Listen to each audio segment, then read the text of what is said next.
The cupboard under the stairs at number 4, Privet Drive, smelled of dust and despair. 8-year-old Harry Potter pressed his back against the wooden slats, counting the seconds between Uncle Vernon's heavy footsteps on the floor above. 72 hours. That was how long he had been trapped in this suffocating darkness, with nothing but a bowl of cold soup and a piece of stale bread to sustain him.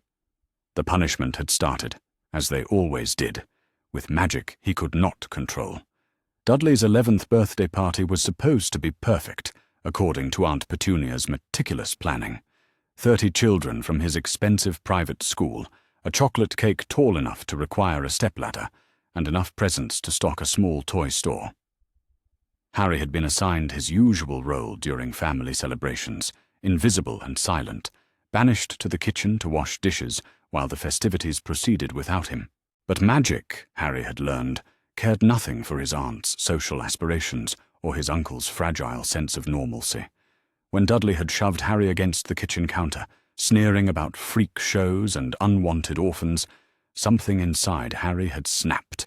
The birthday cake, 3 layers of chocolate perfection, topped with 11 dancing candles, had erupted like a volcano. Chocolate icing had painted the dining room walls in abstract patterns, while bits of sponge cake rained down on the screaming party guests like sweet, sticky snow. Vernon had gone purple with rage, a colour that reminded Harry unpleasantly of overripe plums. The guests were hastily shuffled out with mumbled excuses about gas leaks and faulty ovens, while Petunia had locked herself in the bathroom, sobbing about neighbourhood gossip and ruined reputations. Dudley, covered head to toe in chocolate frosting, had wailed as though the world itself was ending. Harry had tried to explain, as he always did, that he had not meant for it to happen. The words fell on deaf ears, as they always did. Vernon's meaty hands had grabbed Harry by his oversized T-shirt, lifting him clear off the ground with surprising strength for a man who claimed his back was too weak for manual labor. "You freak!" Vernon had snarled, his breath hot and sour against Harry's face. "You absolute freak! 3 days in the cupboard. No food, except what I decide to give you. And if I hear so much as a peep from you, it will be a week."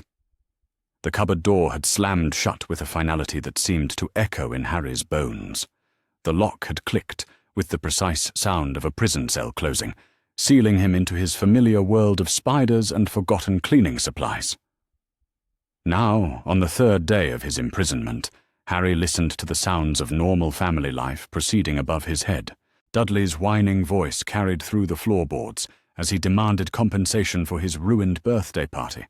Petunia's higher-pitched tones responded with soothing promises of replacement celebrations and extra presents.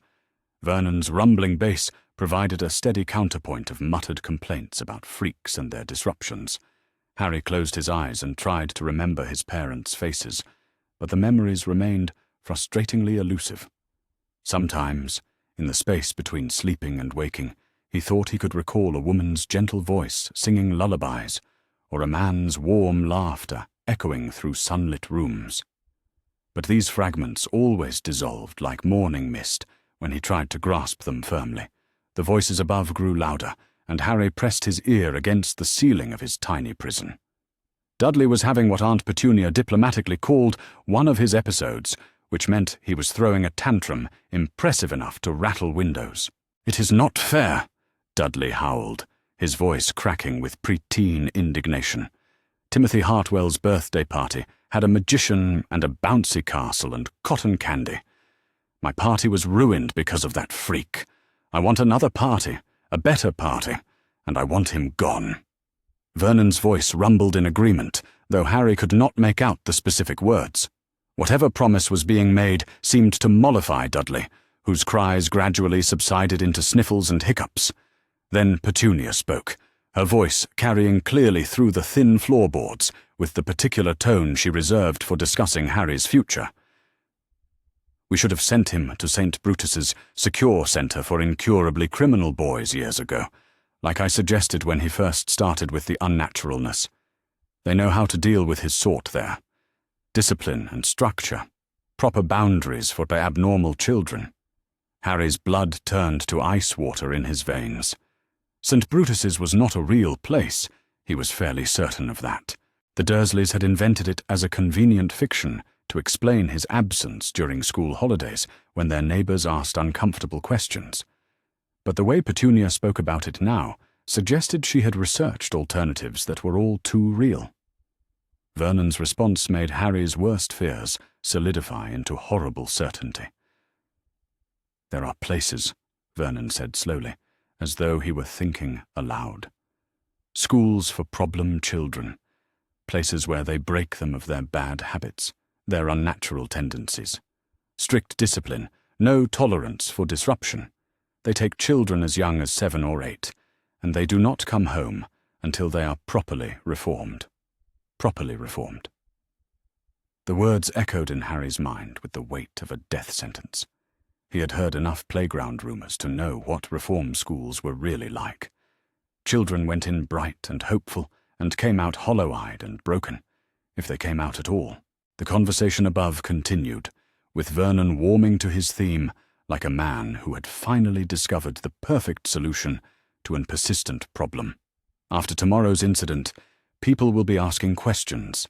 Mrs. Hartwell already called asking about gas leaks and whether we need emergency services. The boy is becoming impossible to hide. Every year the freakishness gets worse, and every year it gets harder to explain away. Dudley's voice piped up with eager enthusiasm. "Can we send him away before my replacement party? I do not want him there to ruin it again." "Of course, darling," Petunia cooed. "Your father and I will make some calls tomorrow. There are facilities that specialize in difficult children, places where they learn to control their impulses through proper discipline." Harry pressed his hands against his ears, but he could not block out the cold certainty in his aunt's voice. They were serious this time. Whatever patience the Dursleys had possessed for dealing with his strangeness had finally been exhausted by exploding birthday cakes and embarrassed explanations to neighbours. Tomorrow. They were planning to make calls tomorrow. The house gradually settled into evening quiet, punctuated by the familiar sounds of dinner preparation that Harry would not be invited to share. His stomach cramped with hunger, but physical discomfort paled beside the growing terror in his chest. Whatever reform school the Dursleys found would make the cupboard under the stairs seem like luxury accommodations. Harry had always assumed that, however bad his life was with the Dursleys, however unfair their treatment of him might be, he was still better off than children who had no family at all. Now he understood that some families were worse than no family. Some families were traps disguised as safety, prisons masquerading as homes. The realization came with startling clarity, cutting through years of confused guilt and desperate hope for acceptance. The Dursleys would never love him. They would never stop seeing him as a freak, an aberration, a problem to be solved rather than a child to be nurtured. He could make himself smaller, quieter, more invisible. He could try harder to control the strange things that happened around him. None of it would matter, because the problem was not his behavior. The problem was his existence. For the first time in his 8 years of life, Harry Potter made a decision entirely for himself. He would not wait for tomorrow's phone calls to reform schools. He would not allow himself to be sent away to be broken and remade according to the Dursleys' vision of acceptable behavior. He would leave tonight and find his own way in the world. The plan that formed in his mind was simple in the way that only a child's plan could be. He would wait until the house was asleep, then escape through his cupboard door, using the loose board he had discovered during last winter's week-long imprisonment. He would gather his few possessions, take whatever food he could carry, and disappear into the night before the Dursleys could wake up and stop him. Where he would go, how he would survive, what he would do for food and shelter. These were details that seemed less important than the burning need to escape. Children, Harry reasoned, ran away from home all the time. Some of them must succeed, or adults would not worry so much about preventing it. The house gradually quieted as the Dursleys prepared for bed. Vernon's heavy tread moved from the kitchen to the living room, where the television provided its nightly soundtrack of laugh tracks and commercial jingles. Petunia's lighter footsteps climbed the stairs to the master bedroom, followed eventually by Dudley's stomping march to his own room. Harry waited with the patience of a child who had spent countless hours in enforced stillness.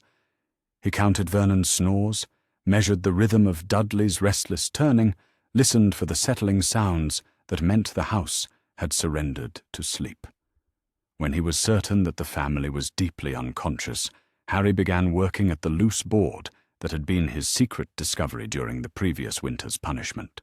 The wood had warped with age and moisture, creating a gap just wide enough for a thin 8-year-old to squeeze through if he was very careful and very determined.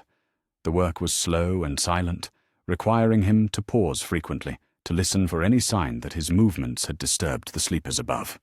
His hands were scraped raw by the time he had widened the gap enough to slip through, but the pain seemed distant and unimportant compared to the fierce joy of finally taking action. Harry emerged into the space beneath the stairs like a moth emerging from its cocoon. The house around him felt different in his new role as escaper rather than prisoner. Every shadow held possibilities rather than threats. Every sound was a potential aid to his escape rather than evidence of his captor's movements. He gathered his possessions with the efficiency of someone who owned very little. His school clothes, carefully mended but obviously second-hand. A broken pair of glasses held together with tape, without which the world dissolved into colourful blur. A small collection of books, salvaged from Dudley's rejects, their pages yellow with age and rough handling. Everything fit easily into Dudley's old school bag, discarded when his cousin had outgrown both the bag and the school it represented. The kitchen provided a small feast by Harry's standards. 3 apples, slightly soft but still edible. A partial loaf of bread that would last several days if he was careful. A block of cheese that Aunt Petunia had been saving for Dudley's replacement party. Harry felt a momentary pang of guilt at the theft, quickly overwhelmed by grim satisfaction at this small revenge for years of neglect. The back door proved more challenging than expected. Vernon had installed multiple locks following a neighborhood burglary the previous summer, and Harry's small fingers struggled with the unfamiliar mechanisms. Minutes stretched like hours as he worked at the locks, pausing frequently to listen for any sign that his escape attempt had been discovered. Finally, blessedly, the door swung open to reveal the pre-dawn world beyond Privet Drive. The air outside smelled of dew and distant flowers, a sharp contrast to the stale atmosphere of the Dursley household. Harry had never appreciated how much space existed beyond the confines of Number 4, how vast and full of possibilities the world appeared when viewed from the perspective of freedom rather than imprisonment. He closed the door carefully behind him, muffling the sound with his sleeve to avoid any telltale clicks that might wake the sleeping family. Then he stood for a moment in the Dursleys' back garden, breathing deeply of air that tasted like independence and tomorrow. The street beyond was empty in the way that suburban neighborhoods become in the small hours between night and morning. Streetlights created pools of yellow illumination, separated by stretches of comfortable darkness. House windows stared blindly at the empty pavement, their inhabitants lost in dreams that did not include runaway children or family failures. Harry had expected to feel afraid once he found himself alone in the pre-dawn world, but instead he discovered a sense of lightness he had never experienced before. For the first time in his memory, no one was watching him with disapproval or calculating his next punishment. No one was measuring his behavior against impossible standards of invisibility and silence. He was simply Harry, walking down a quiet street with everything he owned in a battered school bag, and absolutely no idea what came next. The freedom was intoxicating. He made it 3 streets away from Privet Drive before stopping to rest on a low garden wall, his small legs already tired from the unfamiliar exercise of purposeful walking. The neighborhood around him was indistinguishable from his own, row upon row of tidy houses with neat front gardens and expensive cars parked in driveways. The sort of neighborhood where people worked hard to avoid noticing anything that disrupted their carefully maintained normalcy. It was then As he sat catching his breath and wondering where runaway 8-year-olds were supposed to go next, that Harry first noticed the girl in the garden across the street. She was sitting cross-legged on a blanket spread beneath an old oak tree, completely absorbed in reading what appeared to be a very large, very advanced book. Her wild, bushy hair caught the light from the nearby street lamp, creating a halo effect that made her seem almost magical in the pre-dawn gloom. Harry blinked, certain that his tired eyes were playing tricks on him. What kind of child sat reading in their garden at 5 o'clock in the morning? But when he looked again, she was still there, turning pages with the careful precision of someone who treated books as precious treasures rather than schoolwork necessities. The girl looked up from her reading as though she had felt his stare, and for a moment their eyes met across the empty street. Even at this distance, Harry could see her surprise at discovering she was not alone in her early morning solitude. But instead of the fear or suspicion he expected, her expression showed something that looked almost like curiosity. She raised one hand in a tentative wave, the universal gesture of acknowledgement between strangers who find themselves sharing an unexpected moment. Harry, uncertain how to respond, but not wanting to seem rude, raised his own hand in return. The girl smiled, a quick flash of warmth that seemed to light up the entire street, and returned her attention to her book.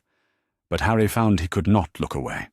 In all his years of observing the world from behind the Dursleys' windows, he had never seen another child who seemed so completely comfortable with solitude, so utterly absorbed in pursuits that had nothing to do with fitting in or meeting adult expectations. As dawn began to lighten the eastern sky, painting the suburban street in shades of pearl and gold, Harry Potter sat on a stranger's garden wall and watched a girl read books in her garden, and for the first time in his life felt that he might not be the only odd child in the world. The feeling was revelation enough to make even his desperate escape seem like the beginning of something wonderful rather than the end of everything he had known. The magical confrontation in the Granger sitting room had reached the point where even the walls themselves seemed to vibrate with accumulated energy, as though the house itself was responding to the conflict between opposing forces that threatened to tear apart everything the family had built together. Harry felt the protective wards that Mrs. Figg had established around their home beginning to strain under the pressure of multiple powerful magical signatures concentrated in such a small space. Dumbledore's expression had shifted from disappointed authority to something considerably more calculating as he assessed the implications of Harry's direct refusal to accept his placement decisions.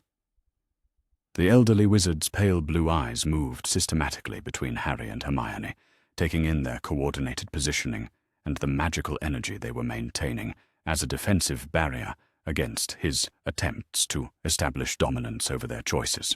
"Harry, my dear boy," Dumbledore said, with the kind of patient explanation that adults often employed when they believed children needed to be educated about realities they were too young to understand.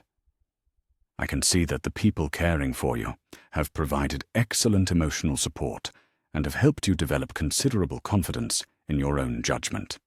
He moved closer, with measured steps that seemed designed to test whether Harry would maintain his defensive stance or allow himself to be approached by someone asserting parental authority.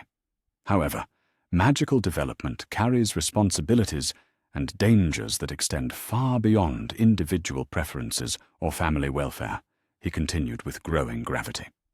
"Your magical signature has become detectable across significant distances, which means that people who wish you harm now have the ability to locate and target not only you, but everyone you care about." The warning was delivered with the tone of someone providing crucial information rather than making veiled threats. But Harry recognized the underlying message about the consequences of defying established authority. Dumbledore was suggesting that Harry's choice to develop his abilities outside institutional control had endangered his adoptive family and made their continued safety impossible to maintain. Mrs. Granger stepped forward with the controlled determination that Harry had learned to associate with her most protective moments.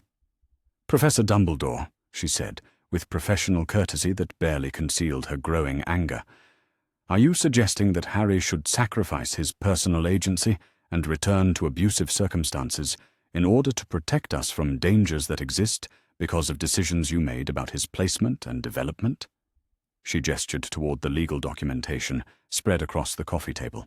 "Because our analysis suggests that those dangers stem directly from your strategy of isolating him from appropriate support and education, rather than from his choice to accept care from people who actually value his welfare," she continued. Dumbledore's expression suggested mild surprise at her directness, though Harry suspected the reaction was calculated rather than genuine. "Mrs. Granger," he replied, with the kind of condescending kindness typically reserved for well-meaning civilians who had inadvertently involved themselves in matters beyond their understanding, "the threats that Harry faces are not the result of my placement decisions, but of his identity as the only person to survive a killing curse cast by the most dangerous dark wizard of our time." He paused to allow this information to create the shock and fear he apparently expected it to inspire. "Tom Riddle, who operates under the name Lord Voldemort, has spent the past 8 years rebuilding his power and searching for ways to eliminate the child who represents proof that he can be defeated," he continued with growing seriousness. "Harry's survival as an infant was seen as both a miracle and a threat by different factions within our community.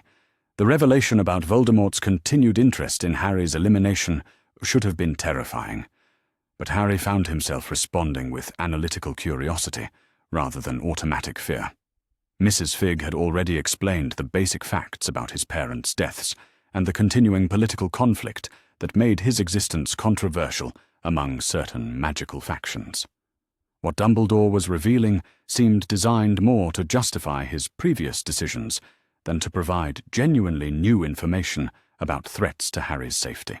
"Professor Dumbledore," Harry said, with the calm directness that months of magical education had helped him develop, "Mrs. Figg already explained that my parents were killed because they opposed illegal activities involving magical manipulation of non-magical society, and that Tom Riddle has been searching for me since their deaths."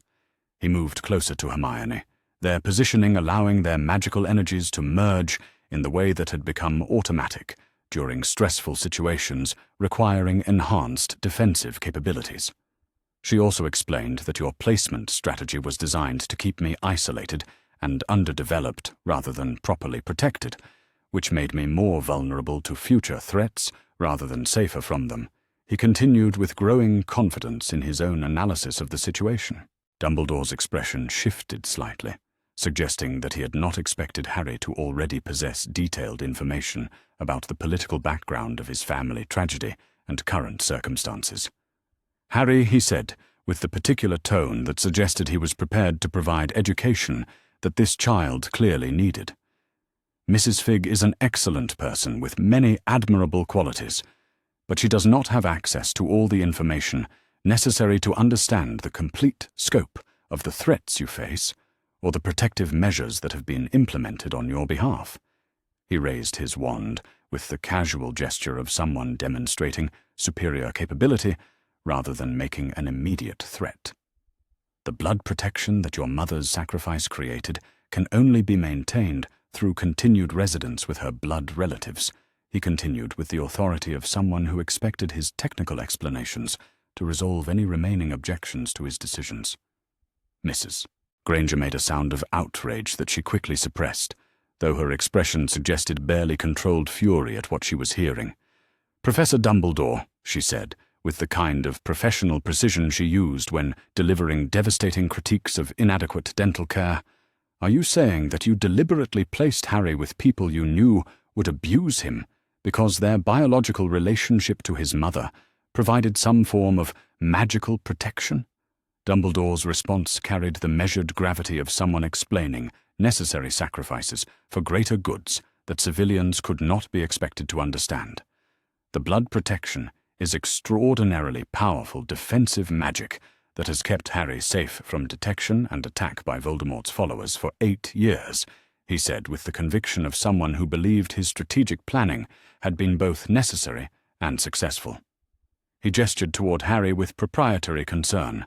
Harry's discomfort with his relatives was indeed regrettable, but it was a small price to pay for protection that saved his life and allowed him to reach an age where he could begin proper magical education under appropriate supervision, he continued. The silence that followed this statement was heavy with adult shock at the casual acknowledgement of deliberate child sacrifice for political objectives. Even Minister Fudge appeared uncomfortable with Dumbledore's frank admission that Harry's abuse had been considered an acceptable cost for maintaining strategic advantages. But it was Hermione who broke the silence with the kind of analytical precision that Harry had learned to associate with her most devastating argumentative responses. "Professor Dumbledore," she said with respectful challenge, "your blood protection theory assumes that the magical benefits of biological relationship outweigh the psychological and developmental damage caused by systematic abuse and neglect." She pulled one of her research notebooks from the documentation on the coffee table and opened it to a page covered with careful annotations and cross-references. "Our analysis of magical protection theory suggests that defensive magic is most effective when the protected individual is psychologically stable, educationally prepared, and emotionally supported, rather than traumatized and isolated." She continued with academic precision. Harry felt a surge of pride at Hermione's systematic demolition of Dumbledore's justifications, but he also recognized that they were approaching the point where intellectual argument would prove insufficient to protect their right to choose their own future. The magical energy in the room was building toward levels that suggested all the adult practitioners were preparing for more direct methods of resolving what had clearly become an irreconcilable conflict between opposing philosophies of child welfare and political strategy. "Professor Dumbledore," Harry said, with the calm confidence that intensive defensive training had helped him develop, "I appreciate your explanation of the protective magic you believe was necessary for my safety. However, I have received comprehensive magical education from qualified practitioners, and I understand that there are multiple approaches to defensive magic that do not require accepting abuse as a necessary sacrifice." He raised his own wand with steady determination. "I am not returning to circumstances that prioritize your political strategies over my welfare and development," he continued with growing conviction. "I am staying with people who support my choices and value my happiness rather than simply managing my placement for their own convenience."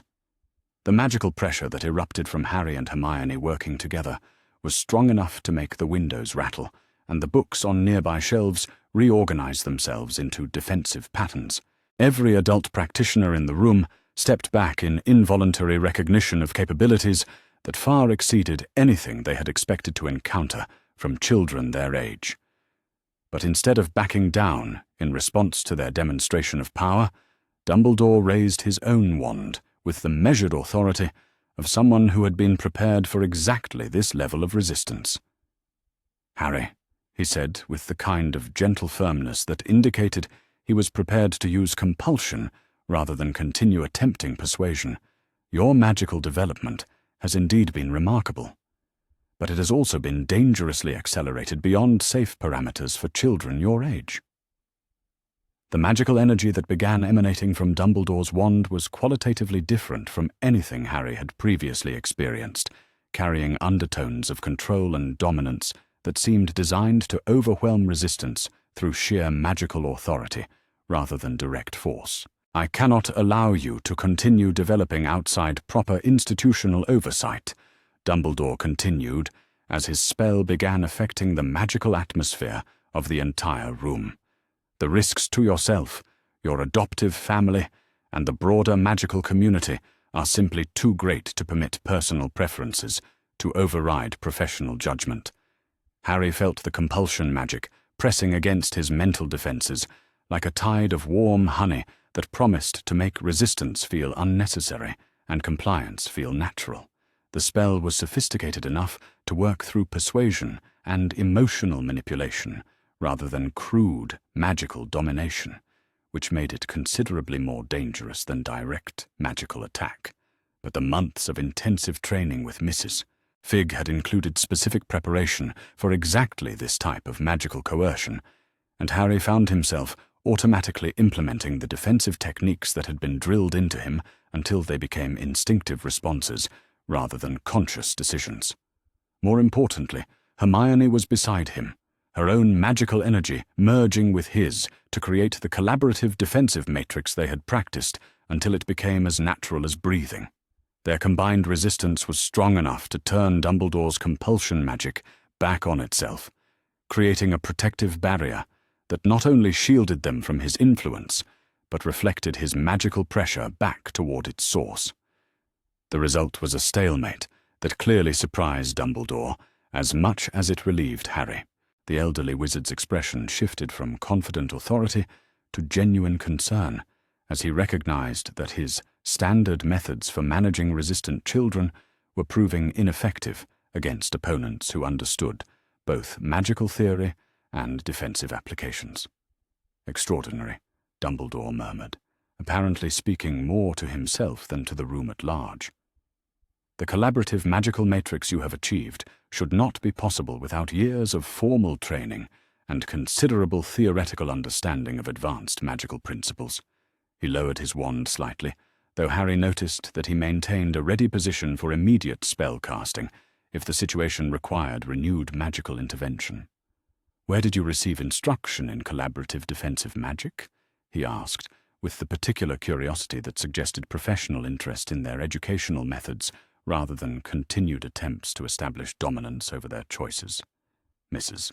Fig chose that moment to announce her presence by stepping through the front door with the confident bearing of someone who had been monitoring the situation and was prepared to provide appropriate support for her students' continued independence. "Good afternoon, Albus," she said, with the dry humor that Harry had learned to associate with her most pointed observations about adult incompetence. "I see you have discovered that the children you hope to retrieve have developed sufficient capabilities to resist your standard methods for managing inconvenient opposition to your authority." She moved into the sitting room with the efficient grace of someone assuming command of a situation that required immediate professional attention.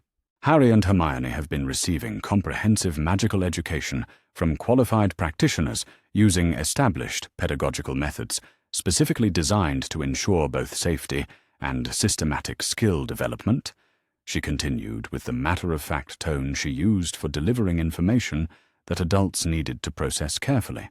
Dumbledore's expression suggested a mixture of resignation and calculation as he recognized that his hopes for a simple retrieval operation had evolved into a considerably more complex negotiation with people who understood both magical theory and legal procedures. "Arabella," he said, with the kind of weary acknowledgement that suggested long familiarity with her tendency to involve herself in matters that he preferred to handle through official channels. "I appreciate your concern for Harry's welfare, but his continued development outside proper institutional oversight represents risks that extend far beyond individual preferences or educational philosophy." Mrs. Fig settled herself in the chair that provided the best tactical positioning for observing all the adult practitioners while maintaining clear sightlines to potential exit routes. "Albus," she replied, with the particular patience she employed when addressing people who insisted on missing obvious points, "Harry's welfare has improved dramatically since he began receiving appropriate care and education from people who value his happiness rather than simply managing his placement for political convenience." She gestured toward the family group. "His magical development, his academic progress, his emotional stability, and his confidence in his own judgment have all advanced considerably beyond anything he achieved during 8 years under your supervision," she continued. The conversation had reached the point where Harry could see that continued diplomatic discussion would prove insufficient to resolve the fundamental disagreement about his future placement and educational arrangements. Dumbledore clearly believed that his authority over magical children superseded their individual preferences or family welfare, while Harry and his supporters maintained that child welfare should take precedence over political strategies and institutional convenience.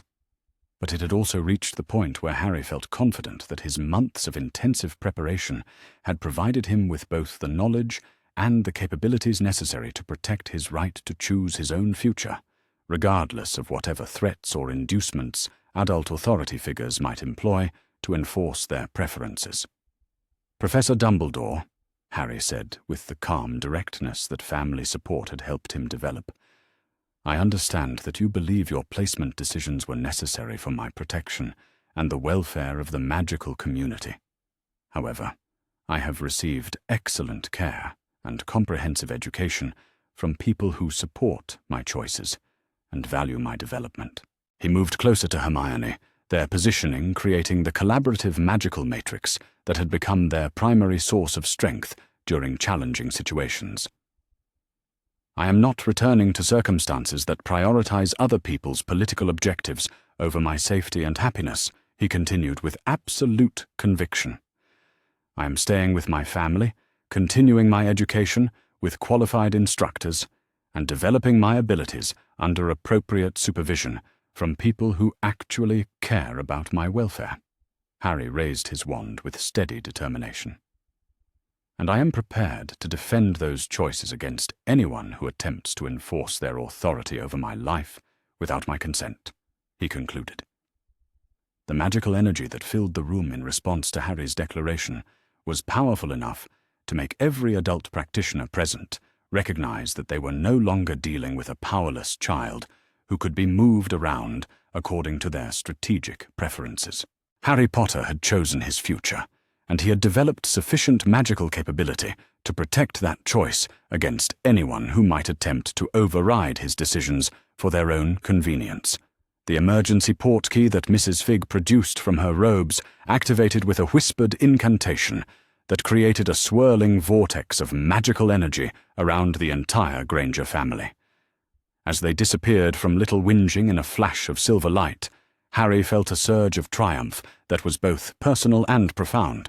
For the first time in his life, he had stood up to the most powerful wizard in Britain and won. Not through violence or revenge, but through the simple assertion of his right to choose his own family, his own education, and his own future. Whatever happened next would be his decision rather than the result of other people's plans for his life.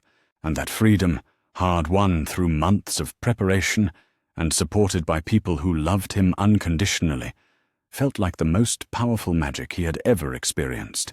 The emergency portkey that Mrs. Fig activated with a whispered incantation transported the entire Granger family across the English Channel in a swirl of displaced air and magical energy that left Harry's stomach somewhere over the Dover cliffs, while his feet landed solidly on French cobblestones.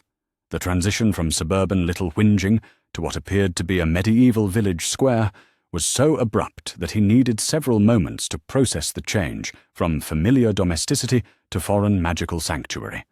Hermione appeared beside him, with the characteristic efficiency that had become automatic during their weeks of emergency preparedness training, though her usual composure was slightly compromised by the disorienting effects of international magical transportation. She clutched her emergency travel bag with one hand while using her other hand to steady herself against what looked like an ancient stone fountain decorated with carved figures that seemed to be moving independently of any mechanical assistance. "Welcome to Beauxbatons Academy of Magic," Mrs. Fig announced with evident satisfaction at the success of their extraction operation. Or rather, welcome to the village of Cannes-Éclat, where Beauxbatons maintains its administrative offices and guest accommodations for families requiring temporary sanctuary, while educational arrangements are finalized. Harry looked around at their new surroundings with the analytical attention that months of tactical training had made automatic during potentially dangerous transitions between secure locations.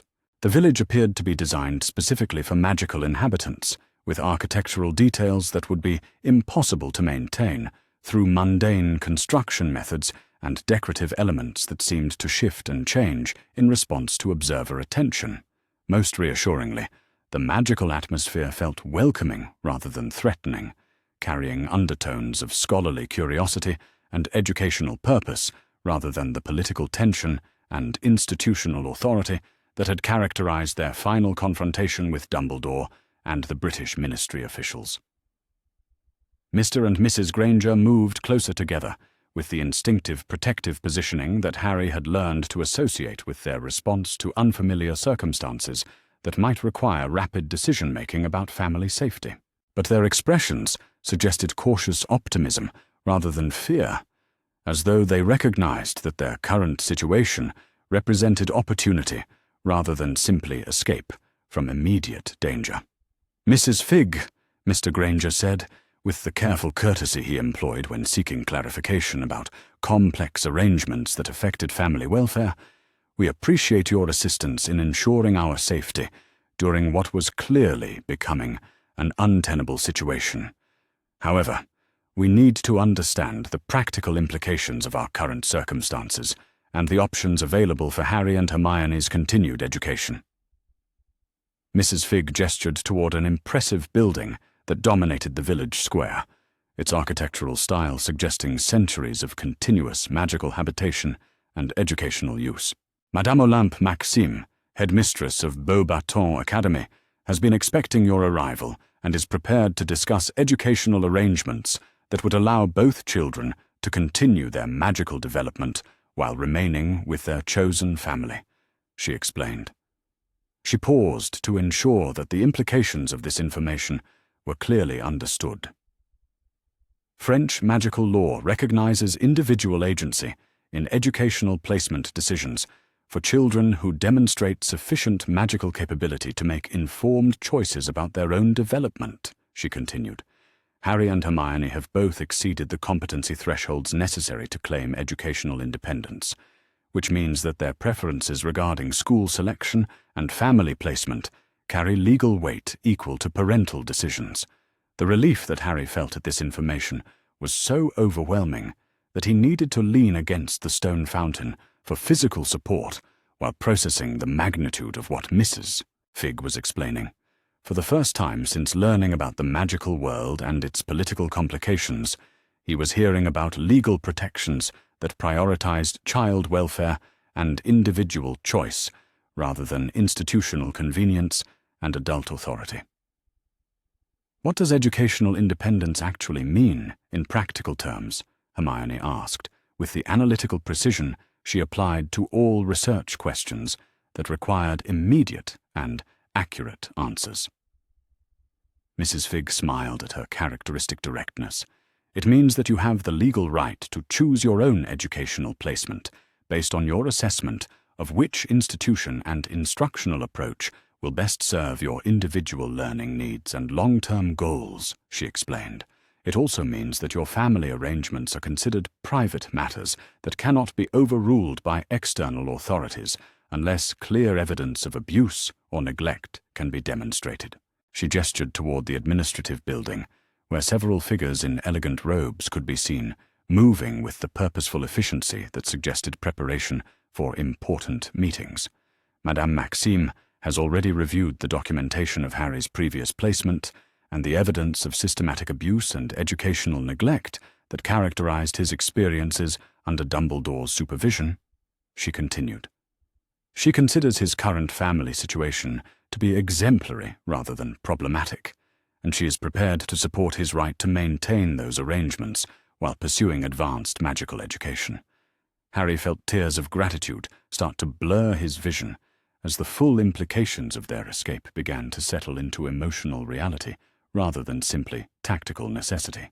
They had not merely fled from circumstances that threatened to separate them from people they loved, but had found sanctuary with people who understood that family bonds based on choice and mutual care were more valuable than legal arrangements based on biological accident or political convenience. Mrs. Granger moved closer to Harry with the gentle protectiveness that had become one of his most treasured sources of security during their months of magical education and family integration. "Harry," she said softly, "you never have to worry about being separated from us again. Whatever legal or practical arrangements need to be made, whatever educational or residential requirements need to be met, We will face them together, as a family. The absolute conviction in her voice carried the same authority that Harry had learned to associate with her most important promises, the kind that she made only when she was prepared to commit all her resources and determination to ensuring their fulfillment. Mr. Granger placed his hand on Harry's shoulder with the familiar gesture that had come to represent paternal support and unconditional acceptance. "You are our son now," he said firmly. "Not because of legal paperwork or official arrangements, but because you chose to trust us with your welfare, and we chose to make your happiness our responsibility. That commitment does not depend on geography or political circumstances or institutional approval." Hermione moved to complete their family circle with the efficient grace that had become automatic during their weeks of collaborative magical practice and emotional support. "We are going to love it here," she said, with the enthusiasm she typically reserved for particularly fascinating research opportunities. A new magical educational system to study, different approaches to magical theory, and practice to explore. An entire culture of magical scholarship to investigate and understand. She grinned with the expression that transformed her serious face into something bright with anticipation and excitement. Plus, we get to continue developing our collaborative magical abilities without anyone trying to suppress or control our development for political purposes, she added.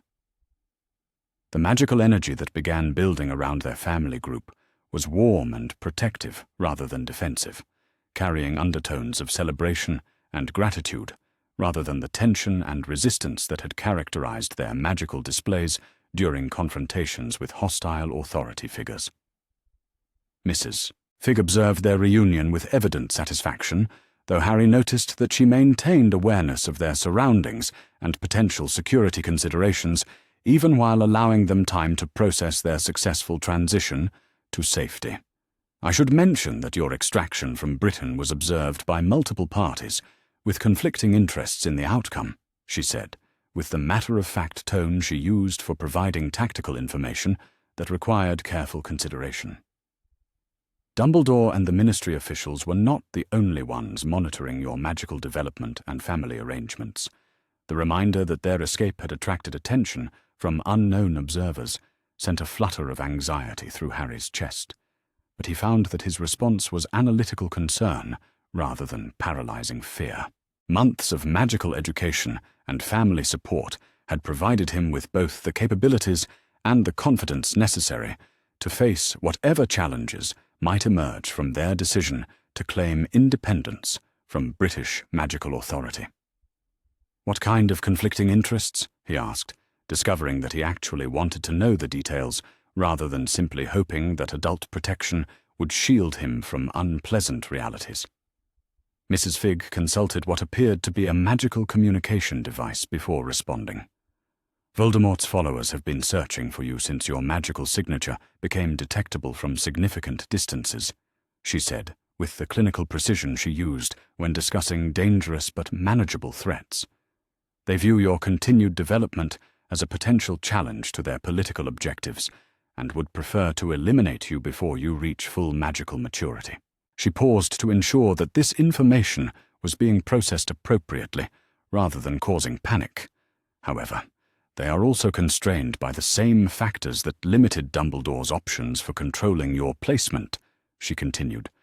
"Open attack on a child under international magical protection would generate political consequences that even Voldemort's movement cannot afford to provoke." Harry felt Hermione take his hand with the automatic support that had become natural between them during stressful situations requiring enhanced magical capabilities and emotional resilience. Additionally, Mrs. Fig added with evident satisfaction, "Your collaborative magical abilities have developed to the point where you represent genuine defensive capability rather than simply potential future threat. Voldemort's followers prefer to attack targets that cannot resist effectively, and your recent demonstration against Dumbledore's compulsion magic suggests that you are no longer in that category." The information was both reassuring and sobering, emphasizing that their safety depended on their own capabilities and choices rather than adult protection or institutional authority. But Harry found that he preferred this kind of honest assessment to the manipulative half-truths and concealed agendas that had characterized most adult explanations of his circumstances during his Dursley years. "What about the other parties with conflicting interests?" Hermione asked, with the thoroughness she applied to all research questions that might affect family welfare and future planning. Mrs. Figg smiled with the particular expression she reserved for moments when her students asked exactly the right questions. The French magical community includes several factions that oppose Voldemort's political movement and support the development of magical practitioners who might contribute to his eventual defeat, she explained. They view Harry's emergence as a positive development that should be encouraged rather than suppressed or controlled. She gestured toward the administrative building, where additional figures in elegant robes had appeared to observe their arrival. Madame Maxime represents one such faction, and she has considerable influence within international magical education circles, she continued. Her support for Harry's educational independence carries significant political weight with other European magical institutions. The approaching figures resolved into what was clearly a formal reception committee, led by a woman whose impressive height and commanding presence suggested both magical authority and genuine warmth. Her robes were elegant without being ostentatious, and her manner conveyed the confidence of someone who was accustomed to managing complex educational and political situations with equal competence. "Good afternoon," she said in accented English that carried undertones of French musical precision. "I am Olympe Maxime, headmistress of Beauxbatons Academy of Magic. Welcome to our community, where magical education is considered a collaborative endeavor between students, families, and instructional staff, rather than an institutional obligation imposed by external authorities." Her pale eyes moved systematically between family members, taking in their positioning and the magical energy they maintained as a protective precaution against unknown circumstances and potential threats. "You are Harry Potter," she continued, addressing him directly with the kind of respectful acknowledgement she might give to an adult colleague rather than a child requiring management. "I have reviewed the documentation of your previous educational experiences and family circumstances, and I want you to know that Beauxbatons recognizes your right to choose your own educational placement and family arrangements." Harry felt a surge of relief, so powerful that it took conscious effort to maintain his composure while responding to what felt like the first genuinely welcoming official reception he had ever experienced. "Thank you, Madame Maxime," he said, with the respectful directness that Mrs. Figg had taught him to use when dealing with authority figures who demonstrated genuine concern for his welfare. "I appreciate your support for my family arrangements and your willingness to provide educational opportunities that prioritize learning and development rather than institutional control." Madame Maxime's expression brightened with evident approval for his response. "Excellent," she said with satisfaction. "Students who understand the relationship between individual agency and educational responsibility tend to achieve remarkable results when provided with appropriate resources and guidance." She gestured toward the academy building with obvious pride in the institution she represented. "Beauxbatons operates according to the principle that magical education should enhance individual capabilities rather than suppress them for administrative convenience," she continued. "We are particularly interested in supporting collaborative magical development between students whose abilities amplify when they work together." Hermione practically vibrated with excitement at this acknowledgement of their collaborative magical work. "Madame Maxime," she said eagerly, "would it be possible to review the theoretical framework that Beauxbatons uses for analyzing collaborative magical phenomena? Our instructors in Britain mentioned that such partnerships were rare, but they lacked comprehensive research data about optimal development approaches." Madame Maxime laughed with genuine delight at Hermione's immediate focus on academic aspects of their situation. "Miss Granger," she said warmly, "I believe you will find our magical theory curriculum considerably more comprehensive than what is typically available in British institutions. We maintain extensive research programs investigating advanced magical applications, including collaborative magic, international magical law, and cross-cultural magical practices. She turned to address the entire family. Your accommodations have been prepared in our guest quarters, where you will have privacy to settle into your new circumstances while educational arrangements are finalized, she continued. We understand that transitions of this magnitude require time for adjustment and family planning. Mrs. Granger spoke for the first time since their arrival, her voice carrying the professional courtesy she used when establishing working relationships with new colleagues. Madame Maxime, we appreciate your hospitality and your support for our family's circumstances, she said. We want to ensure that Harry and Hermione receive excellent magical education while maintaining the family bonds that have become central to their emotional stability and personal development. Madame Maxime nodded with evident understanding of the complexities involved in their situation. Mrs. Granger, she replied with warm reassurance, Beauxbatons has considerable experience with non-traditional family arrangements and international educational placements. We will work together to develop arrangements that serve both the children's educational needs and the family's desire to remain together. She paused to study their group dynamic with professional assessment. I should mention that your children's magical development has progressed considerably beyond typical parameters for their age group, she continued. This represents both opportunity and responsibility that will require careful planning and appropriate guidance. Harry felt the familiar tingle of magical energy that accompanied his collaborative work with Hermione, though this time the sensation carried undertones of excitement and anticipation rather than defensive necessity. What kind of opportunities?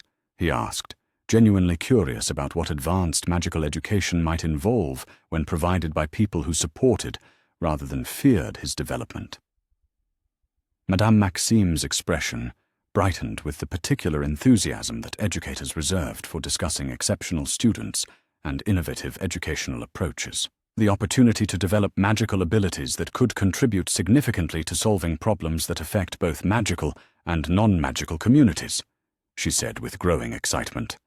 Collaborative magic of the type you have demonstrated has applications in healing, protection, research, and international cooperation that could make meaningful differences in many people's lives. She gestured toward the academy building where students could be seen moving between classrooms with the purposeful energy that characterized active learning environments. Beauxbatons maintains partnerships with magical institutions throughout Europe, Africa, and Asia, which means that students who demonstrate exceptional capabilities have access to educational opportunities and research projects that span multiple cultures and magical traditions, she continued. The scope of what Madame Maxime was describing was so far beyond anything Harry had imagined possible for his future that he found himself momentarily speechless with wonder and gratitude. For 8 years, he had believed that his magical abilities were curses that made normal life impossible and attracted unwanted attention from people who preferred children to be invisible and controllable. The discovery that these same abilities could be developed into capabilities that helped other people and contributed to important work felt like stepping from a dark room into unlimited sunlight. Hermione squeezed his hand with the excitement that characterized her response to particularly fascinating learning opportunities. We could actually use our abilities to help people instead of having to hide them or apologize for them, she said with wonder that matched his own.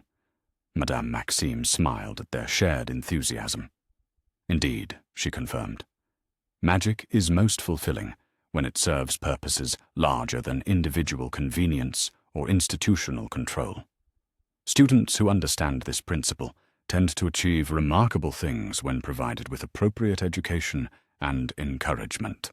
As they began walking toward their temporary accommodations, Harry felt the same sense of approaching transformation that had filled him during his escape from Privet Drive and his integration into the Granger family. But this time, instead of running from circumstances that threatened his welfare, he was walking toward opportunities that promised to help him become the kind of person he had never dared to imagine he could be. The magical world that was opening before them felt infinite with possibility, rather than constrained by other people's political agendas and institutional limitations. Whatever challenges lay ahead, Harry Potter would face them with people who loved him, and abilities that could make a positive difference in other people's lives. The first few days at Beauxbatons had exceeded even Harry's most optimistic expectations about what magical education could involve when provided by people who prioritized student development over institutional control. The Academy operated according to principles that seemed designed specifically to address everything that had been wrong with British magical education, emphasizing individual agency, collaborative learning, and practical application of magical theory rather than rote memorization and institutional compliance. Their temporary guest quarters had been designed with both comfort and privacy in mind, providing the family with adequate space for adjustment to their new circumstances, while remaining close enough to the main academy buildings for easy access to educational resources and administrative support. Most importantly, the accommodations included provisions for family meals and shared activity spaces, acknowledging that their emotional bonds were central to their well-being rather than obstacles to proper magical education. Harry had been particularly impressed by the magical library, which contained not only comprehensive collections of magical theory and practical applications, but also extensive materials about international magical law, cross-cultural magical practices, and historical analysis of magical political movements.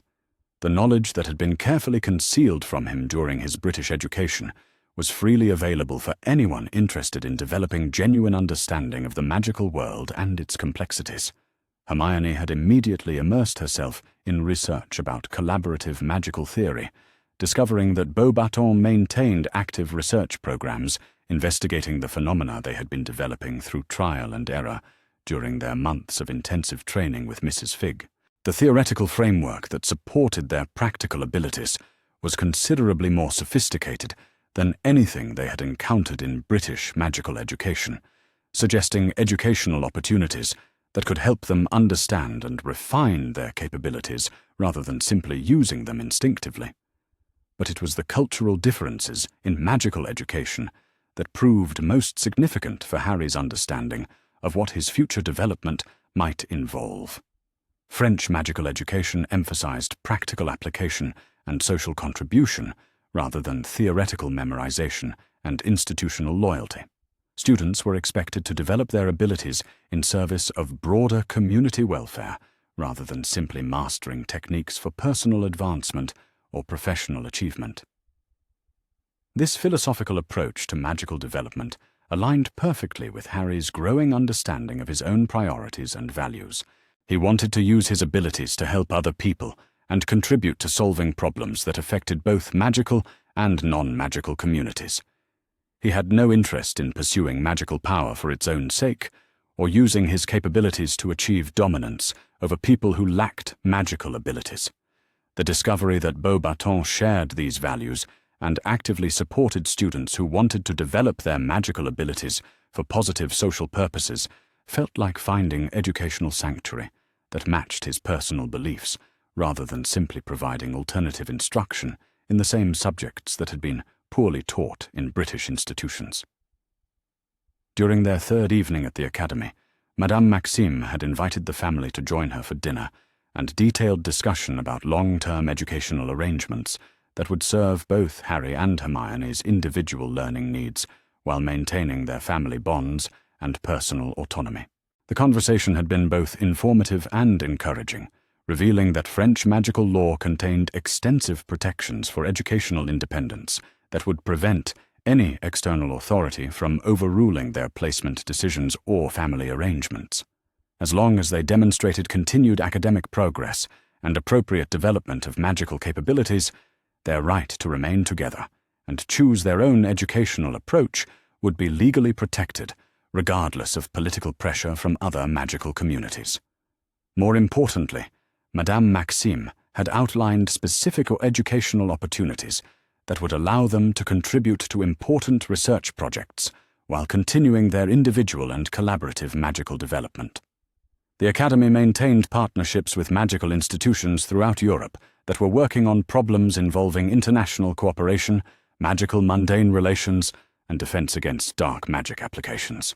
Their collaborative magical abilities could contribute significantly to research programs investigating protective magic, healing applications, and educational methods that helped other magical children develop their abilities safely and effectively.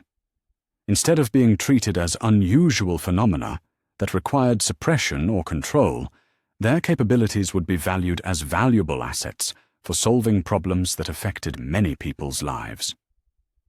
The prospect of using their abilities for meaningful purposes while remaining with people who loved them and supported their choices felt like the fulfillment of dreams that Harry had never dared to articulate during his years of believing that his magical abilities were curses rather than gifts. For someone who had spent most of his childhood believing he was fundamentally unwanted and dangerous, the opportunity to contribute to important work while maintaining family bonds and personal autonomy felt like magic more powerful than any spell he would ever learn to cast. As he stood at the window of their guest quarters, looking out at the French countryside that had become their sanctuary, Harry Potter felt genuine excitement about a future that he would choose for himself, rather than accepting whatever placement served other people's political objectives. The boy who had escaped from a cupboard under the stairs had found not only family and education and safety, but a way to use his experiences and abilities to make the magical world a better place for other children who needed protection and support rather than control and manipulation. Whatever challenges lay ahead, he would face them from a position of strength and choice rather than helplessness and fear. That transformation felt like the most powerful magic of all. 3 years had passed since the Granger family had arrived at Beauxbatons Academy as refugees from British magical authority, and the transformation in both Harry and Hermione during that time had exceeded even Madame Maxime's optimistic predictions about their potential for advanced magical development. Harry stood in the Academy's observatory tower, watching the sun rise over the French countryside, while reflecting on how completely his understanding of his place in the world had changed since that desperate morning when he had escaped from the cupboard under the stairs at Privet Drive. The boy who had once believed himself to be a freak, whose abilities brought nothing but trouble and punishment, had become a confident young magical practitioner whose collaborative work with Hermione had contributed to several breakthrough research projects in defensive magic and international magical cooperation. Their joint thesis on collaborative magical theory had been published in the most prestigious European magical research journal and had attracted attention from magical institutions across 3 continents. But more importantly than academic recognition, Harry had discovered that magic could be a force for healing and protection rather than simply a source of fear and control. The defensive techniques he and Hermione had developed together were being taught to young magical practitioners in schools throughout Europe as methods for protecting themselves and their families from various forms of magical coercion and abuse.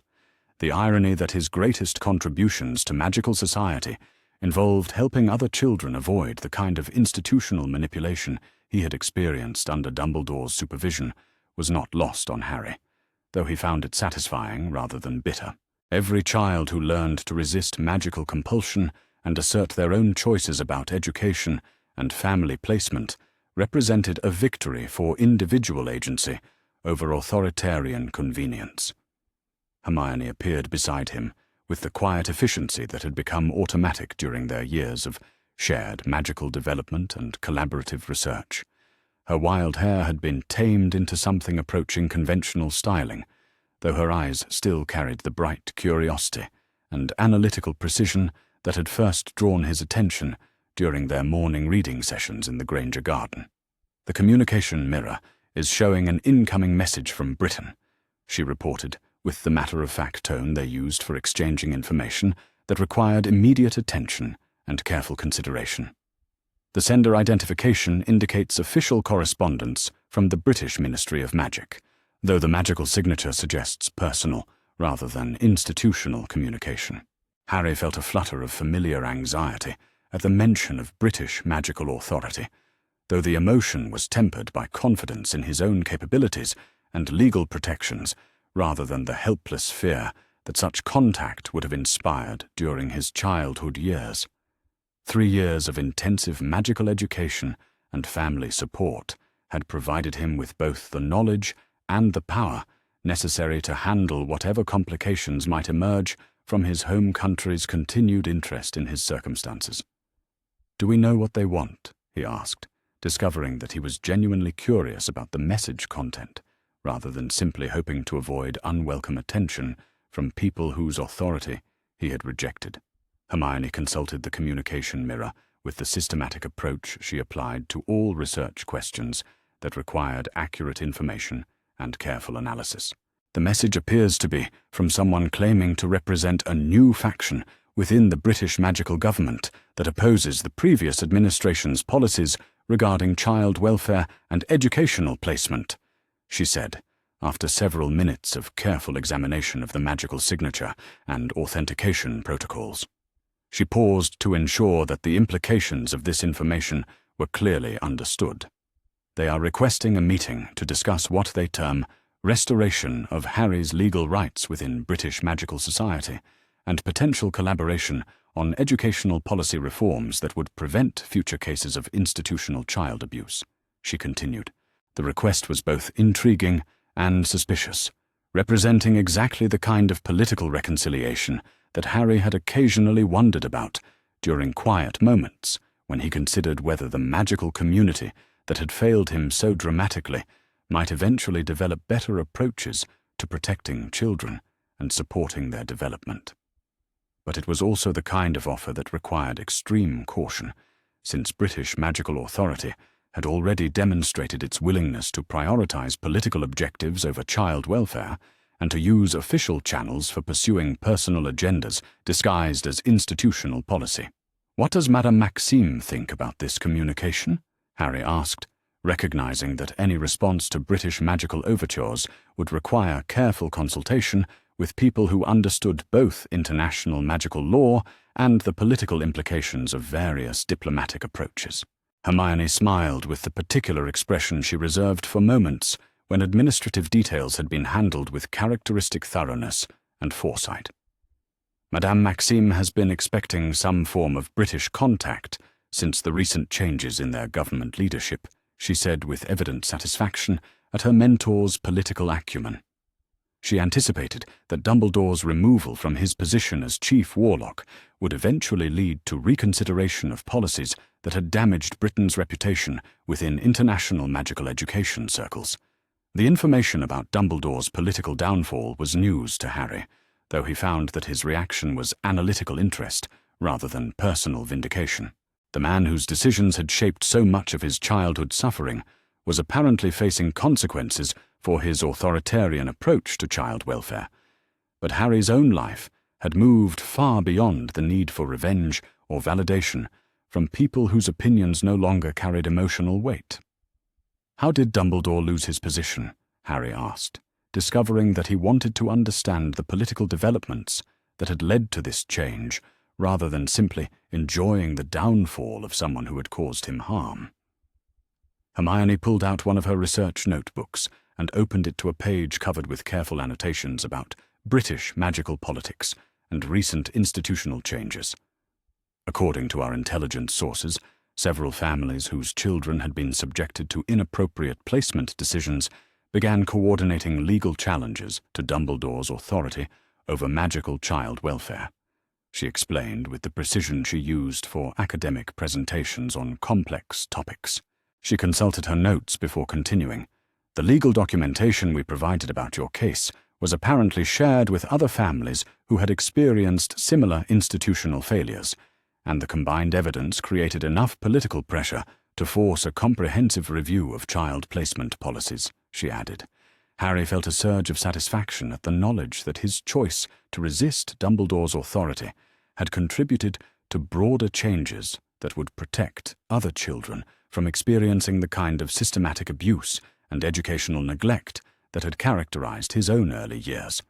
Additionally, Hermione continued with growing enthusiasm for the political analysis. Dumbledore's attempt to use magical compulsion against you in the presence of ministry officials was documented through standard magical monitoring protocols, which provided concrete evidence of his willingness to employ coercive methods against children who resisted his placement decisions. The revelation that their confrontation in the Granger sitting room had been magically recorded and used as evidence against Dumbledore's authoritarian methods was both gratifying and slightly concerning, since it suggested that British magical authorities had been monitoring their family's circumstances even after their escape to French jurisdiction. So the current British government is claiming to represent reformed policies regarding child welfare and educational choice? Harry asked, working through the implications of what Hermione was revealing about recent political developments.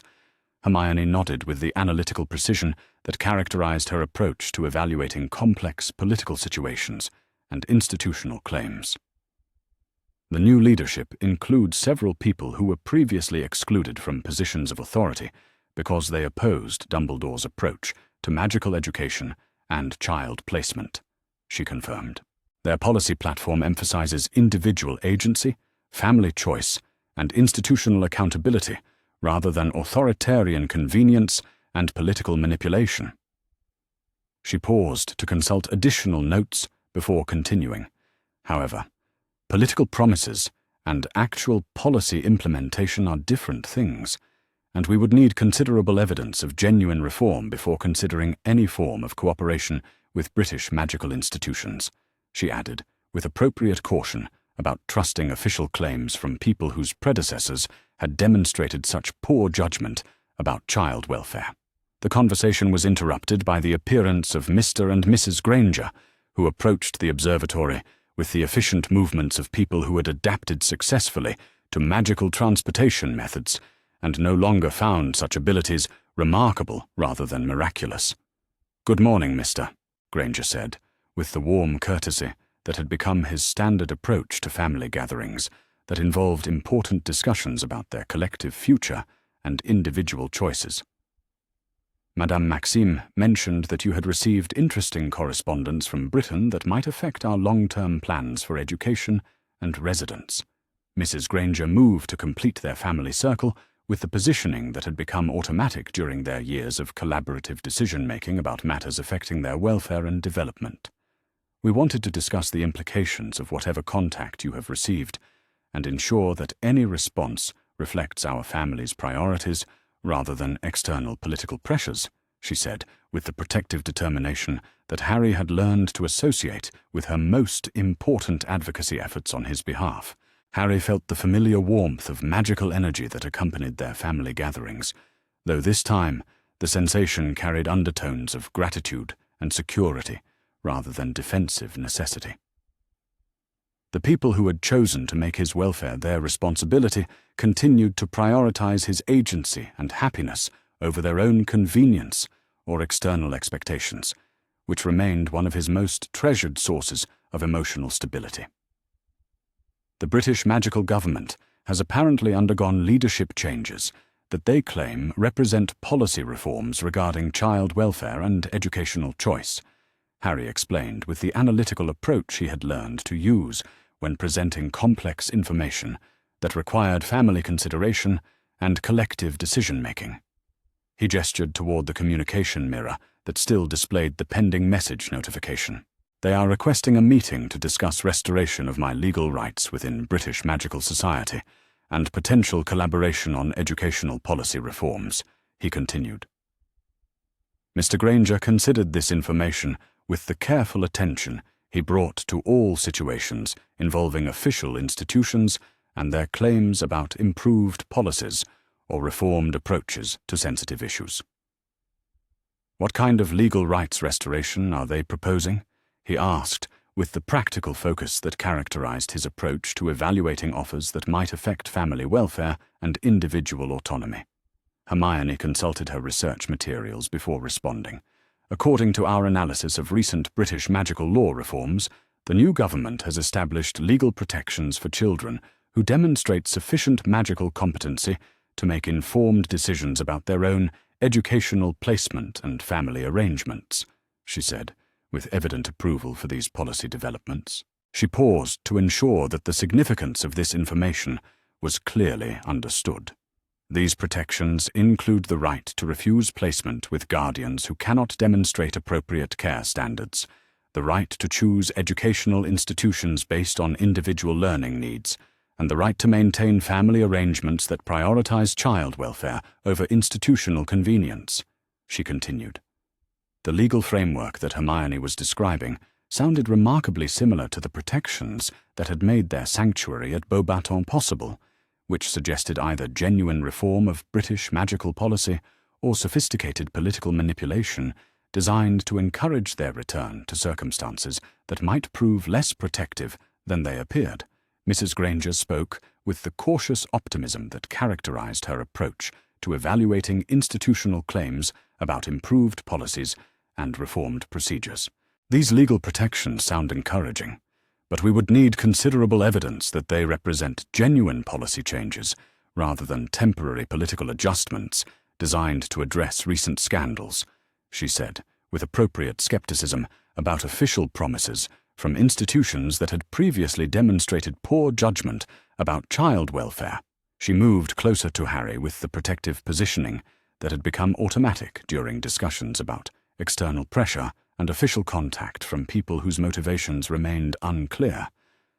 Most importantly, any consideration of increased contact with British magical society would need to be based on Harry's preferences rather than political convenience or institutional expectations, she continued with absolute conviction. Harry appreciated the reminder that his family's approach to external pressure remained focused on his agency and choices rather than adult assessments of political advantages or diplomatic opportunities.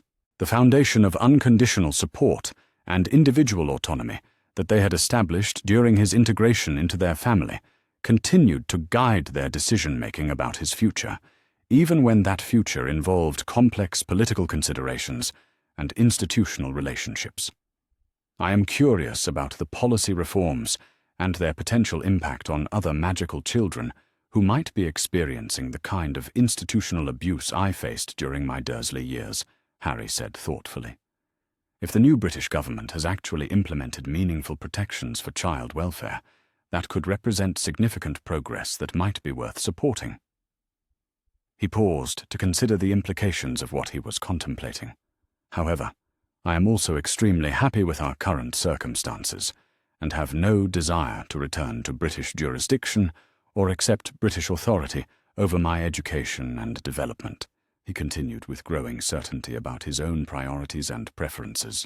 Hermione nodded with evident understanding of his mixed feelings about the possibility of constructive engagement with reformed British magical institutions.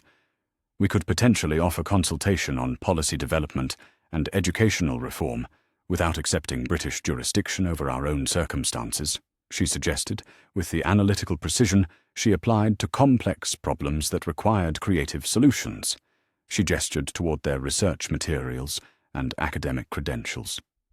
Our work on collaborative magical development and defensive magic education has attracted international attention, and we could share that knowledge with institutions that demonstrate genuine commitment to child welfare and individual agency, she continued.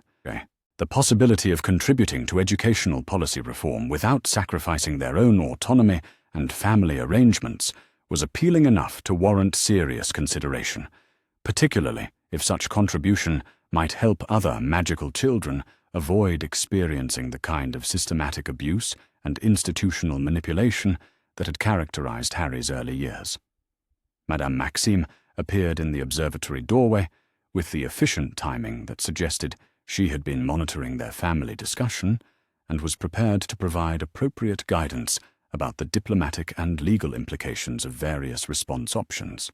"Good morning," she said, with warm courtesy that carried undertones of professional consultation rather than simple social pleasantness.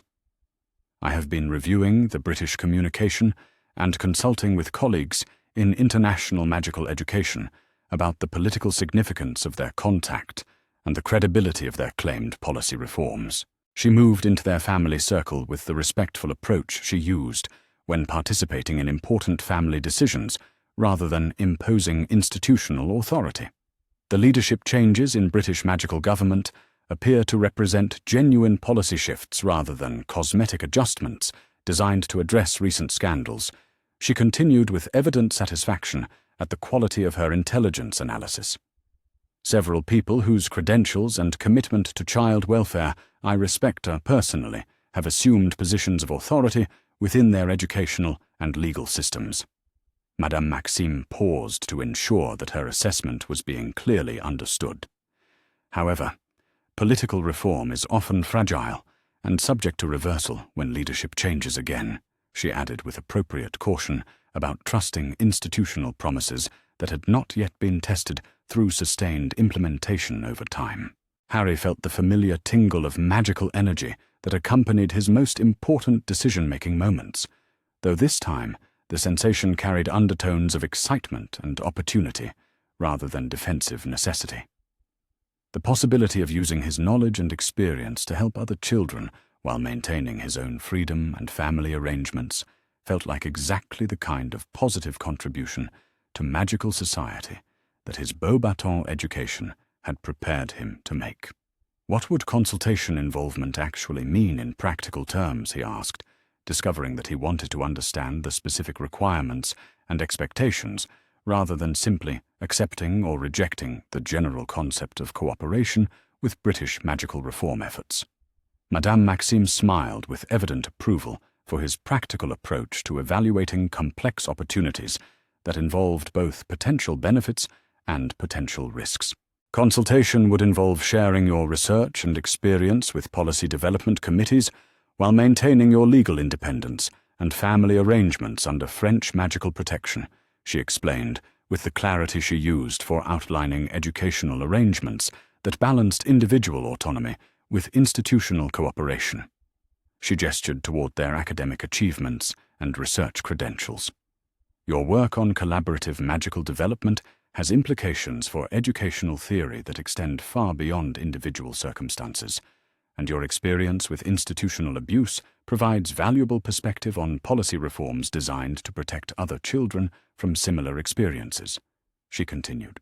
The scope of potential contribution that Madame Maxime was describing felt both manageable and meaningful, representing an opportunity to use their knowledge and capabilities for purposes that aligned with their values without sacrificing the autonomy and family arrangements that had become central to their happiness and development.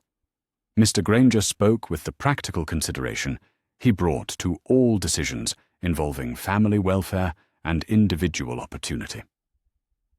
This consultation approach would allow Harry to contribute to positive changes while maintaining the security and independence we have worked to establish, he said, with evident approval for the balance between social contribution and personal protection. Mrs. Granger nodded with agreement that carried her characteristic focus on ensuring that Harry's choices were based on his own preferences rather than external expectations or family pressure. The decision should be entirely Harry's, based on his assessment of whether such contribution would be personally meaningful and professionally satisfying, she said, with absolute conviction about the importance of individual agency in determining life direction and career choices. Harry looked around at the people who had transformed his understanding of what family and support and educational opportunity could mean in practice, feeling overwhelmed with gratitude for the foundation of love and autonomy they had helped him build during their years together. I think I would like to try consultation work with the British policy reform efforts, he said, with growing confidence in his decision. Not because I have any desire to return to British jurisdiction or accept British authority, but because the knowledge and experience we have gained here could help other magical children avoid the kind of systematic abuse I experienced during my early years. He felt Hermione take his hand with the automatic support that had become natural between them during important moments and significant decisions. We could make a real difference in how magical children are educated and protected, she said, with the enthusiasm she reserved for projects that combined intellectual challenge with social contribution. and we could do it while maintaining our family arrangements and continuing our advanced magical development under French protection. Harry felt the magical energy that accompanied their collaborative work, building around their family group, though this time the sensation carried undertones of anticipation and purpose, rather than defense against external threats. For the first time since escaping from the cupboard under the stairs at Privet Drive, Harry Potter was choosing to engage with British magical society from a position of strength and autonomy, rather than simply trying to survive their authority and control. But this time, instead of being a powerless child whose welfare was subordinated to other people's political objectives, he was an accomplished magical practitioner with family support and legal protections who could contribute to positive changes while maintaining absolute control over his own circumstances and choices. The boy who had once believed himself to be unwanted and dangerous had become someone whose knowledge and experience could help protect other children from institutional abuse and educational neglect. That transformation felt like the most powerful magic he had ever experienced, and it promised a future where his abilities would serve purposes larger than individual survival or personal advancement. 6 months later, Harry stood in a conference room at the International Confederation of Wizards headquarters in Geneva, presenting the results of his collaborative research with Hermione to an audience that included educational policymakers from 12 different magical communities. The presentation focused on defensive magic techniques that could protect magical children from various forms of coercion and abuse, while promoting healthy development of their individual capabilities. The audience's response had been overwhelmingly positive, with several institutions requesting permission to implement their educational recommendations as part of comprehensive child welfare reforms. Most significantly, the British magical government had formally adopted their collaborative magical development curriculum as a required component of all magical educational programs, ensuring that future generations of magical children would learn to recognize and resist institutional manipulation.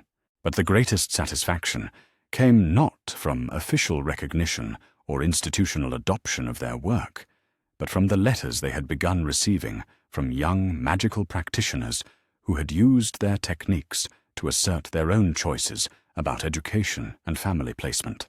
Each child who successfully resisted magical compulsion or refused inappropriate placement represented a victory for individual agency over authoritarian convenience. Harry had discovered that his greatest contribution to magical society involved not defeating dark wizards or fulfilling ancient prophecies, but helping other children avoid experiencing the kind of systematic abuse and institutional manipulation that had characterized his own early years.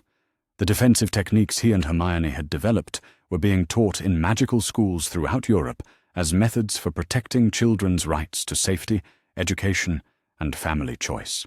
The boy who had escaped from a cupboard under the stairs had found not only family and education and safety, but a way to use his experiences and abilities to make the magical world a better place for children who needed protection and support rather than control and manipulation. Standing in that conference room, surrounded by people who valued his contributions and respected his choices, Harry Potter understood that he had become exactly who he was always meant to be. Not the boy who lived, or the chosen one, or any other title imposed by other people's expectations, but simply Harry Potter, a young man who had chosen to use his knowledge and abilities to help other people while maintaining the family bonds and personal autonomy that had become central to his happiness. The transformation from powerless victim to empowered advocate felt like coming home to a version of himself that had been waiting all along for the opportunity to emerge. He had found not just freedom from abuse and control, but purpose that aligned with his deepest values about protecting children and supporting individual choice. For someone who had spent his early years believing that his existence caused nothing but trouble and inconvenience for other people, that kind of positive purpose felt like the most powerful magic of all. As he walked back to his family's permanent residence in the French countryside, Harry reflected on how completely his understanding of his place in the world had changed since that desperate morning when he had climbed out of his cupboard prison and discovered a girl reading books in her garden. The boy who had once believed himself fundamentally alone had found people who loved him unconditionally and supported his choices without reservation. The child who had been told his magical abilities were dangerous and wrong had learned to use them to help other people and contribute to important work. The victim of institutional abuse had become an advocate for children's rights and educational reform. Most importantly, he had learned that family was not about biological connection or legal obligation, but about people who chose to make each other's welfare and happiness their responsibility. The Grangers had saved him not through magical power or political influence, but through the simple decision to love him for who he was, rather than what he represented to other people. That love had given him the foundation necessary to grow into someone who could save himself and help save other children from experiencing the kind of systematic abuse and institutional manipulation that had shaped his early years. The sun was setting over the French countryside as Harry approached the house that had become his true home, where Hermione would be waiting with new research to share, and his parents would be preparing dinner and planning for another evening of the ordinary family life that had once seemed impossible to achieve. Harry Potter had chosen his future, and it was exactly the life he wanted to live. The morning sun climbed higher over Little Whinging, transforming the suburban street from a landscape of shadows into something that looked almost cheerful. Harry remained perched on the garden wall, mesmerized by the sight of the girl who had claimed her front garden as a personal library. In the growing light, he could see details that had been hidden in the pre-dawn gloom. She was perhaps a year older than him, with the kind of wild, unmanageable hair that suggested she had inherited her mother's curls and her father's stubborn cowlicks. Her clothes were neat but practical, the sort chosen by parents who valued durability over fashion. Most remarkably, she was surrounded by books. Not just the one thick volume she had been reading when he first spotted her, but an entire collection spread across the blanket, like treasures displayed by a particularly literate pirate.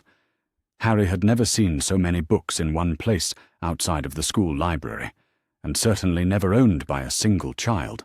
The Dursleys maintained a small shelf of respectable novels in their sitting room, but these were decorative objects, chosen for their ability to suggest intelligence without requiring actual reading.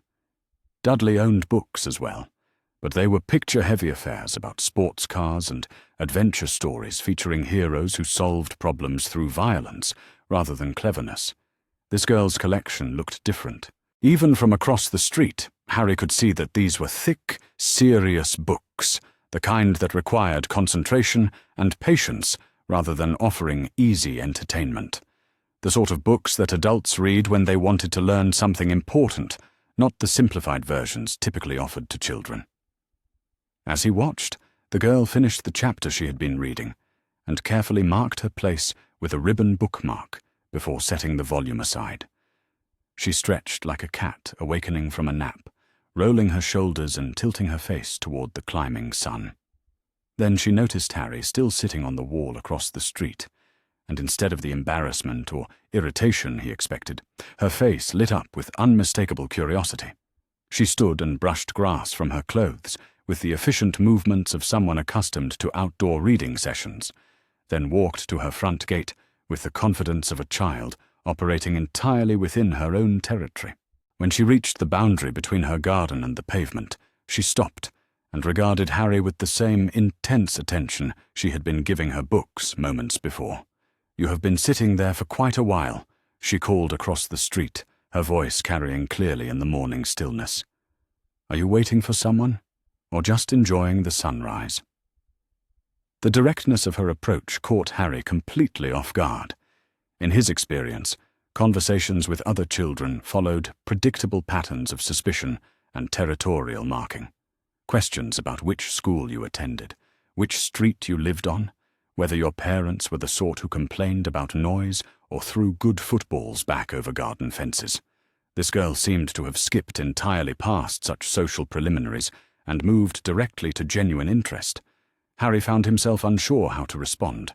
The truth was complicated in ways he had never needed to explain before. He was not waiting for anyone, since he had no one to wait for. He was not really watching the sunrise, since he had been watching her. He was a runaway with nowhere to run to, sitting on a stranger's wall, because he lacked the imagination to think of anywhere better to go. "I suppose I am just thinking," he said finally, which was true enough to avoid being an outright lie. The girl nodded, as though this was a perfectly reasonable explanation for sitting alone on garden walls at dawn. "Thinking is excellent," she said, with the kind of serious approval usually reserved for academic achievements. "I do my best thinking in the early morning, before the world gets too busy and noisy. Would you like to come over and think more comfortably?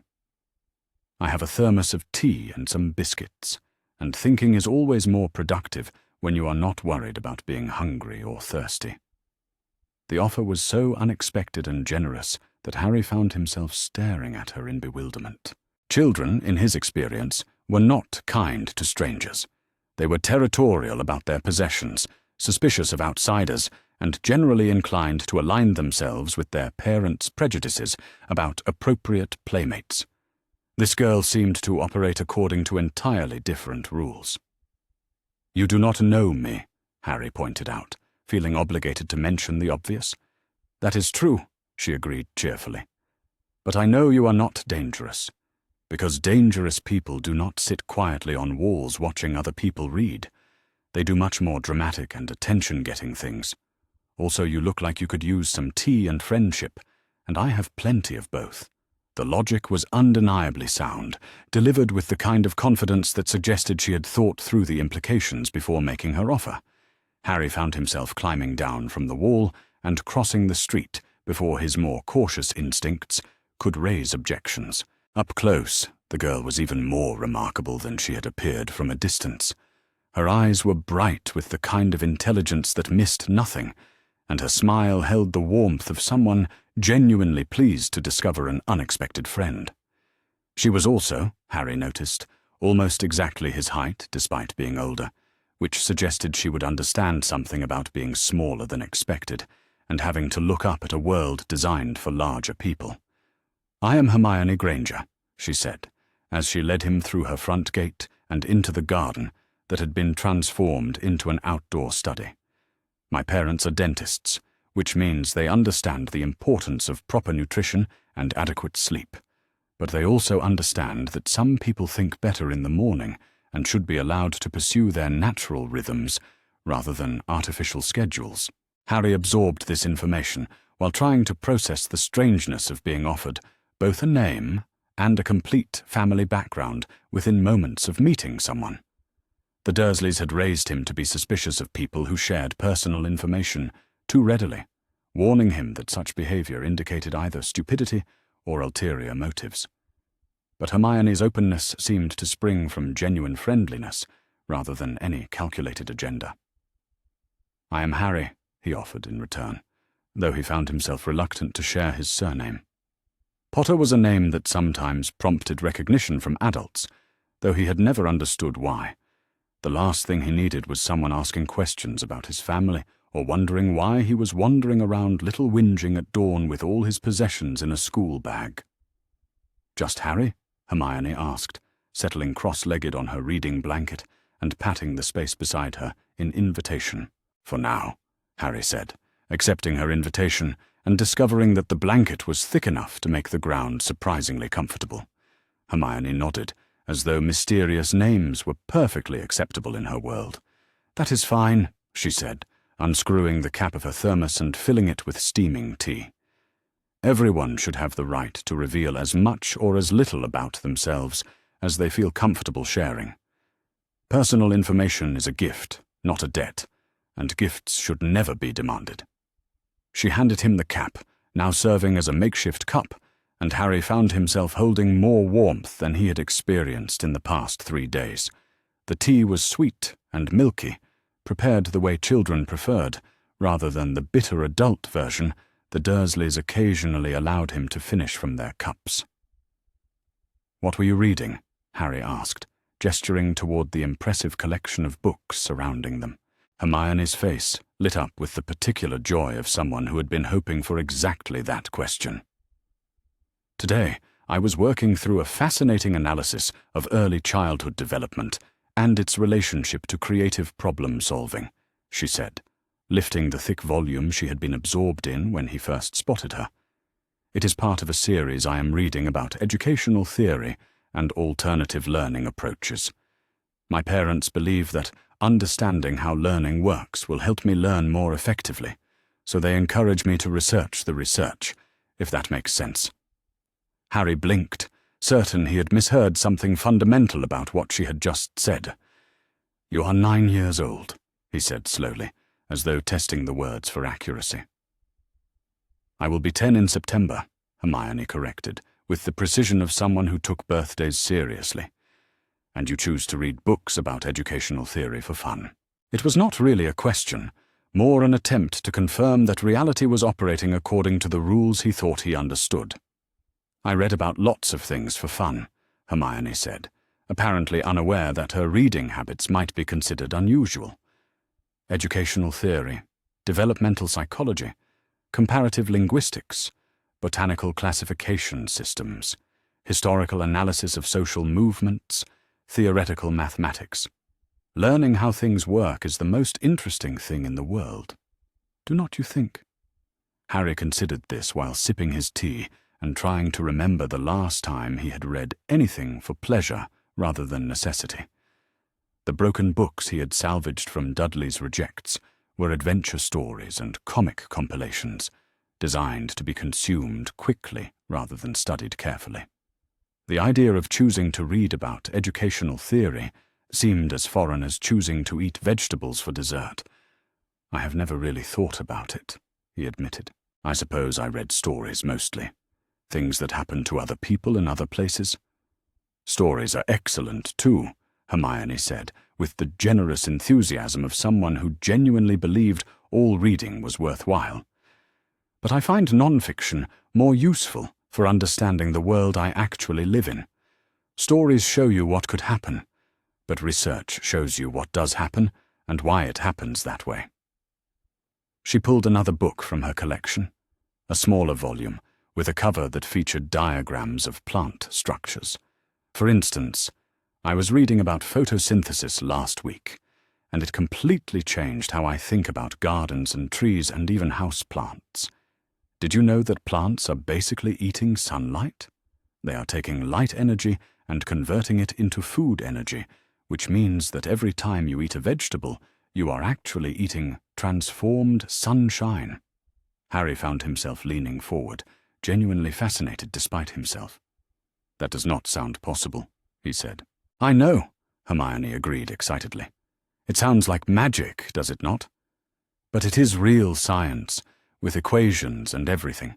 The best discoveries always sound impossible at first, which is why it is so important to keep learning and questioning and researching instead of just accepting what seems obviously true." As she spoke, something extraordinary began to happen. The books surrounding them started shifting positions without anyone touching them, arranging themselves into neat stacks organized by subject matter. Harry watched in amazement as volumes on mathematics grouped themselves together, while books about psychology formed their own pile, and historical texts created a third orderly collection. Hermione followed his stunned gaze and saw what was happening to her library.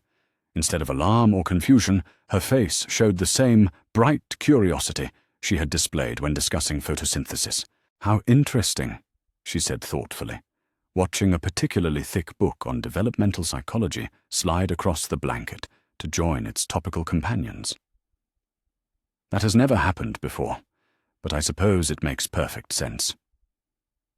I was just thinking about how much more efficient my study sessions would be if my books organized themselves by subject, and apparently they decided to help." Harry stared at her in disbelief. "You are not frightened," he said. Why would I be frightened? Hermione asked reasonably. It is clearly some form of telekinetic response to focused intention, which suggests either a previously unknown natural ability or an external force responding to subconscious direction. Either way, it is fascinating rather than frightening. The books are not being damaged or behaving destructively. They are simply organizing themselves more efficiently than I could manage manually. She reached out and touched the spine of the nearest book, as though checking to make sure it was still solid and real. "Do unusual things happen around you as well?" she asked, turning to study Harry with the same analytical attention she had been giving her books moments before. The question hung in the air between them, like a bridge Harry could either cross or ignore. In all his 8 years of strange incidents and inexplicable occurrences, no one had ever asked him such a direct question, with such matter-of-fact acceptance of the possibility that the answer might be yes. "Sometimes," he admitted quietly. "Things that I cannot explain. Things that make other people angry and frightened." Hermione nodded, as though this was exactly what she had expected to hear. Adults often respond to unknown phenomena with fear rather than curiosity, she observed. It is a documented psychological tendency. When people encounter something outside their existing framework of understanding, they either dismiss it as impossible or treat it as threatening. But just because something is unusual does not mean it is dangerous. She gestured toward the neatly organized books surrounding them. This is clearly unusual, but it is also clearly helpful. Perhaps unusual things happen to people who need them to happen, or people who are ready to handle them properly. Harry found himself wanting desperately to believe her perspective, but years of Dursley conditioning made acceptance difficult. "The people I live with think unusual things are wrong," he said carefully. "They think I should be able to control them, and when I cannot, they think I should be punished until I learn how." Hermione's expression shifted, and for the first time since he had met her, Harry saw something that looked like anger in her bright eyes. "That is scientifically absurd," she said, with the kind of controlled fury that suggested she was working hard to remain analytical rather than emotional. "You cannot punish someone into controlling abilities they do not understand. It is like punishing someone for having brown eyes instead of blue, or for being tall instead of short. Punishment is only effective for modifying deliberate behavior, not for changing fundamental characteristics." She paused, and when she continued, her voice was gentler, but no less certain. "The people you live with sound like they do not understand how learning works, or how children develop, or how to respond appropriately to things that do not fit their expectations. That does not mean you are wrong or bad or deserving of punishment. It means they are not equipped to help you understand and develop your abilities properly." The validation was more powerful than Harry had expected. For the first time in his life, someone was suggesting that the problem might not be him, that perhaps the people responsible for his care were the ones who needed to change their approach. "They are my only family," Harry said, though the words felt hollow even as he spoke them. "Family is supposed to provide love, support, and guidance," Hermione said firmly. "If the people who call themselves your family are providing punishment, fear, and control instead, then they are not really functioning as family, regardless of biological or legal relationships." She pulled her knees up to her chest and wrapped her arms around them, settling into what was clearly a thinking position. "Where are you supposed to be right now?" she asked, with the gentle directness that seemed to characterize all her conversations. The question was both simpler and more complicated than Harry knew how to answer. "I was locked in a cupboard for 3 days, he said finally.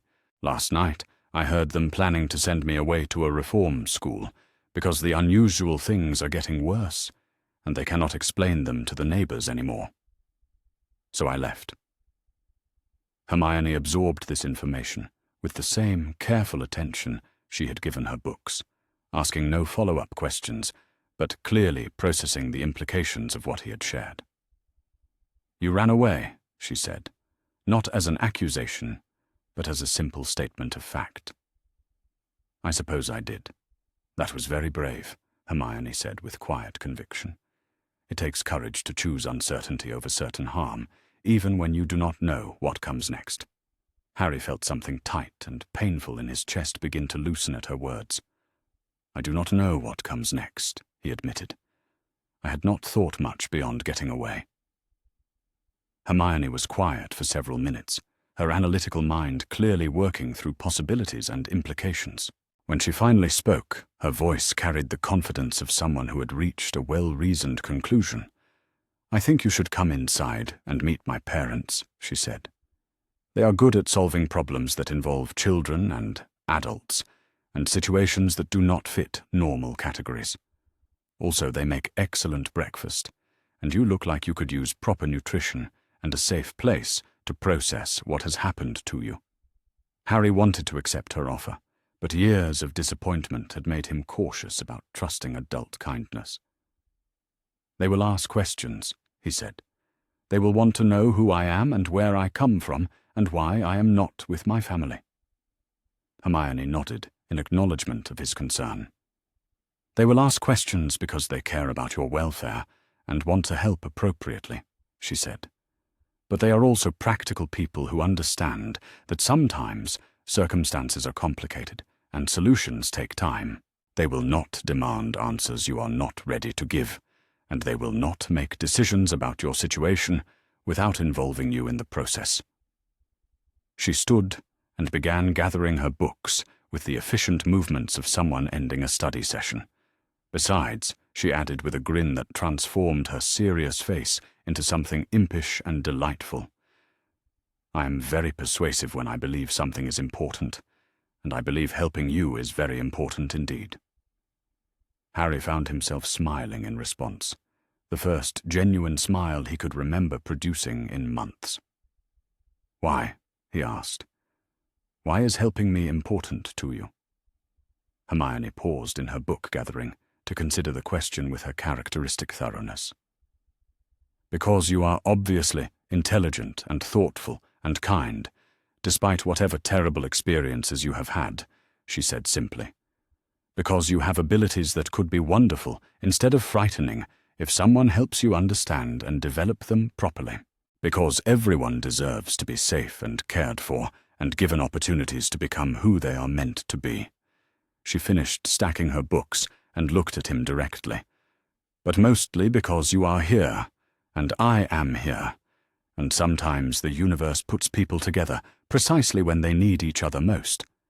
I have been hoping for a friend who understands that being different is not the same as being wrong, and you clearly understand that better than most people ever could." Harry felt tears prick at his eyes, though whether from relief or gratitude or simple exhaustion he could not say.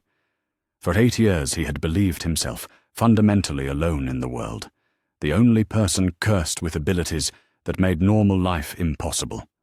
The discovery that another child not only shared his strangeness, but actively celebrated it, felt like stepping from a dark room into unexpected sunshine. "I would like to meet your parents," he said quietly. Hermione's smile could have powered the streetlights. "They are going to love you," she said, with absolute certainty. "And more importantly, they are going to help us figure out how to make sure you never have to hide in cupboards or run away in the night ever again." As they walked toward the front door of the Granger house, Harry felt the same sense of approaching transformation that had filled him during his escape from Privet Drive. But this time, instead of running toward uncertainty, he was walking toward something that felt remarkably like hope. The books, he noticed, were still perfectly organized in their neat subject-based stacks, as though the universe itself approved of his decision to trust in Hermione Granger's extraordinary vision of how the world could work. The Granger household at breakfast time operated with the kind of organized chaos that suggested a family accustomed to accommodating individual quirks within a framework of mutual respect. Mrs. Granger moved between the stove and the kitchen table with the efficient grace of someone who had long ago mastered the art of preparing multiple breakfast preferences simultaneously, while Mr. Granger sat reading a dental journal and occasionally offering commentary on articles about innovative cavity prevention techniques. Hermione led Harry through the front door and directly to the kitchen, apparently confident that her parents would handle the sudden appearance of a strange child with the same practical problem-solving approach they applied to everything else in their lives. Harry found himself clutching his school bag more tightly as they approached what felt like a moment of potential disaster or miraculous salvation. "Mum, Dad," Hermione announced as they entered the warm, book-filled kitchen. "I would like you to meet Harry. He has had some difficulties with his living situation and could use adult assistance in determining appropriate next steps." Mrs. Granger looked up from the scrambled eggs she was preparing, her expression shifting smoothly from mild curiosity to focused concern as she took in Harry's appearance. He was acutely aware of how he must look to these neat, professional people. His clothes were clean, but obviously second-hand and poorly fitting. His broken glasses were held together with tape that had seen better days.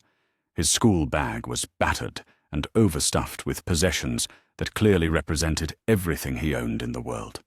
Most telling of all, he probably looked like exactly what he was: a child who had spent the night outdoors and was operating on the edge of exhaustion and hunger. "Hello, Harry," Mrs. Granger said, with the kind of gentle warmth that suggested she was accustomed to dealing with children in distress. "I am Elizabeth Granger, and this is my husband, David. Would you like to join us for breakfast while we discuss whatever has brought you to our door at such an early hour?" Mr. Granger folded his dental journal with the deliberate movements of someone setting aside professional concerns to focus on more immediate human needs. "Have you eaten recently?" he asked, his voice carrying the particular tone adults used when they suspected the answer was going to be concerning. Harry found himself caught between habitual wariness and desperate hope. The Grangers seemed genuinely kind, but his experience with adult kindness was limited and generally disappointing.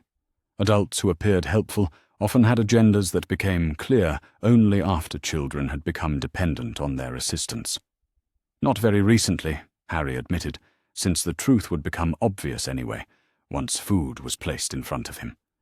Mrs. Granger made a soft sound of distress and immediately began setting another place at the table, piling it high with eggs, toast, and fresh fruit in quantities that suggested she understood something about feeding hungry children. "Sit, please," she said, gesturing toward the chair beside Hermione. "Food first, questions later. Everything else can wait until you have had proper nutrition and a chance to collect yourself." Harry slid into the offered chair and found himself surrounded by the kind of comfortable domesticity he had observed through other families' windows, but never experienced himself. The kitchen was warm and bright, with morning sunlight streaming through windows that looked out onto a garden where Hermione clearly spent considerable time reading. Books were scattered across various surfaces, suggesting a household where learning was a constant, shared activity rather than a formal obligation confined to school hours. Most remarkably, there was no undercurrent of tension or impatience in the atmosphere. The Grangers seemed genuinely pleased to have an unexpected guest at their breakfast table, treating his presence as an opportunity rather than an inconvenience. "Hermione has mentioned that she enjoys reading in the garden early in the morning," Mr. Granger said, as Harry began working his way through the most substantial meal he had eaten in days. "We were initially concerned about this habit, but we have come to understand that she does her best thinking when the world is quiet and she has uninterrupted time to process information. She told us she sometimes sees other early risers in the neighborhood," Mrs. Granger added, refilling Harry's orange juice glass without being asked. "Children who are also awake before the conventional world begins its daily routine." Harry glanced at Hermione, who was eating her own breakfast with the calm efficiency of someone who had anticipated exactly how this conversation would unfold. "I have been sitting in your neighbor's garden for the past hour or so," Harry said carefully. "I hope that was not inappropriate." "Not at all," Mr. Granger assured him. though it does raise questions about where you are supposed to be at this hour, and whether the adults responsible for your welfare are aware of your current location.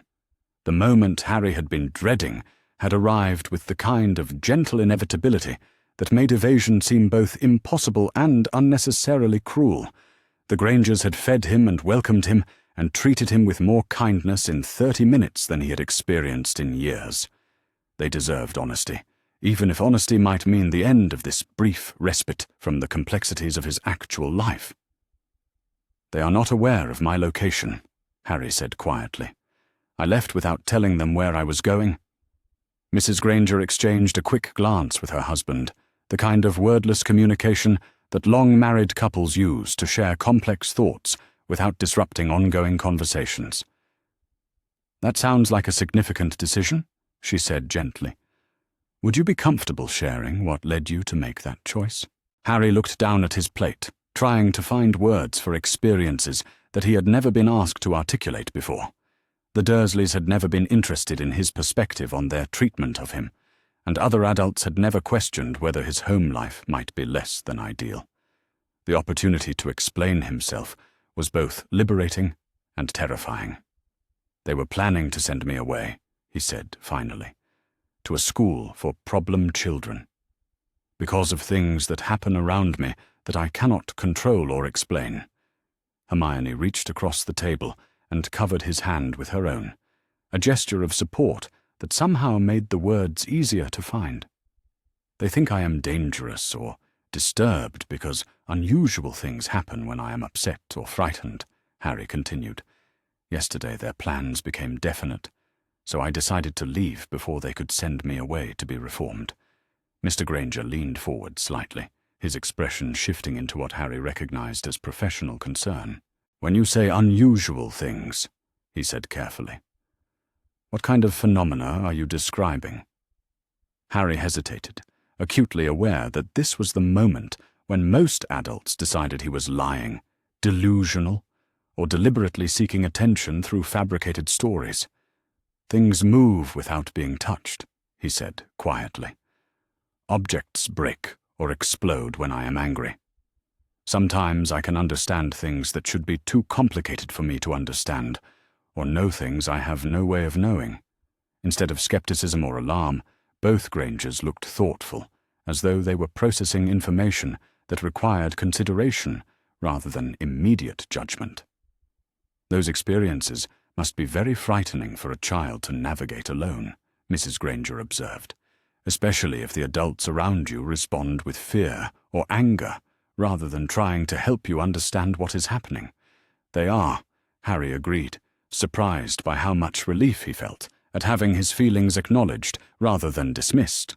I told Harry that his experiences sound similar to documented cases of telekinetic and precognitive phenomena, Hermione interjected with the confidence of someone who had done research on the topic.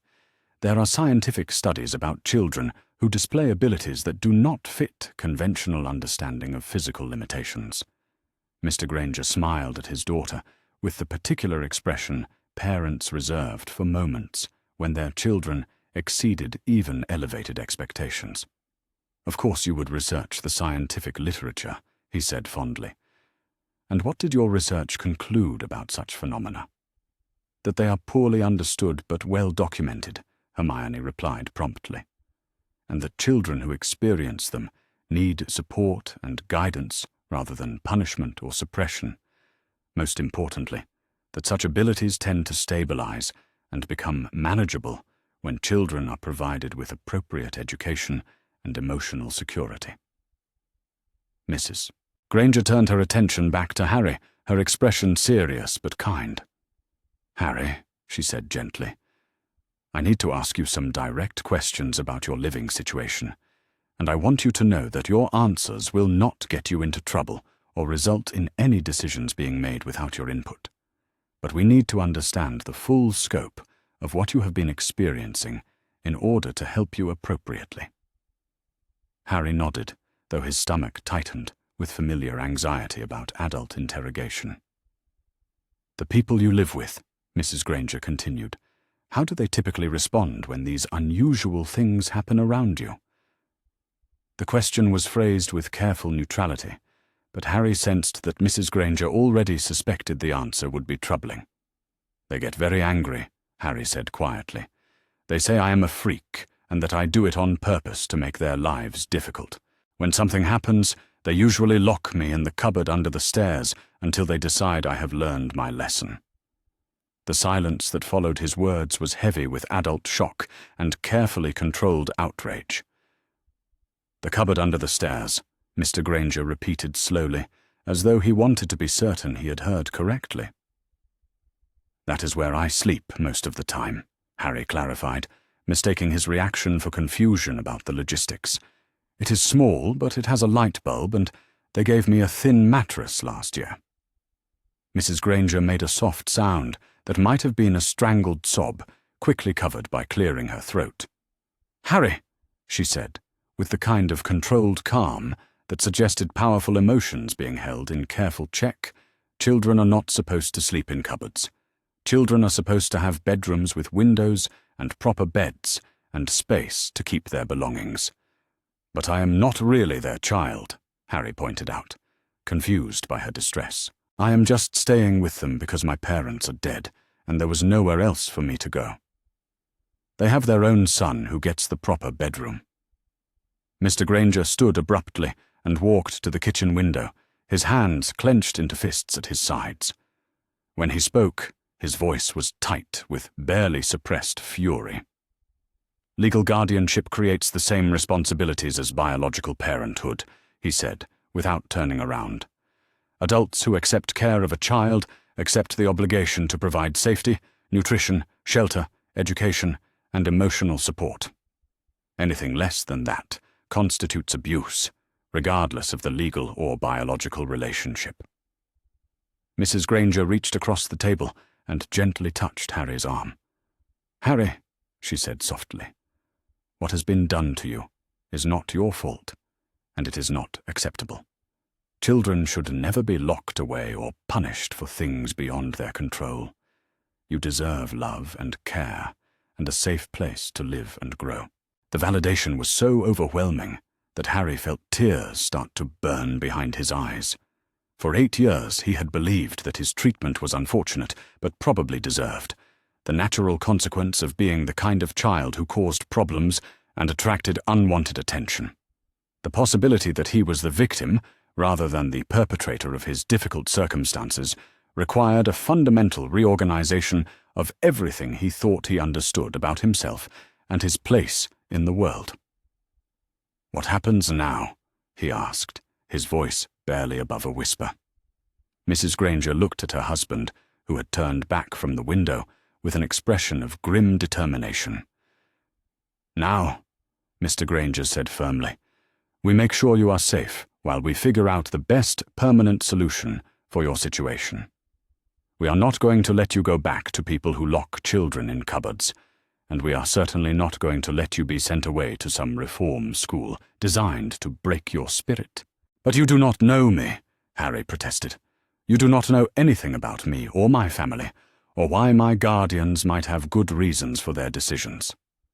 Hermione spoke up with the passionate conviction that characterized all her strongly held opinions. "We know you are intelligent and kind and brave enough to escape a bad situation when staying became impossible," she said fiercely. "We know you have abilities that could be wonderful if properly understood and developed. We know you have been treated badly by people who should have protected you. That is enough to know that helping you is the right thing to do." Mrs. Granger smiled at her daughter before addressing Harry directly. "Hermione is correct," she said simply. "We know enough to understand that you need help, and we have the resources and inclination to provide it. Everything else can be sorted out as we go along." "But surely there are legal complications," Harry said, his practical side asserting itself despite his emotional desire to believe in their promises. "Official procedures and authorities who need to be notified, and paperwork that needs to be completed." Mr. Granger sat back down at the table, his expression shifting into what Harry recognized as professional problem-solving mode. "There are indeed legal considerations," he admitted, "but there are also emergency provisions for children in immediate danger, and there are ways to navigate the system that prioritize child welfare over bureaucratic convenience. He paused to sip his coffee before continuing. Your guardians will likely report you missing when they discover your absence, which means we need to be prepared to demonstrate that you left because you were in danger, not because you were being rebellious or attention-seeking. That should not be difficult, Mrs. Granger added grimly. Physical evidence of a child sleeping in a cupboard will speak for itself, and I suspect there are other signs of neglect and abuse that will become apparent once professionals begin investigating your living conditions. Harry felt a flutter of panic at the thought of official investigations and professional scrutiny. I do not want to get anyone in trouble, he said quickly. I just want to not go back there. Mrs. Granger leaned forward and spoke with gentle firmness. Harry, adults who abuse children need to be held accountable for their actions, not to punish them but to prevent them from harming other children in the future. You are not responsible for their choices, and you are not responsible for the consequences of their choices. She reached across the table and squeezed his hand. Your only responsibility right now is to let caring adults help you build a better life, she continued. Everything else is our job to handle. Hermione had been quietly listening to the adult conversation, but now she spoke up with a question that cut directly to the heart of Harry's concerns. What if the authorities decide that Harry should go back to his guardians anyway? She asked. What if they think keeping families together is more important than keeping children safe? It was a sophisticated question that demonstrated her understanding of the complexities involved in child welfare decisions, and Harry found himself holding his breath as he waited for her parents' response. Mr. Granger considered the question seriously before answering. That is a real possibility, he admitted. The system is designed to preserve family units whenever possible, and caseworkers sometimes make decisions based on limited information or bureaucratic pressures rather than child welfare. He paused to look directly at Harry. But we will not let that happen without fighting it every step of the way, he said firmly. We have resources and connections, and the determination to make sure you are placed somewhere safe, even if that process takes longer than we would prefer.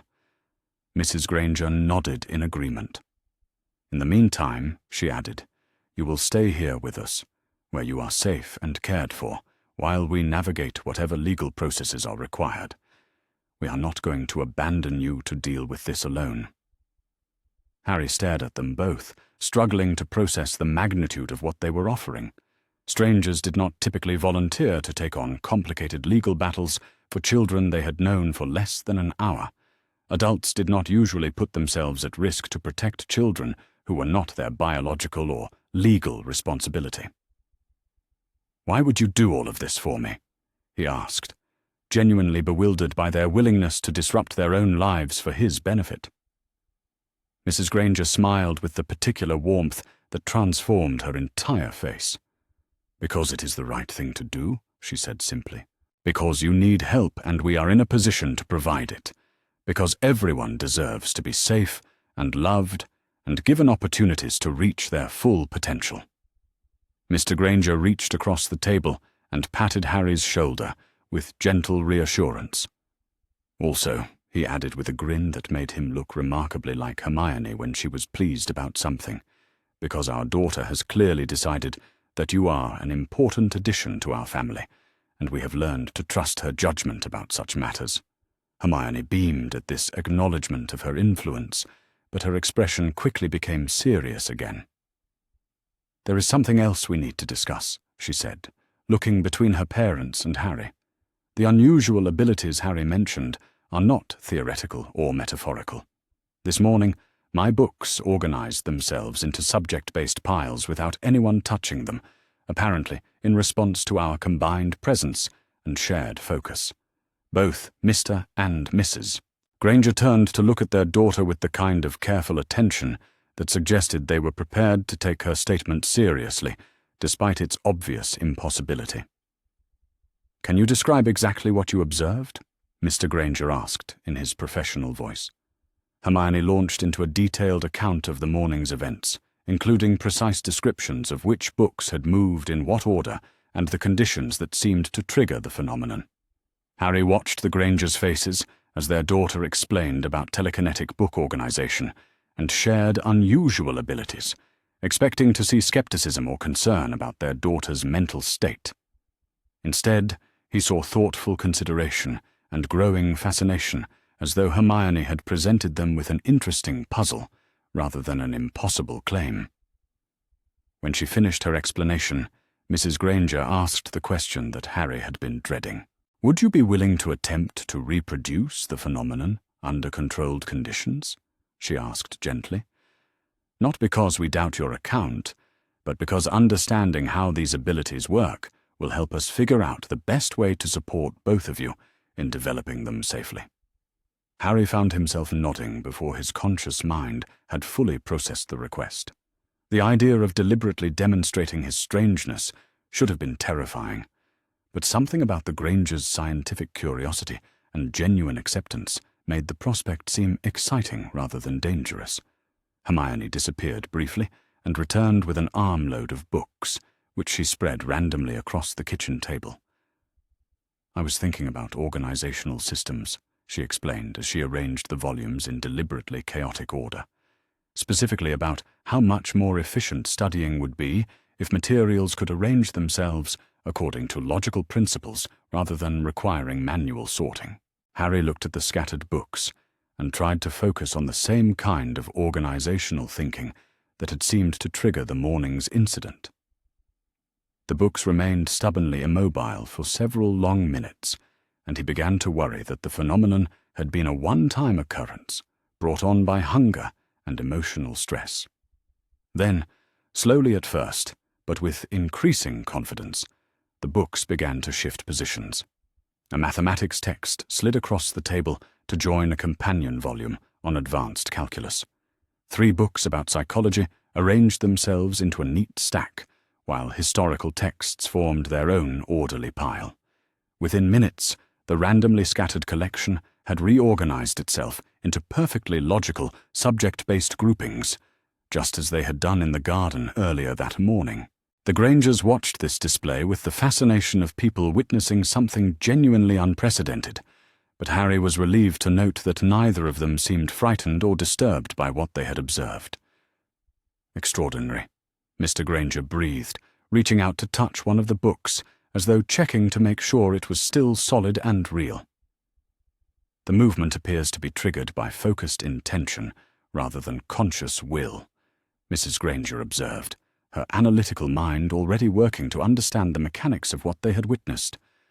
"Neither of you seems to be exerting deliberate control over the process, but your shared focus on organizational principles appears to create the conditions necessary for the phenomenon to occur." She looked between Harry and Hermione with growing excitement.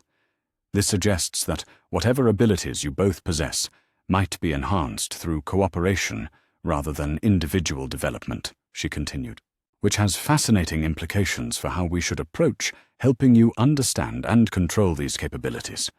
Hermione practically vibrated with enthusiasm at her mother's scientific approach to their unusual situation. "We could design experiments," she said eagerly, "systematic tests to determine what conditions produce the strongest effects, what kinds of intentions or emotions seem to enhance the abilities, whether the phenomenon is consistent across different types of objects or situations." Harry found himself caught up in her excitement, despite his lingering wariness about adult reactions to his strangeness. "You are not afraid that we are dangerous?" he asked, needing to be certain that their acceptance was genuine rather than polite concealment of deeper concerns. Mr. Granger laughed, a warm sound that seemed to fill the kitchen with additional sunshine. "Harry," he said fondly, "you have just demonstrated the ability to organize books through focused intention. If that is dangerous, then every librarian in the world should be considered a public menace." Mrs. Granger reached across the table and covered both children's hands with her own. "What you have shown us is remarkable and wonderful," she said firmly. "Different, certainly, and requiring careful study and appropriate guidance. But dangerous? No. What would be dangerous is trying to suppress or ignore abilities that are clearly part of who you are meant to become. She squeezed their hands gently before releasing them.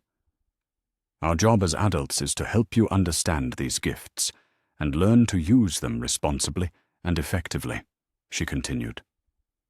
Not to fear them or try to make them disappear, but to help them become part of a happy, productive life. Harry felt tears start to slide down his cheeks, though whether from relief or gratitude or simple exhaustion he could not say. For the first time in his life, the strange things that happened around him were being treated as gifts rather than curses, as potential rather than problems. "Thank you," he whispered, his voice thick with emotion. Hermione leaned over and hugged him fiercely, her own eyes bright with tears. "We are going to figure this out together," she said with absolute conviction. "All of it. The legal stuff and the abilities stuff, and how to make sure you never have to be afraid or alone again." Mr. and Mrs. Granger exchanged another of their wordless spousal communications before Mrs. Granger spoke with the authority of someone who had reached a final decision. "Harry," she said formally, "we would like to invite you to stay with us while we work out the details of your situation. Not as a guest or a temporary arrangement, but as a member of our family for as long as you need or want to be here." She paused to make sure he was listening carefully before continuing. "That invitation comes with expectations and responsibilities, as well as rights and privileges," she continued. "We expect you to participate in family decisions that affect you, to communicate openly about your needs and concerns, and to work with us to develop your abilities safely and effectively." She smiled, and Harry felt as though the sun had risen for the second time that morning. "In return, you have the right to safety, privacy, education, emotional support, and unconditional love," she concluded, "plus all the books you can read and all the breakfast you can eat." Harry looked around the warm kitchen at the three people who had appeared in his life, like characters from the kind of stories he had never dared to believe might be true. Hermione, with her wild hair and scientific curiosity and fierce protective instincts.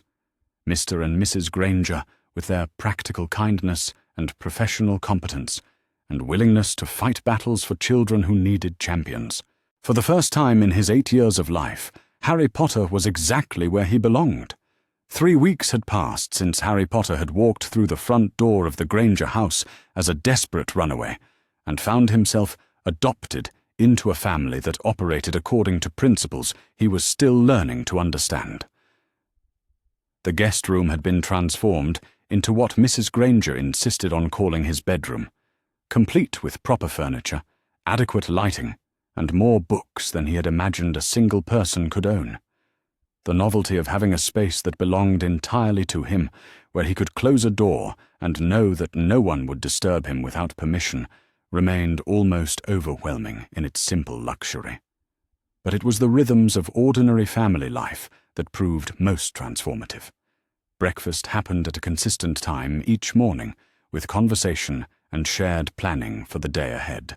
Dinner was a social event, rather than a hurried necessity, involving discussion of what each family member had learned or accomplished or puzzled over during their individual pursuits. Bedtime came with stories read aloud, gentle inquiries about worries or excitement, and the revolutionary concept that sleep was supposed to be restorative, rather than merely an escape from waking difficulties. Harry found himself adapting to these routines with the grateful efficiency of someone who had never experienced predictability as a positive force in his life. The Dursleys had maintained schedules as well, but their patterns had been designed around avoiding disruption rather than fostering growth. Meals had been functional affairs focused on getting necessary nutrition consumed with minimum conversation or mess. Evening activities had centered on television programs chosen to minimize conflict rather than stimulate thought. Bedtime had been imposed as a matter of adult convenience rather than child welfare. The Granger household operated according to entirely different principles. Meals were opportunities for education and connection. Evening activities were selected, based on individual interests and family learning goals. Bedtime was treated as a transition into rest and restoration, rather than a punishment for the crime of being awake. Most remarkably, Harry was expected to have opinions about these family decisions. His preferences regarding food, activities, and scheduling were solicited and incorporated into household planning, with the same seriousness accorded to adult contributions. When Mrs. Granger asked whether he preferred his morning eggs scrambled or fried, she waited for his actual answer, rather than making assumptions about what children typically wanted. When Mr. Granger suggested weekend outings to museums or libraries, Harry's enthusiasm or lack thereof was treated as genuinely relevant to the final decision. This inclusion in family governance proved more challenging than the physical comforts of proper food and adequate shelter. Harry had spent 8 years learning to minimize his presence and suppress his preferences in order to avoid attracting unwanted attention. The Granger expectation that he would actively participate in decisions about his own life required him to develop muscles of choice and advocacy that had never been properly exercised. Hermione proved to be an invaluable guide through these unfamiliar territories of family membership. She had been making her opinions known to her parents since she had learned to talk, and she approached the task of teaching Harry to do the same with characteristic analytical thoroughness. The key, she explained during one of their morning garden reading sessions, is understanding that expressing preferences is not the same as making demands. When I tell my parents that I would rather visit the Natural History Museum than the Science Museum, I am providing information they need to make good decisions about family activities. I am not insisting that my preferences should automatically override other considerations. Harry nodded, though he was still working through the implications of this distinction. "But what if your preferences are wrong?" he asked. "What if you choose something that turns out to be disappointing or inappropriate?" Hermione looked up from the book on developmental psychology she had been annotating with careful margin notes. "Preferences cannot be wrong," she said, with the patience of someone who had clearly thought through this philosophical question. "They can be based on incomplete information, or they can conflict with other people's preferences, or they can lead to outcomes that are different from what we expected.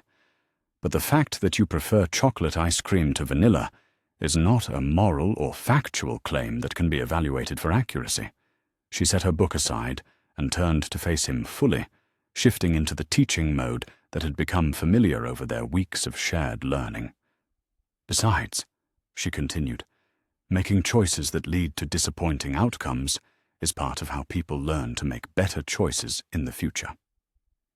If my parents always tried to prevent me from experiencing any disappointment, I would never develop the skills necessary to evaluate options and predict consequences effectively."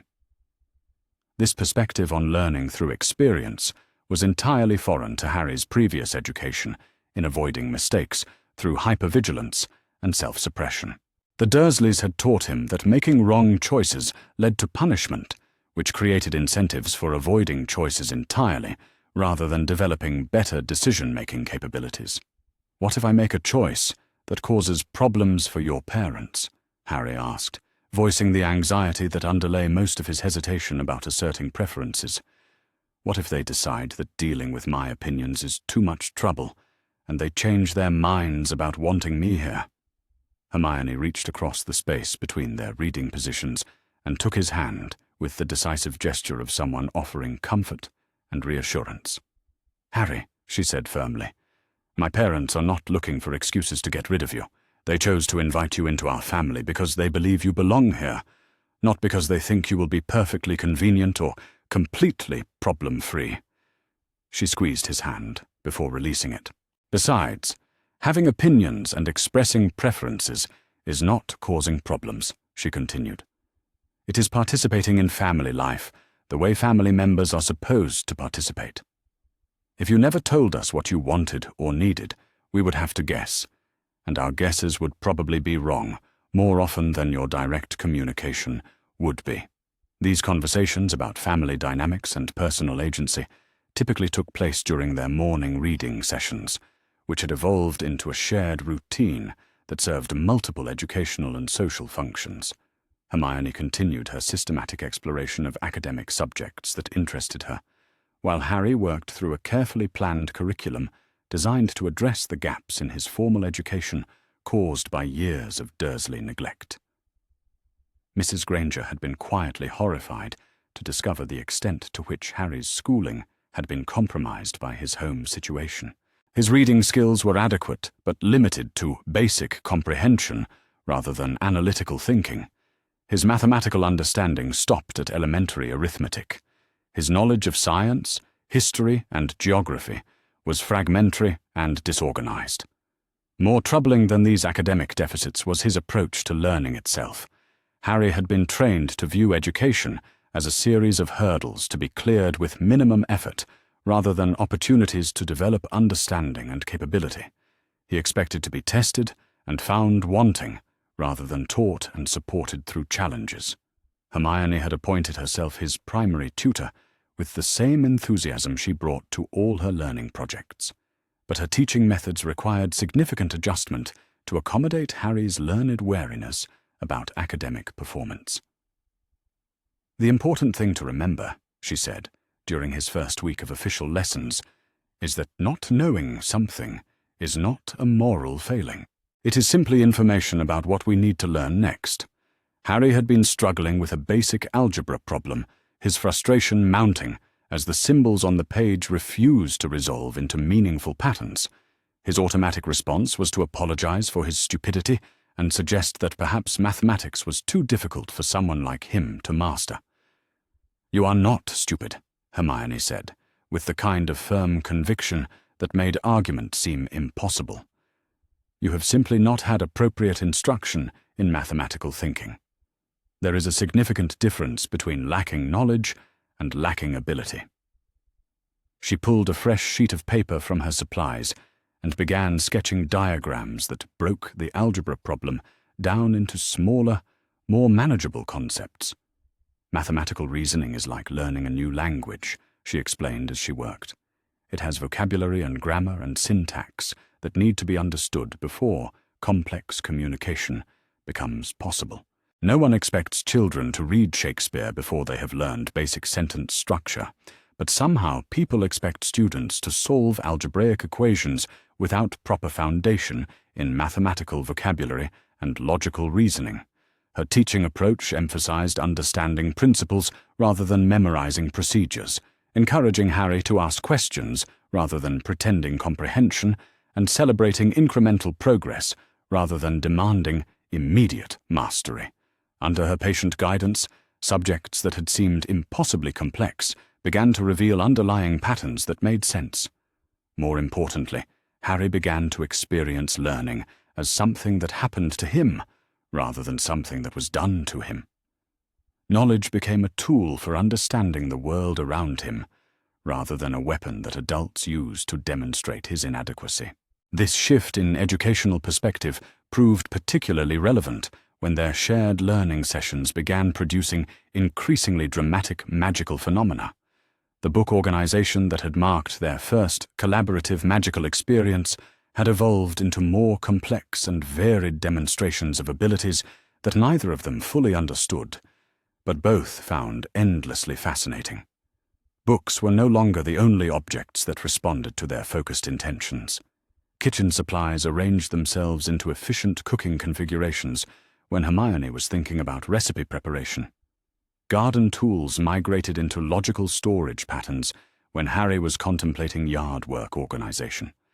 Art supplies sorted themselves by color and medium when either child was planning creative projects. Even more intriguingly, their individual abilities seemed to amplify when they worked together on shared tasks. Problems that challenged one of them individually became manageable when they approached them as a collaborative effort. Complex mathematical concepts that confused Harry in isolation became clear when Hermione explained them, and he provided his own interpretations of her explanations. Historical events that Hermione understood intellectually became emotionally vivid when Harry applied his intuitive understanding of injustice and power dynamics to her factual analysis. Mrs. Granger had begun keeping detailed notes about these collaborative learning sessions, approaching their unusual educational situation with the same scientific rigor she applied to her dental practice. Her observations revealed patterns that suggested their shared abilities were not random, magical eruptions, but systematic responses to specific types of mental and emotional collaboration. The phenomena seem most pronounced when you are both fully engaged with a problem that requires creative thinking, she reported during one of their weekly family meetings about Harry's integration and development. Simple memorization tasks do not trigger any unusual responses, but challenges that require analysis, synthesis, or innovation consistently produce interesting results. She consulted her notebook before continuing. Additionally, the strength of the response appears to correlate with the emotional significance you attach to the learning goal, she added. When you are studying something because you are genuinely curious about it, the magical enhancement is more pronounced than when you are studying something because it is required curriculum. Mr. Granger looked up from his own notes about the legal and practical aspects of Harry's situation. That suggests these abilities might be connected to motivation and engagement rather than just cognitive activity, he observed, which has interesting implications for how we should approach your education going forward.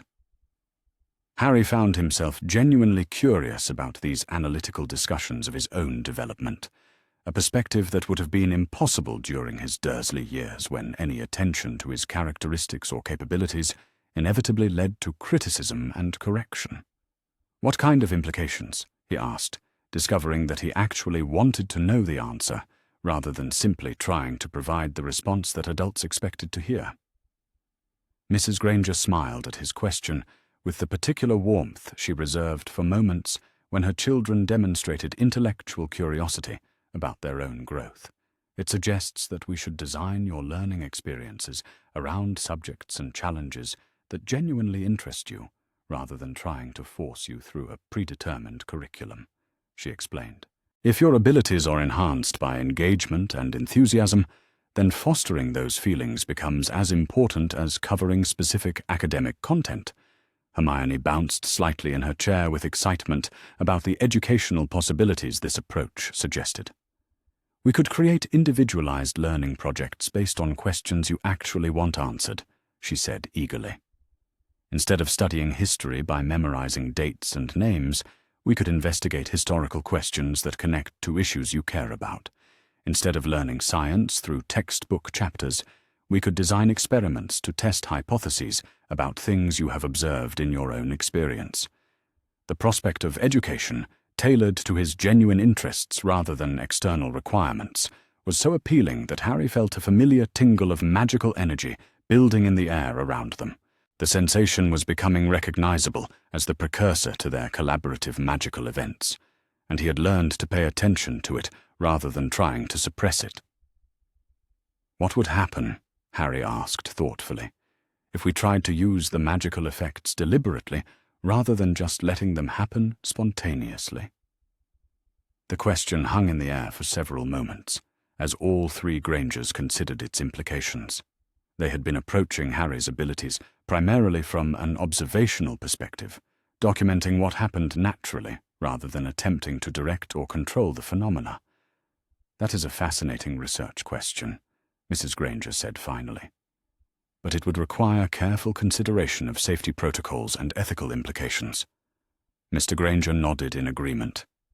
These abilities are clearly powerful, and we do not yet understand their limitations or potential consequences, he added. Any deliberate experimentation would need to proceed very cautiously with appropriate supervision and safeguards.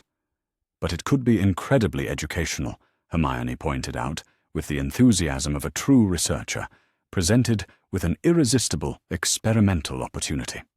We could design controlled tests to understand what variables affect the phenomena, what kinds of intentions produce what kinds of results, whether the abilities can be refined through practice. Harry felt his excitement building as the possibilities for understanding and developing his strange capabilities expanded beyond anything he had previously imagined. For 8 years, these abilities had been sources of fear and punishment, things to be hidden and suppressed rather than explored and celebrated. Could we start with something small and safe? he asked. Something that would not cause any damage if it went wrong, but would help us understand how the abilities work? Mrs. Granger consulted her notes again before responding.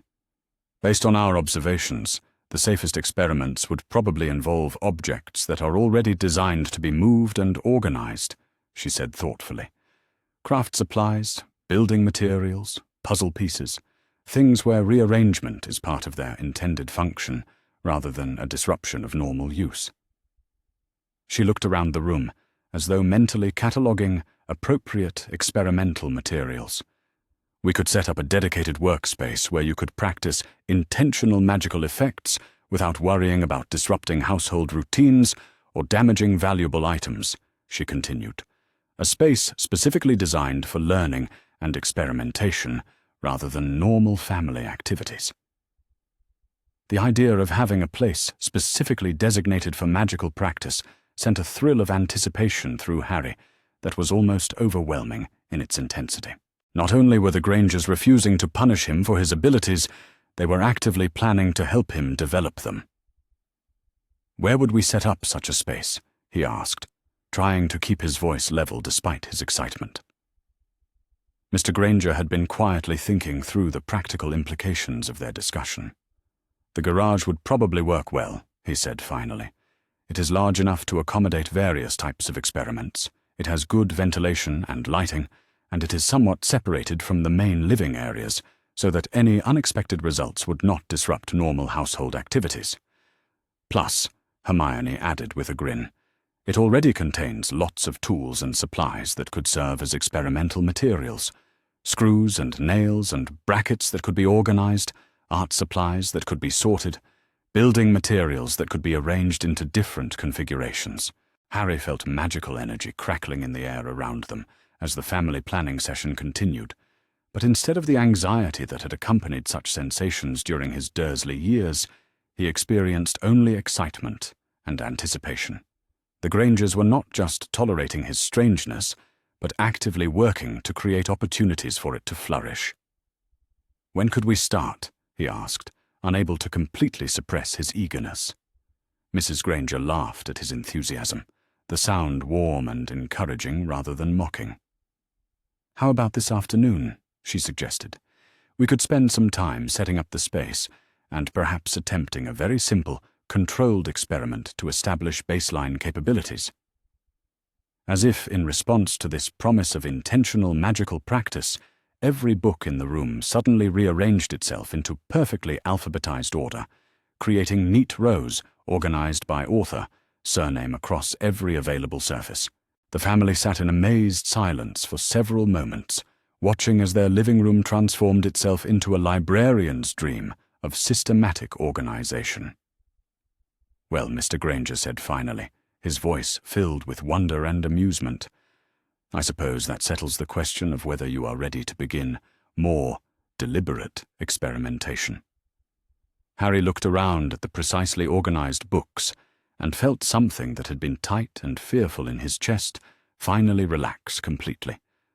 For the first time in his life, his abilities had been met not with anger or punishment, but with scientific curiosity and family support. This, he thought, as he watched Hermione already beginning to plan their afternoon experiments, was what home was supposed to feel like. The little whinging public library had become Hermione's second home during the 6 weeks since Harry had joined their family, and now it served as the primary battlefield in her campaign to understand the mysteries surrounding her new brother's past. She approached research with the same systematic thoroughness she applied to everything else, but this investigation carried personal stakes that made failure feel unthinkable. Harry deserved to understand his own history, she had explained to her parents during one of their weekly planning meetings. He has the right to know who his parents were, how they died, why he was placed with people who clearly had no interest in his welfare, and whether there might be other family members who could provide answers about his unusual abilities. Mrs. Granger had readily agreed to support this research project, though she had insisted on certain parameters to ensure that their investigation remained focused on Harry's welfare rather than idle curiosity about dramatic events. We need to be prepared for the possibility that what we discover might be disturbing or complicated, she had warned. Harry's guardians have been deliberately evasive about his background, which suggests there may be circumstances they prefer to keep hidden.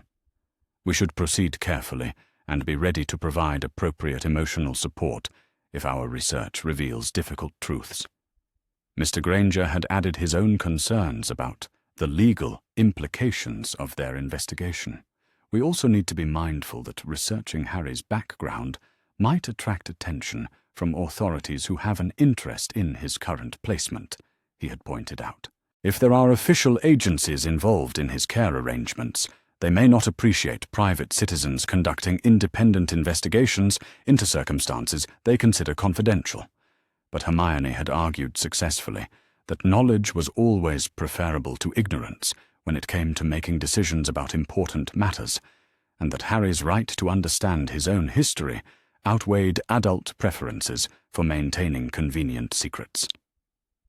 Now, surrounded by stacks of newspaper archives, genealogical records, and reference books about unusual phenomena, Hermione felt the familiar thrill of pursuit that came with following promising research leads. She had learned to organize her investigation systematically, tracking down information through multiple channels and cross-referencing sources to ensure accuracy. The starting point had been Harry's full name, which had finally been provided when legal paperwork required complete identification. Harry James Potter was not a common combination, and newspaper archives from the early 1980s had yielded several promising references that required careful analysis. The most significant discovery had been a series of brief news reports from November 1981 about a car accident in Godric's Hollow that had killed James and Lily Potter, leaving their infant son as the only survivor. The reports were oddly vague about the circumstances of the accident, providing few details about the cause of the crash or the condition of the surviving child. More puzzling still were the inconsistencies between different newspaper accounts of the same event. Some reports mentioned a house fire in addition to the car accident. Others referenced an unexplained gas explosion that had damaged several neighboring homes. One article had described the incident as a possible terrorist attack, though no group had claimed responsibility and no clear motive had been established. Hermione had learned through years of academic research that inconsistent reporting usually indicated either rapidly changing information or deliberate obfuscation of facts that someone preferred to keep private. In this case, the pattern suggested that official sources had been providing different explanations to different news outlets, which implied a coordinated effort to prevent accurate public understanding of what had actually happened. Even more intriguing was what the news reports didn't mention. None of the articles provided information about Harry's placement after his parents' death. There were no references to relatives who had taken custody, no statements from social services about arrangements for the orphaned child, no follow-up reports about his welfare or recovery from whatever trauma he had experienced. For a story that should have generated ongoing public interest due to the tragic death of young parents and the survival of an infant, the news coverage had ended abruptly after the initial reports. It was as though Harry Potter had simply disappeared from public awareness immediately after the accident that had killed his family. This pattern of information suppression had led Hermione to expand her research beyond conventional news sources. Public records databases had provided additional pieces of the puzzle, though many of the documents she needed remained frustratingly inaccessible due to privacy restrictions or classification levels that seemed unusually strict for routine civil matters. What she had been able to access painted a picture that raised more questions than it answered.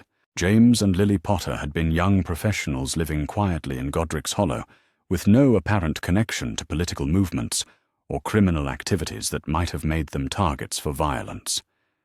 Their son had been placed with maternal relatives immediately after their deaths, but the specific legal arrangements remained sealed in court records that required special authorization to access. Most mysteriously, there were no subsequent references to Harry Potter in any public database after his initial placement. No school enrollment records, no medical treatment documentation, no participation in community activities or social programs. For 8 years, he appeared to have existed entirely outside the normal systems that tracked children's development and welfare. This comprehensive absence from official records was so unusual that Hermione had begun researching whether it might indicate intentional concealment rather than mere bureaucratic oversight. Children who disappeared from public documentation typically fell into specific categories that involved witness protection, international custody disputes, or families with connections to sensitive government activities. But the Potter family background provided no obvious explanation for why such extreme privacy measures might have been necessary.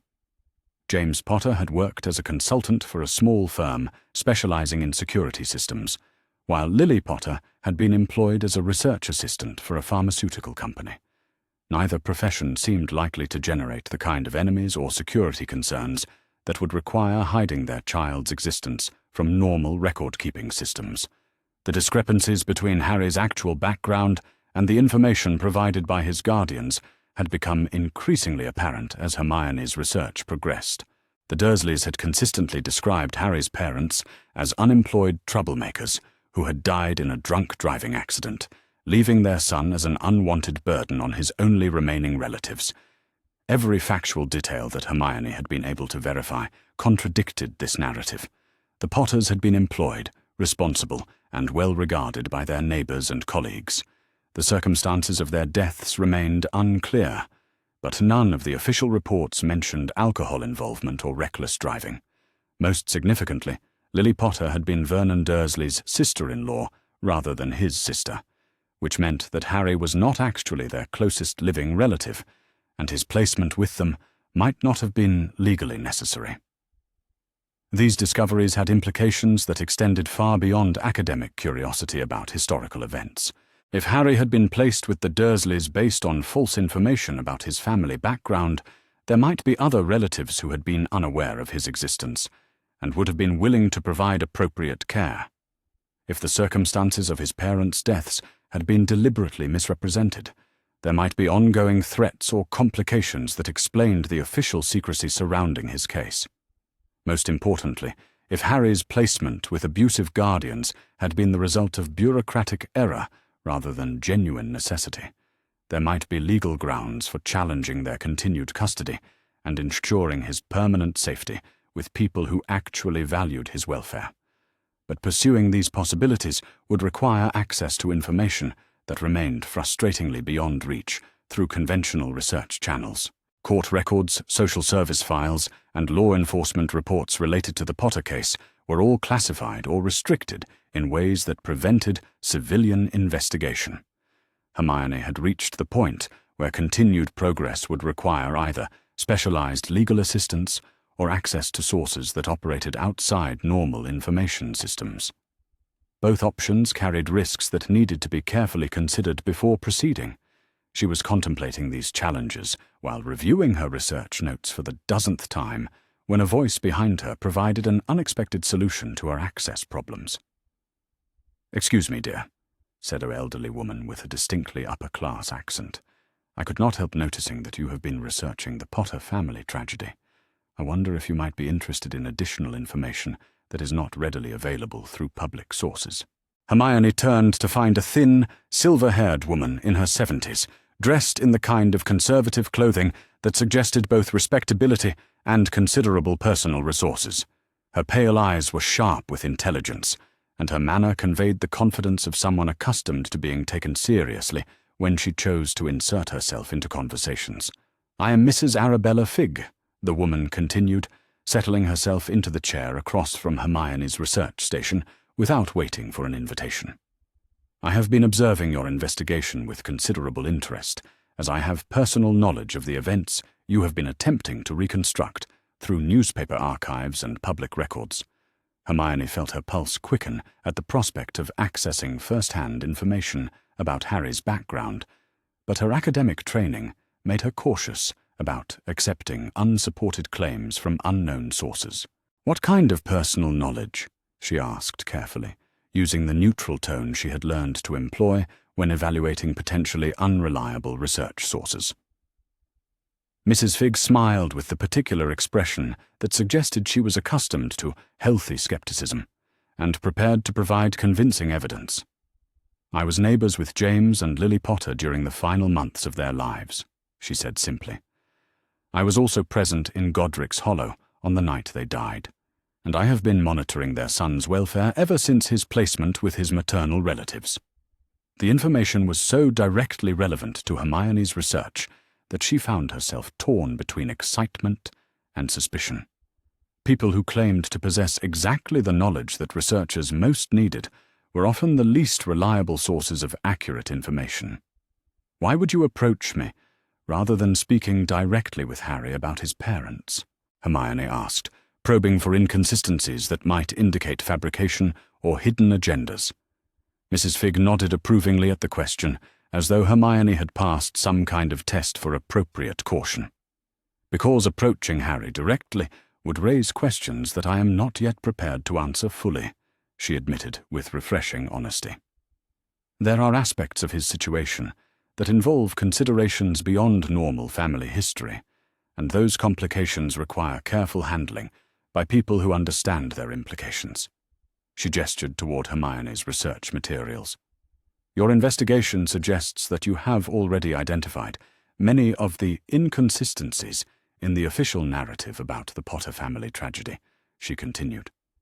"You clearly understand that Harry's placement with abusive relatives was not the result of normal custody arrangements, and you have presumably noticed that his background has been systematically concealed from public scrutiny." These observations were accurate enough to suggest that Mrs. Figg had indeed been monitoring Harry's situation with considerable attention to detail, which lent credibility to her claims about first-hand knowledge of relevant events. "What aspects of his situation involve considerations beyond normal family history?" Hermione asked, her academic curiosity overriding her caution about engaging with unknown sources. Mrs. Figg was quiet for several long moments, apparently weighing how much information she was prepared to reveal during their initial conversation. James and Lily Potter were killed because they possessed information that certain powerful people found threatening, she said finally. Their deaths were not the result of an accident or random violence, but a targeted assassination designed to prevent them from sharing what they knew with authorities who might have acted on that information. The revelation was so dramatically different from any of the explanations Hermione had encountered in her research that she found herself momentarily speechless. "What kind of information?" she managed to ask when she recovered her voice. "Evidence of illegal activities involving people with significant political and economic influence," Mrs. Figg replied. "The specifics are complex and dangerous, which is why Harry's placement was arranged to keep him hidden from public attention rather than ensuring his welfare was properly protected." She leaned forward slightly, her expression becoming more urgent. "The people who killed his parents believe that Harry may have inherited access to the same information that made his family a threat," she continued. "They have been content to leave him with neglectful guardians because isolation and mistreatment reduce the likelihood that he will develop the capabilities necessary to access or understand his inheritance." "But that situation is changing," Mrs. Figg added with evident concern. "Harry is no longer isolated. He is receiving proper education and emotional support, and he is beginning to display abilities that suggest his potential is developing rather than being successfully suppressed." Hermione felt cold understanding begin to crystallize around the implications of what Mrs. Figg was revealing. "You are saying that Harry's abuse was not accidental neglect, but deliberate policy, designed to prevent him from becoming capable of threatening the people who killed his parents," she said slowly. Mrs. Figg nodded grimly. "And I am saying that by providing him with love, education, and encouragement to develop his abilities, your family has unknowingly placed him in significantly increased danger from people who have already demonstrated their willingness to commit murder to protect their secrets." The research materials spread across the library table suddenly seemed ominous rather than merely academic. Hermione had been pursuing knowledge about Harry's background as a way of helping him understand his identity and assert his rights, But apparently, her investigation had been leading them directly toward the kind of powerful enemies who killed entire families to maintain their privacy. "What should we do?" she asked, her voice barely above a whisper. Mrs. Figg reached across the table and placed a wrinkled hand over Hermione's notebook, her touch surprisingly warm and reassuring. "First," she said firmly, "you should understand that knowledge is not the same as helplessness. The people who killed Harry's parents succeeded because James and Lily were isolated and unaware of how dangerous their enemies actually were. You and your family are not isolated. You are not unaware. And you are not without resources to protect yourselves and Harry." She squeezed Hermione's hand gently before releasing it. "Second," she continued, "you should know that Harry is not the only person with an interest in seeing justice done for the Potter family tragedy. There are people who have been waiting for him to develop sufficient capability to access his inheritance and use it to expose the truth about his parents' deaths." Mrs. Figg smiled with the expression of someone who had been hoping for exactly this conversation for many years. "What I am offering," she said clearly, "is an alliance between your family and those of us who have been working to ensure that Harry survives to adulthood with his capabilities intact and his potential realized. In exchange for accepting certain risks and responsibilities, you would gain access to knowledge, resources, and protection that would allow Harry to grow into his inheritance safely." The offer was both thrilling and terrifying in its implications. Hermione had begun her research, hoping to answer questions about Harry's identity, but apparently she had stumbled into a conspiracy that involved powerful enemies, dangerous secrets, and people who had been planning Harry's eventual emergence for years. "What kind of inheritance?"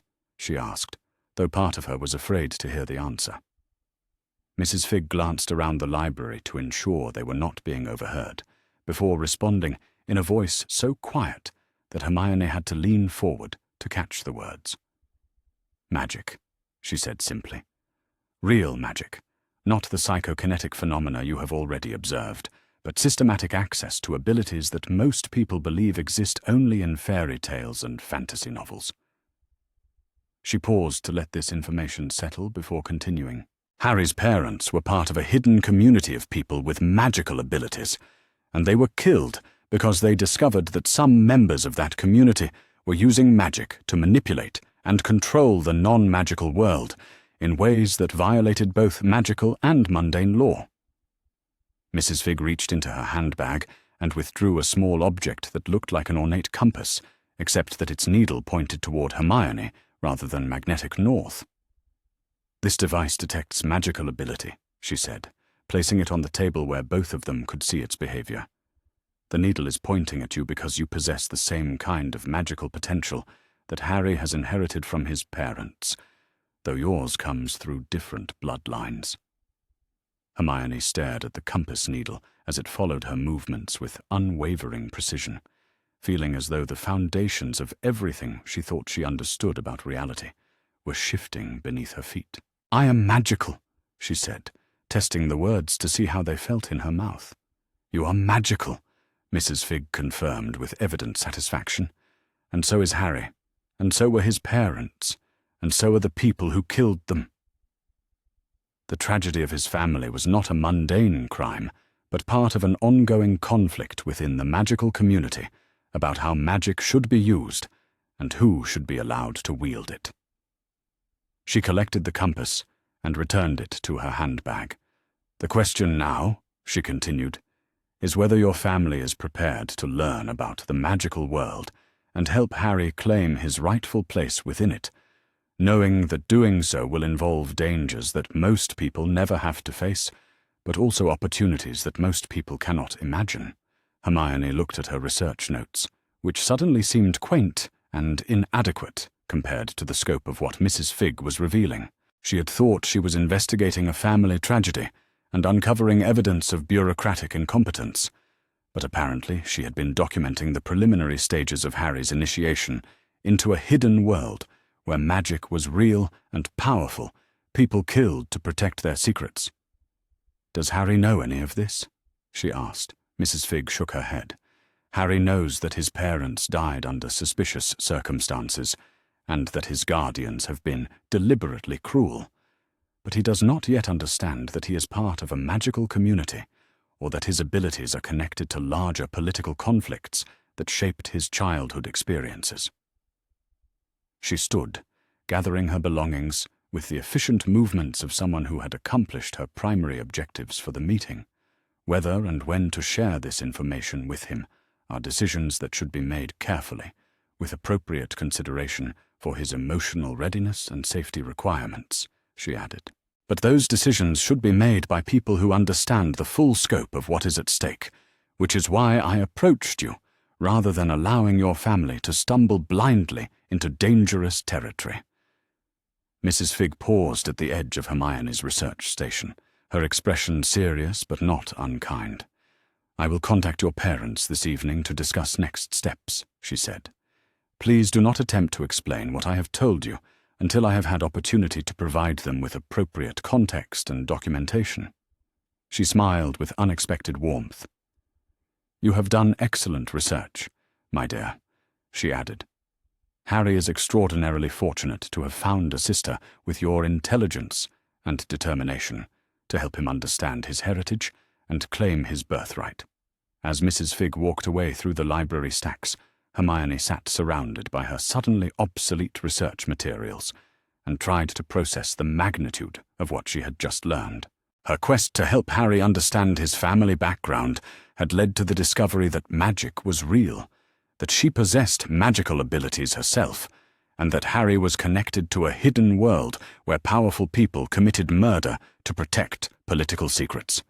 But instead of feeling overwhelmed by these revelations, Hermione found herself experiencing the familiar thrill that came with uncovering answers to important questions. Magic was simply another subject that required systematic study and careful analysis, like developmental psychology or comparative linguistics. The fact that it involved danger and political complications did not change the basic approach needed to understand it effectively. Harry deserved to know the truth about his heritage, and he deserved to develop his abilities in a safe environment with appropriate guidance and support. If that required her family to learn about magic and engage with magical politics, then they would learn about magic and engage with magical politics. She began gathering her research materials, her mind already working through the questions she would need to ask Mrs. Figg, and the preparation her family would need to undertake before Harry could be safely introduced to his magical inheritance. The most important discovery of her research project was not the information she had uncovered about Harry's family tragedy, but the realization that knowledge really was power, and that people who possessed both knowledge and determination could protect the people they loved from even the most dangerous enemies. Harry would never have to face the magical world alone, because he had found a family that was prepared to face it with him. The Granger sitting room had been transformed for what Mrs.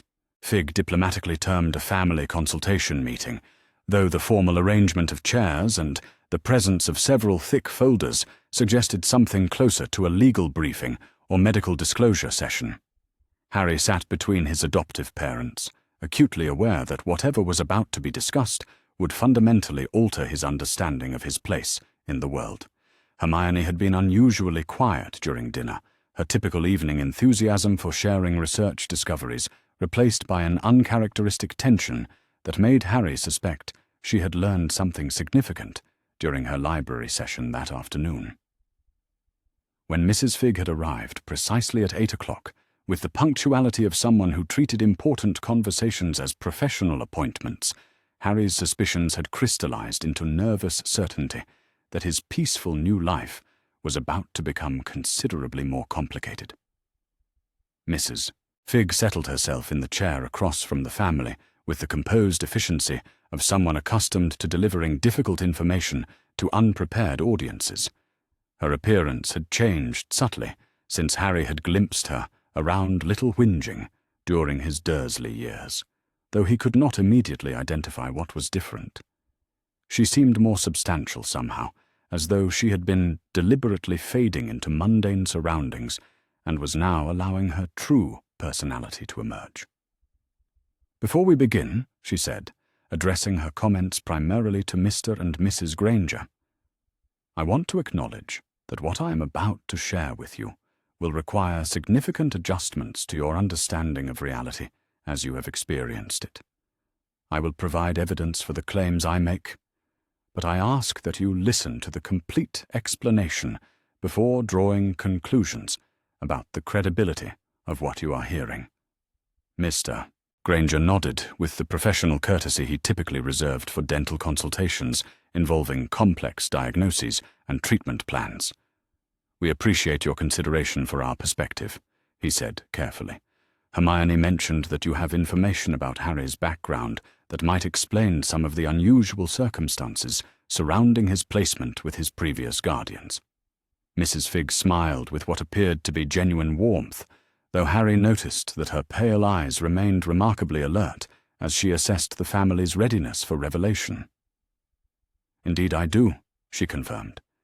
"But the information is considerably more complex than you are likely expecting, and it involves circumstances that extend far beyond Harry's individual situation." She opened the largest of her folders and withdrew a collection of photographs that she arranged on the coffee table with careful precision. "These photographs were taken on the night of October 31st, 1981, she said, gesturing toward images that showed the aftermath of what appeared to be a severe explosion or fire. "The location is Godric's Hollow, and the destroyed building was the home of James and Lily Potter."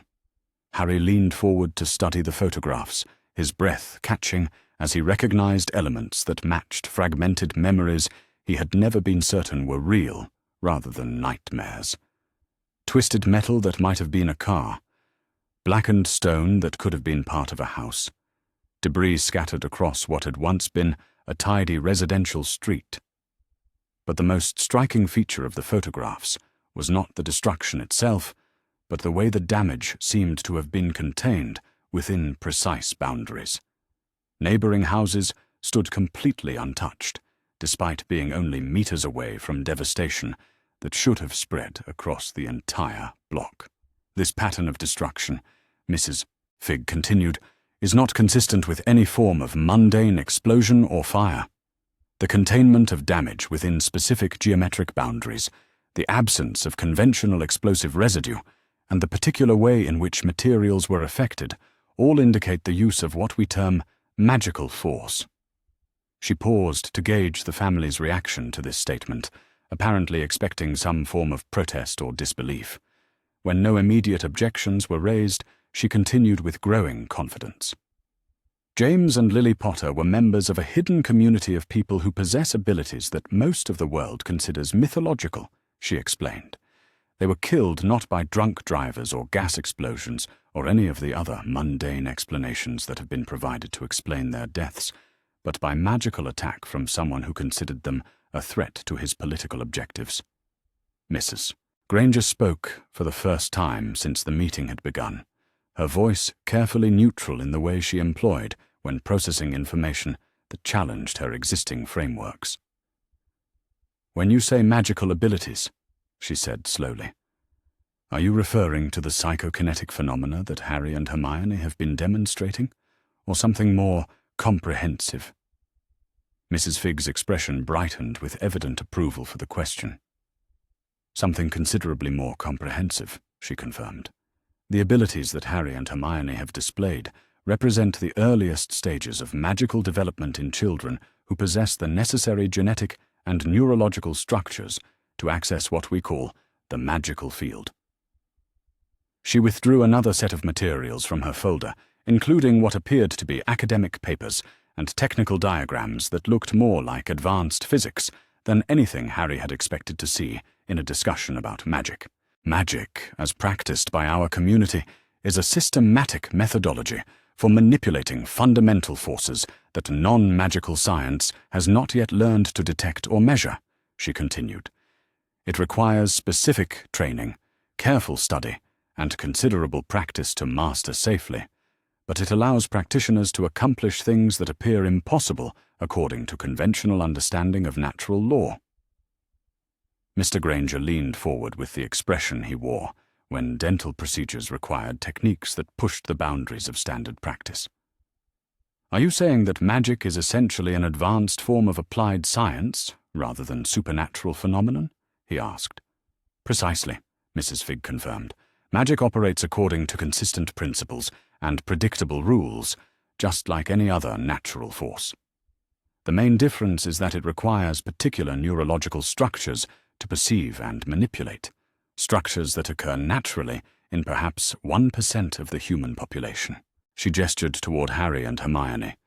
Both of your children possess these structures, which is why they have been unconsciously accessing magical effects through focused intention and emotional engagement, she continued.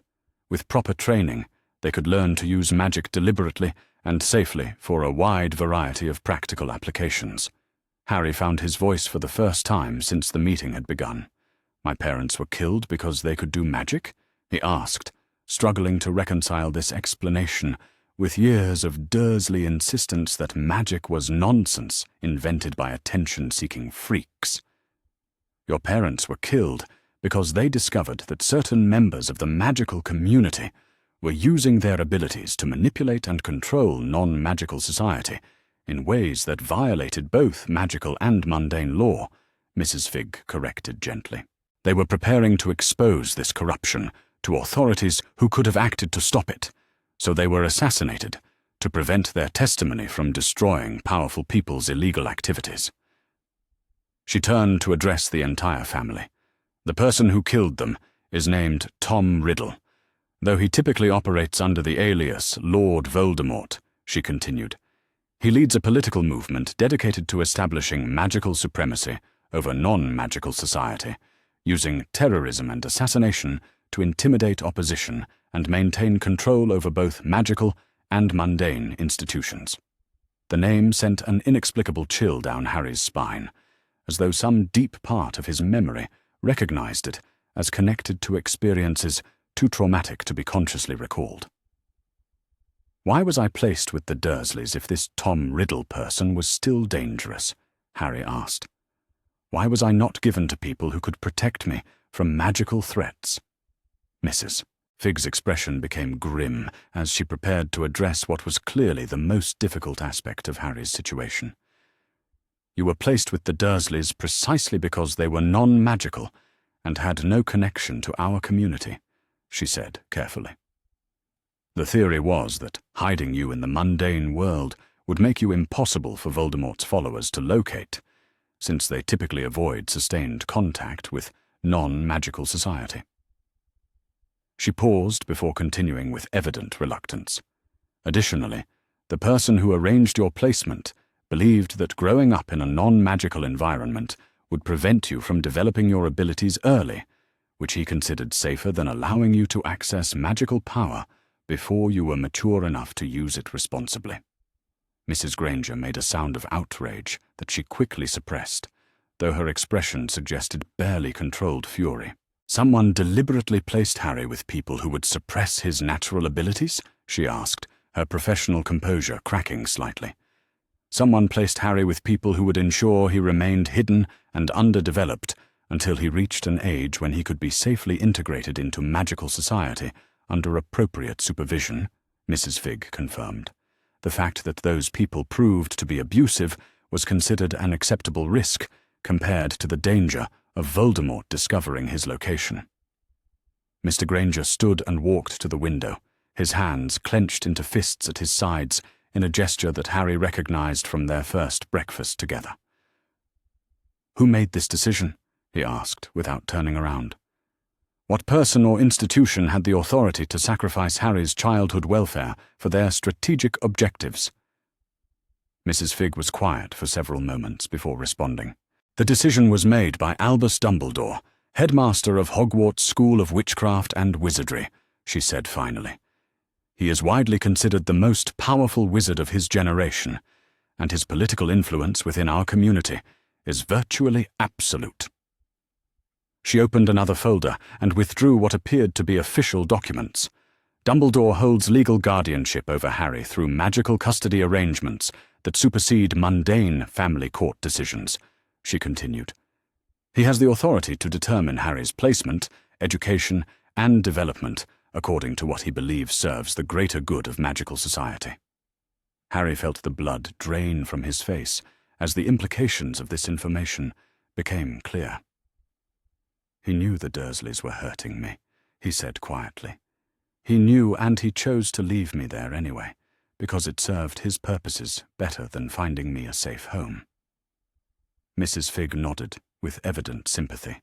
Dumbledore receives regular reports about your welfare from various sources, including myself, she confirmed. He is fully aware of the conditions under which you have been living, and he has consistently decided that maintaining your placement serves strategic objectives that he considers more important than your immediate comfort or happiness. The revelation was so fundamentally different from Harry's assumptions about adult authority and protection that he found himself struggling to process its implications. Throughout his years with the Dursleys, he had occasionally wondered whether anyone in the wider world might intervene if they understood how he was being treated. The discovery that someone did understand and had actively chosen to allow the abuse to continue felt like a betrayal so profound that he could not find words for it. What would happen if I refused to return to Dumbledore's authority? Harry asked.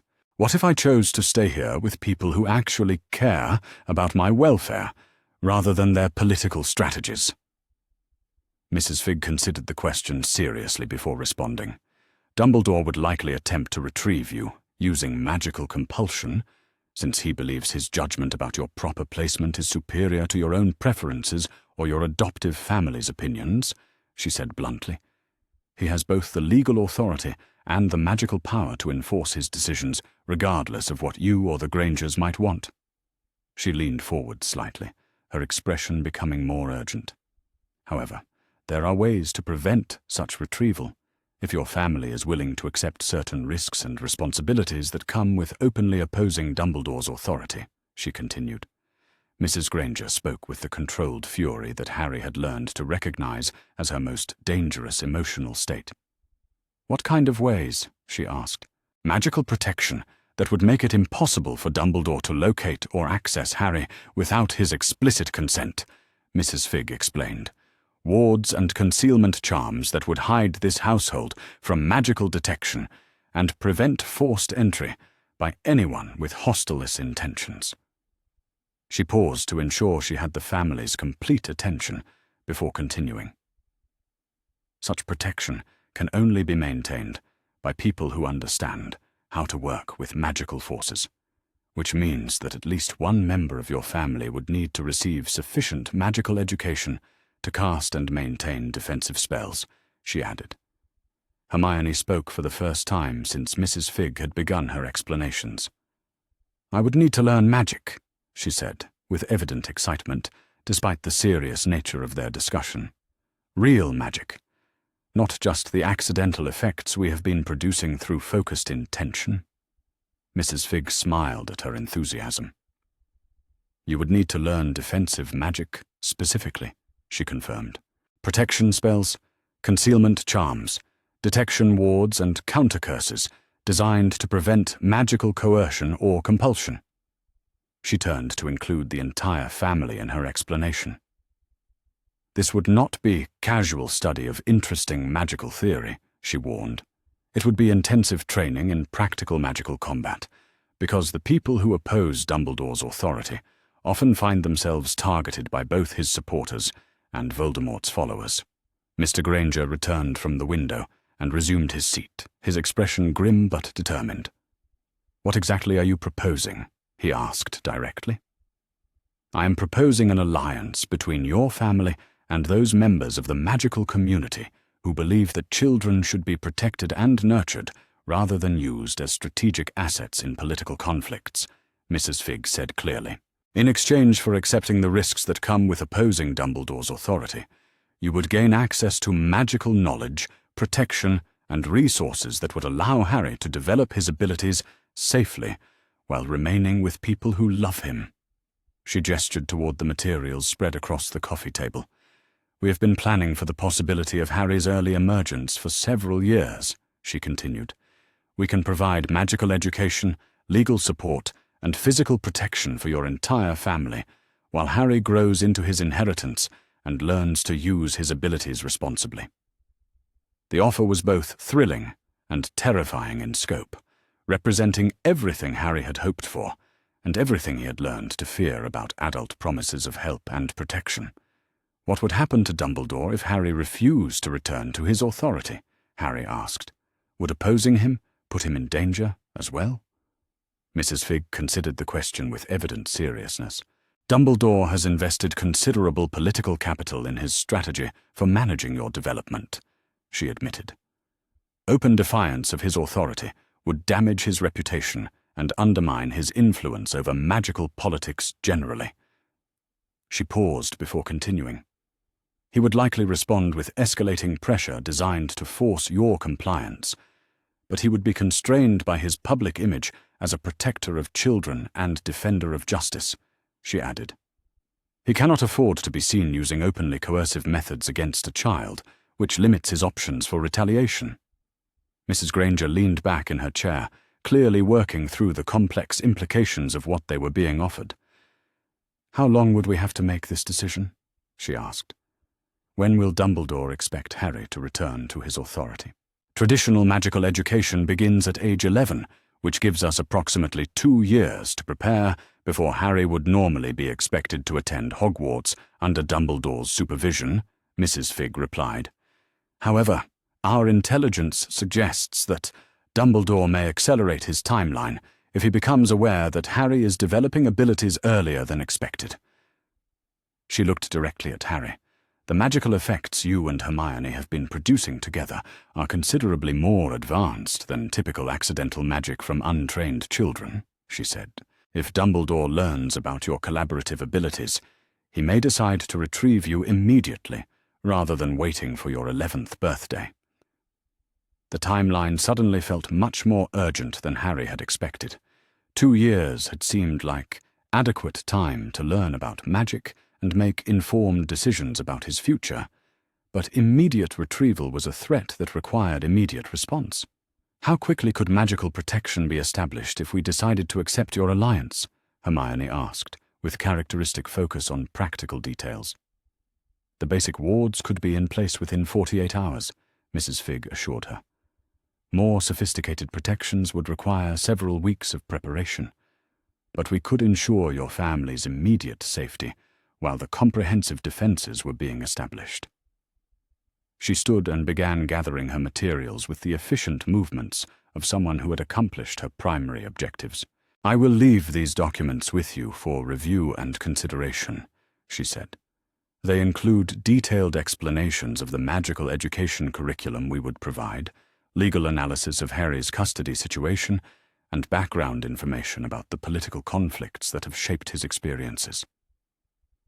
Mrs. Figg paused at the edge of the sitting room and turned back to address the family directly. I want you to understand that whatever decision you make, Harry will never be abandoned to face the magical world alone, she said, with quiet conviction. There are people who have been working for years to ensure that he has choices about his future, rather than simply accepting whatever placement serves other people's political objectives. She smiled with unexpected warmth. You have given him something that no amount of political strategy could provide, she added. A family that loves him for who he is, rather than what he represents. That foundation will serve him well, regardless of what challenges he faces in the years ahead. After Mrs. Figg had left, the family sat in contemplative silence for several minutes, each processing the magnitude of what they had learned and the scope of the decision they needed to make. Finally, Mr. Granger spoke with the measured tone he used when reaching conclusions about complex treatment plans. We need to discuss this thoroughly as a family, he said. But I want everyone to understand that our primary commitment is to Harry's safety and happiness, not to anyone else's political agenda or strategic objectives. He looked directly at Harry. You are our son now, he said firmly. Not Dumbledore's strategic asset or anyone else's political tool. Whatever decision we make will be based on what is best for you and our family, not what serves the convenience or ideology of people who have already demonstrated their willingness to sacrifice your welfare for their own purposes. Mrs. Granger reached across the space between their chairs and took Harry's hand. "You will never have to go back to people who hurt you," she said, with absolute conviction. "Whatever magical threats or political complications we have to face, we will face them together, as a family." Hermione bounced slightly in her chair with barely contained excitement. "We are going to learn magic," she said, with the enthusiasm she typically reserved for particularly fascinating research opportunities.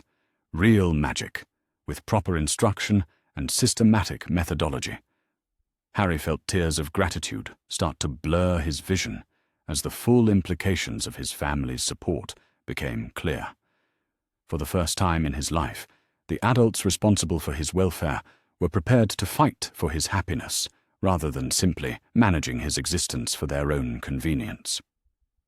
Whatever challenges the magical world might present, he would face them with people who loved him and valued his agency over their own comfort or safety. That foundation felt strong enough to support whatever future they chose to build together.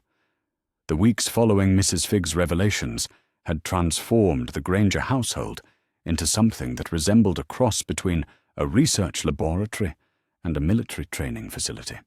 The garage had been converted into a dedicated magical practice space, complete with protective barriers that Mrs. Figg assured them would contain any experimental mishaps that might occur during their accelerated education in practical magic. Harry stood in the center of the practice area, holding what Mrs. Figg had introduced as his first proper wand, a 9-inch holly and phoenix feather combination that she claimed would be particularly responsive to his magical signature. The smooth wooden handle felt warm in his grip, and he could sense a faint, humming energy that seemed to resonate with something deep in his chest. Hermione occupied the space beside him, wielding her own wand with the careful precision she brought to all new learning experiences. Her wand was vine wood with a dragon heartstring core, chosen for what Mrs. Figg described as its affinity for analytical magical thinking and systematic spell construction. The transformation in their abilities since beginning formal magical education had been both exhilarating and slightly terrifying. What had previously been unconscious magical effects triggered by emotion and intention had evolved into deliberate spell casting that allowed them to accomplish specific tasks with predictable results. Harry could now levitate objects with reasonable precision, create simple protective shields, and produce light bright enough to illuminate entire rooms. Hermione had mastered more complex applications, including organizational charms that arranged books according to multiple categorical systems and research spells that could locate specific information within large collections of documents. But it was their collaborative magical work that continued to produce the most remarkable results. When they cast spells together, focusing their combined intentions on shared objectives, their individual capabilities amplified in ways that exceeded simple mathematical addition. Books did not merely organize themselves when both children worked together. They created comprehensive cross-referenced indexes and generated analytical summaries of their contents. Protective shields became strong enough to deflect objects thrown with considerable force. Light spells produced illumination that seemed to enhance perception and understanding, rather than simply making things visible. Mrs. Figg had been documenting these collaborative effects with the systematic attention of someone who recognized their significance, but remained puzzled by their underlying mechanics.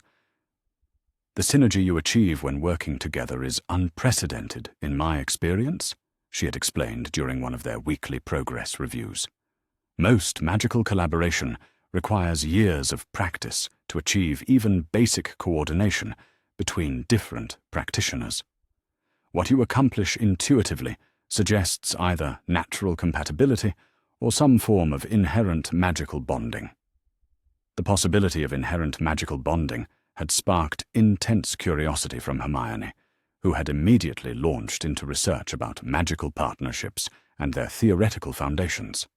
Her investigation had revealed references to rare magical phenomena called resonance bonds, which occurred when two practitioners shared complementary magical signatures that naturally amplified each other's abilities. Such bonds were mentioned in historical texts as explaining the extraordinary achievements of certain magical partnerships, but the academic literature provided little practical information about how they developed or how they could be enhanced through deliberate training. This gap in available knowledge had led Mrs. Figg to seek consultation with other members of what she termed their resistance network, magical practitioners who opposed Dumbledore's authoritarian approach to child welfare and supported Harry's right to choose his own magical education. The consultation had produced both encouraging and alarming results. According to Mrs. Figg's contacts, Harry and Hermione's collaborative magical development was progressing far more rapidly than would be expected from children their age, even accounting for their obvious intelligence and dedication to systematic practice. Their ability to cast complex spells without formal instruction suggested intuitive understanding of magical principles that typically required years of theoretical study to develop. More significantly, their magical signatures were apparently becoming increasingly distinct from normal human magical emanations, developing characteristics that would be detectable by anyone with sufficient skill in magical sensing at considerable distances. This enhanced detectability represented a significant change in the strategic situation surrounding Harry's hidden development. While their magical abilities had grown strong enough to provide effective protection against most threats, they had also grown obvious enough to attract attention from people who monitored magical activity for various purposes. The implications had become concrete reality 3 days ago, when Mrs. Figg had detected what she described as surveillance activities directed toward the Granger household. Someone with advanced magical capabilities had been systematically probing their protective wards, testing for weaknesses and gathering information about the magical signatures of the people living within their concealed space. The discovery had prompted an immediate escalation in their security protocols and an acceleration of Harry and Hermione's defensive training schedule. If their location had been identified by hostile forces, they needed to be prepared for direct confrontation rather than simply maintaining hidden development, which brought them to this morning's training session, focused specifically on what Mrs. Figg termed combat applications of collaborative magic. Instead of organizing books or creating decorative lights, Harry and Hermione were learning to use their amplified abilities for protection and defense against magical attack. The techniques were more complex than anything they had attempted previously, requiring precise timing, coordinated movement, and absolute trust in each other's capabilities and intentions. But the results were impressive enough to make Harry feel genuinely confident about their ability to protect themselves and their family if confrontation became unavoidable. "Remember," Mrs. Figg instructed from her position near the garage door, where she could monitor both their practice and any approaching threats, defensive magic is most effective when it disrupts an attacker's concentration rather than simply blocking their spells. You want to create enough confusion and disorientation to give yourselves time to escape or summon help, not engage in prolonged magical dueling. Harry nodded and raised his wand in the ready position they had been practicing, while Hermione moved to establish the complementary stance that allowed their magical energies to merge most effectively. They had discovered that their collaborative magic worked best when they could maintain visual contact and physical proximity, suggesting that their resonance bond required sensory connection to achieve optimal amplification. The spell they were preparing to cast was designed to create multiple layers of protective barriers while simultaneously generating sensory illusions that would make accurate targeting difficult for attacking opponents. It was complex enough to challenge their coordination skills while providing practical defense capabilities they might actually need if their location had been compromised. Harry began the incantation with the careful pronunciation Mrs. Figg had drilled into them during their theoretical lessons, while Hermione provided the harmonic counterpoint that transformed individual spell components into collaborative magical effects. The familiar sensation of their magical energies merging began immediately, creating the warm electric feeling that Harry had learned to associate with successful collaborative casting. The protective barriers materialized around them as shimmering, translucent walls that seemed solid enough to stop physical projectiles while remaining permeable to air and light. Simultaneously, the space around them filled with shifting visual distortions that made their exact positions unclear without interfering with their own perception of their surroundings. "Excellent work," Mrs. Fig said with evident satisfaction. "Your timing is becoming much more precise, and the integration between defensive and offensive components is improving with each practice session." She walked closer to examine the barriers they had created, her expression shifting from approval to concern as she studied their magical construction more carefully. However, she continued more slowly. "The strength of these protections is considerably beyond what I expected from practitioners with only 3 weeks of formal training. The magical energy you are channeling is approaching levels that would be impressive from adult wizards with years of experience." Harry felt a flutter of anxiety at her tone, which suggested potential problems rather than simple praise for rapid progress. "Is that dangerous?" he asked, allowing the protective spells to fade as he turned to face her directly. Mrs. Fig was quiet for several moments, apparently considering how much of her concerns she should share with them immediately. Magical development in children typically follows predictable patterns designed to prevent them from accessing more power than they can safely control, she said finally. "The fact that you are exceeding those normal limitations suggests either exceptional natural ability or external factors that are accelerating your growth beyond typical parameters." Hermione moved closer to Harry, her analytical mind clearly working through the implications of what Mrs. Fig was suggesting. "What kind of external factors could accelerate magical development?" she asked, with the direct approach she applied to all research questions that required immediate answers. "Exposure to powerful magical fields, emotional trauma that breaks down normal psychological barriers to magical access, or magical bonding with someone whose abilities amplify your own natural capacities," Mrs. Fig replied. "In your case, all 3 factors are probably contributing to your rapid advancement." She gestured toward the space where their protective barriers had been moments before. "The magical energy signature you produce when working together is strong enough to be detected from several miles away by anyone with appropriate sensing capabilities," she continued. "Which means that maintaining secrecy about your location and activities is no longer a viable long-term strategy." The implications hit Harry with sudden clarity that made his stomach clench with familiar anxiety about adult plans that prioritized strategic objectives over child welfare. "Someone is going to find us," he said quietly. "All this training and preparation, and we are still going to end up discovered by people who want to control what happens to me." Mrs. Fig walked to the garage window and peered out at the quiet suburban street, her expression grim but not defeated. "Someone is probably going to attempt to find you," she corrected.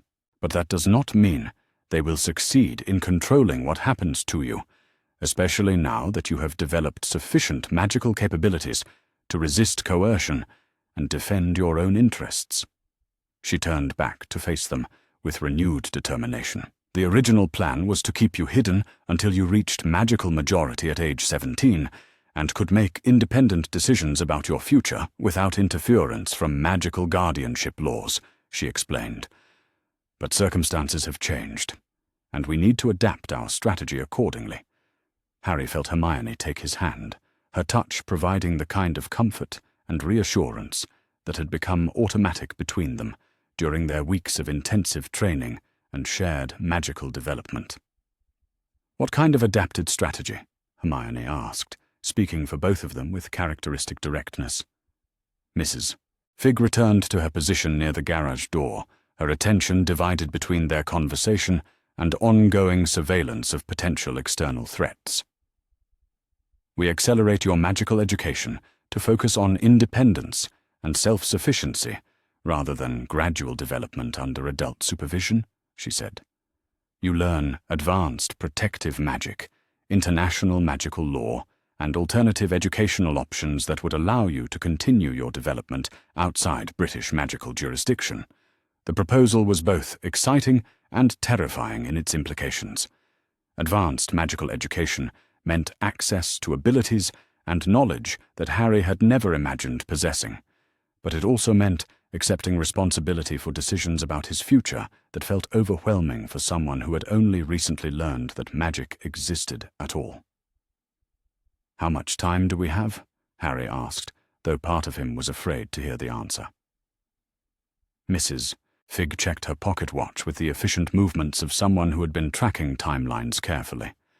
"Based on the intensity of the magical surveillance we detected yesterday, probably no more than 48 hours before someone attempts direct contact," she said bluntly. "Whether that contact comes from Dumbledore's people or Voldemort's followers will depend on who locates you first."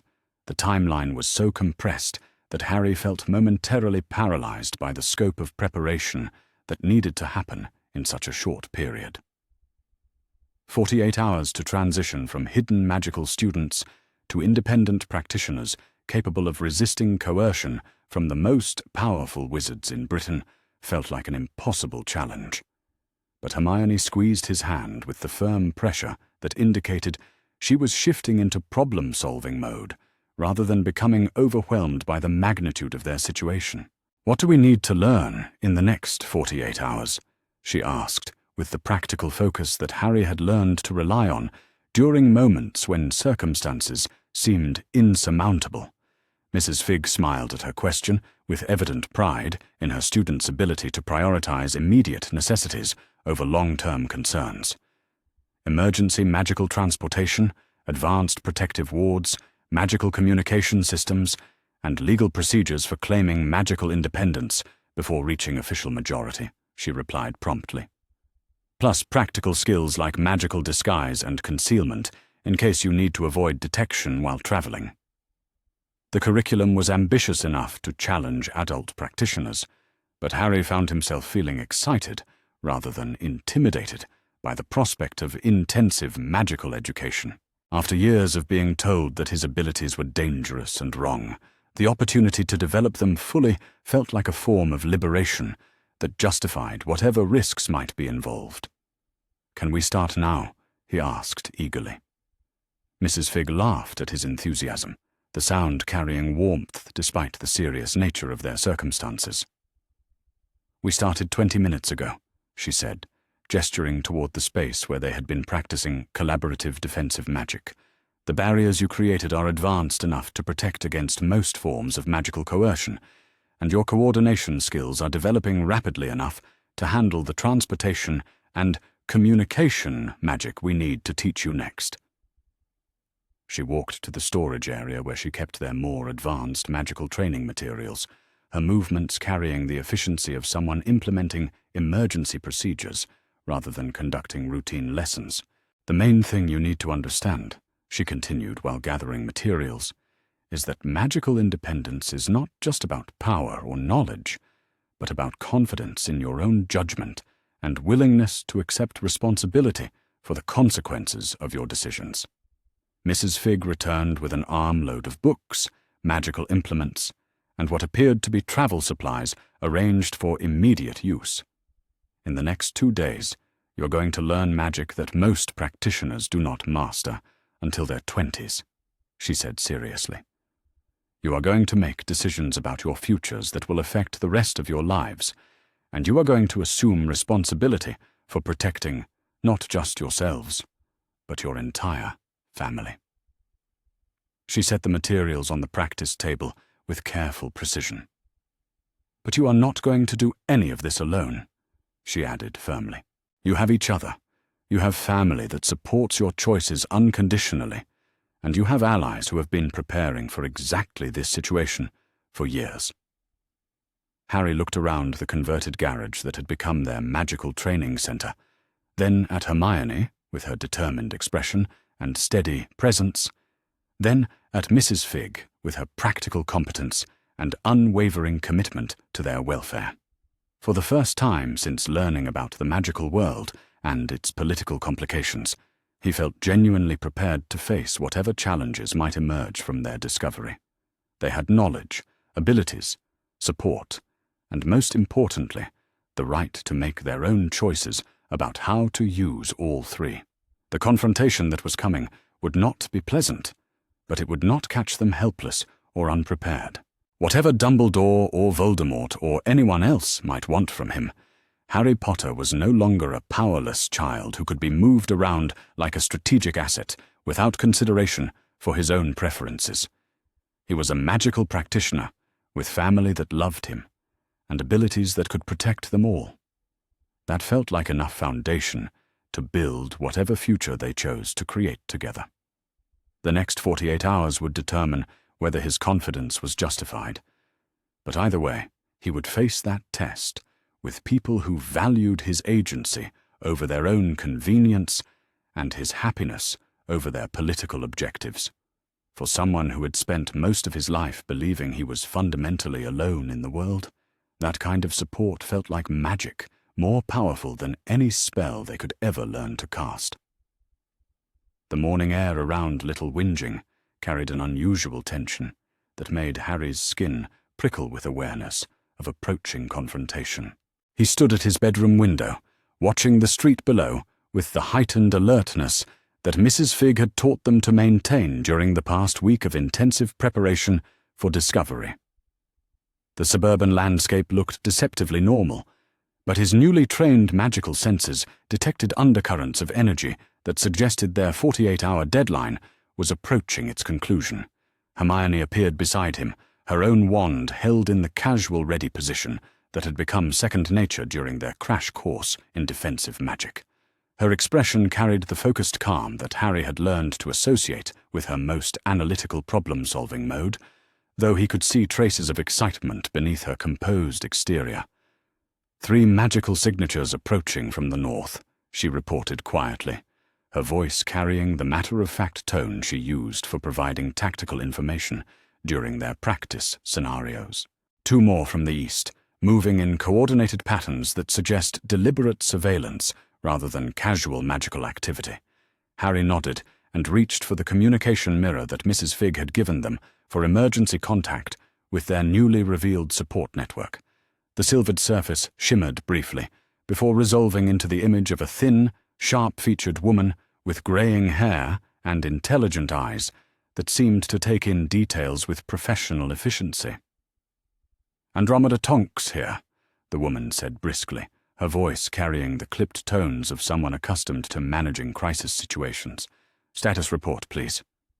5 magical signatures detected approaching the house in coordinated patterns, Harry replied with the concise communication style that Mrs. Figg had drilled into them during emergency procedure training.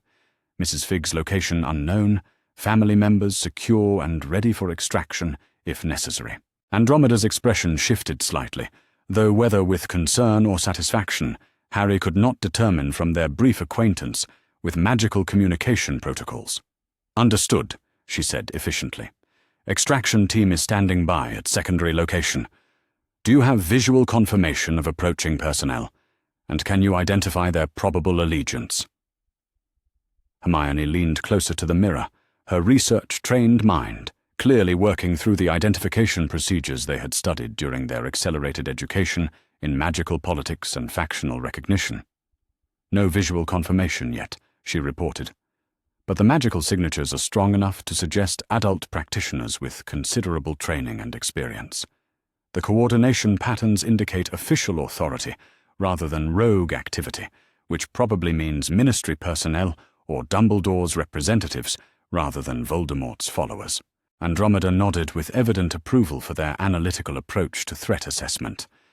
"Excellent evaluation," she said, with the kind of professional praise that suggested genuine respect for their rapidly developing capabilities.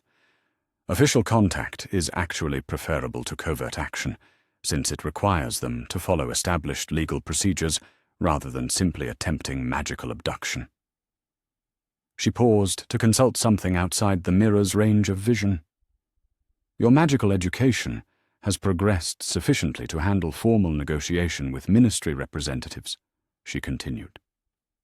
"But remember that you are not obligated to accept any placement arrangements or educational decisions that you consider inappropriate, regardless of what authority figures might claim about legal requirements." The reminder was both reassuring and sobering, emphasizing their newly acquired rights while acknowledging the challenges involved in asserting those rights against people with considerably more political influence and institutional support. Harry felt the familiar tingle of magical energy that preceded his collaborative spellcasting with Hermione, though this time the sensation carried undertones of protective determination rather than academic curiosity. Whatever was about to happen, they would face it together with the full force of their amplified abilities and the backing of people who supported their right to choose their own futures.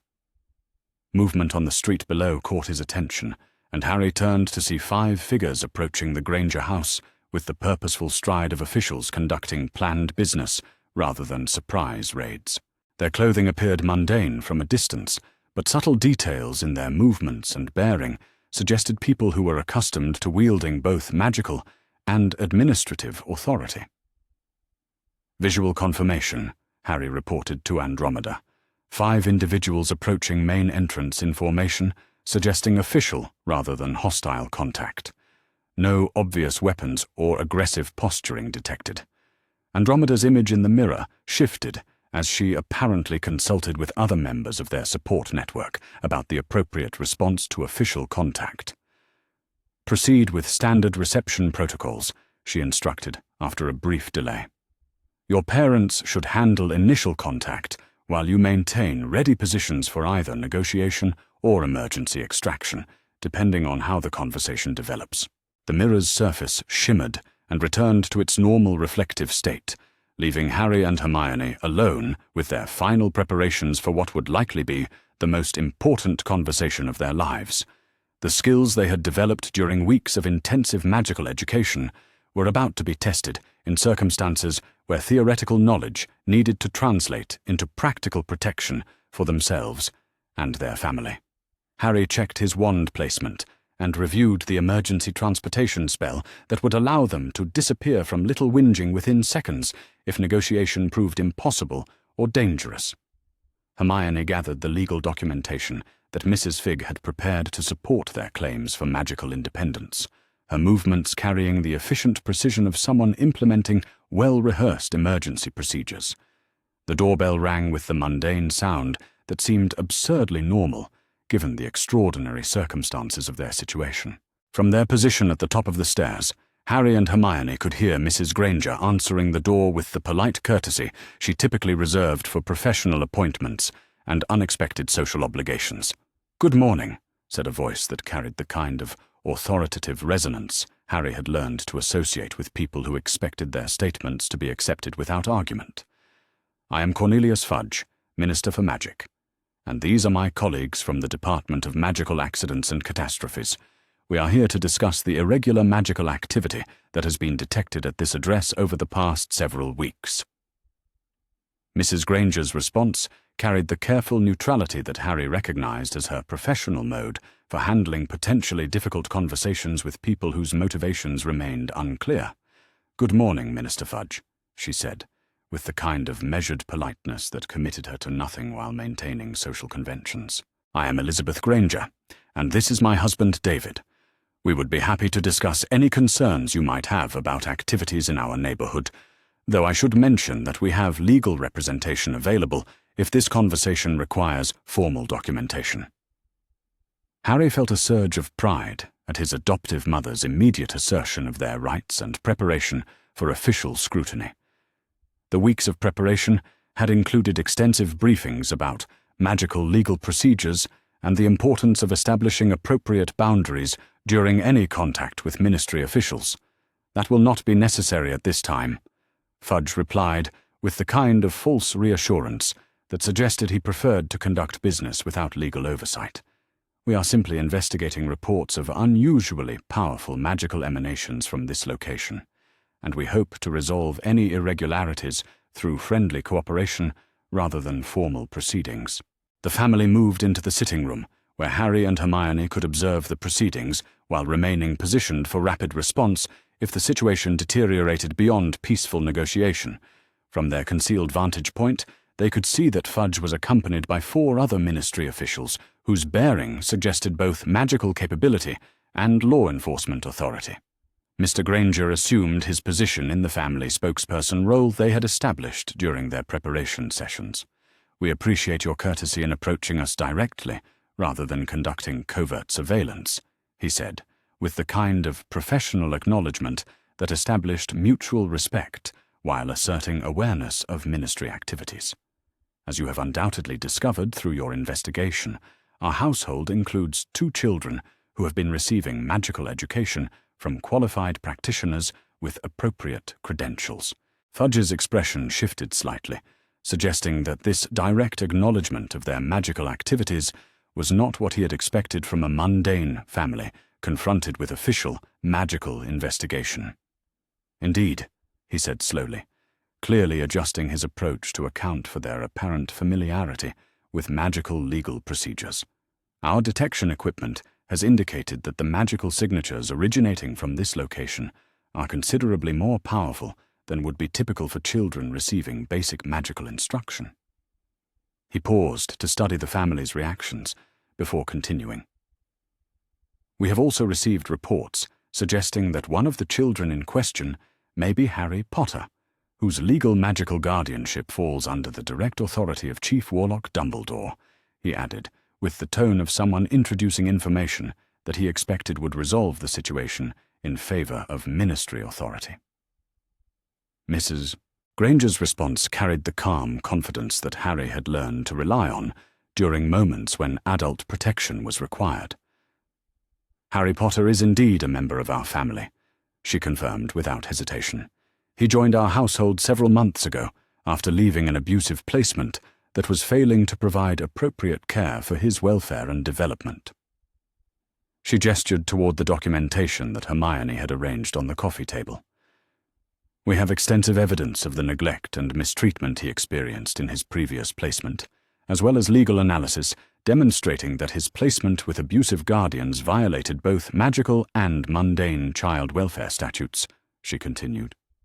Fudge's expression became considerably more uncomfortable as he processed the implications of what Mrs. Granger was revealing.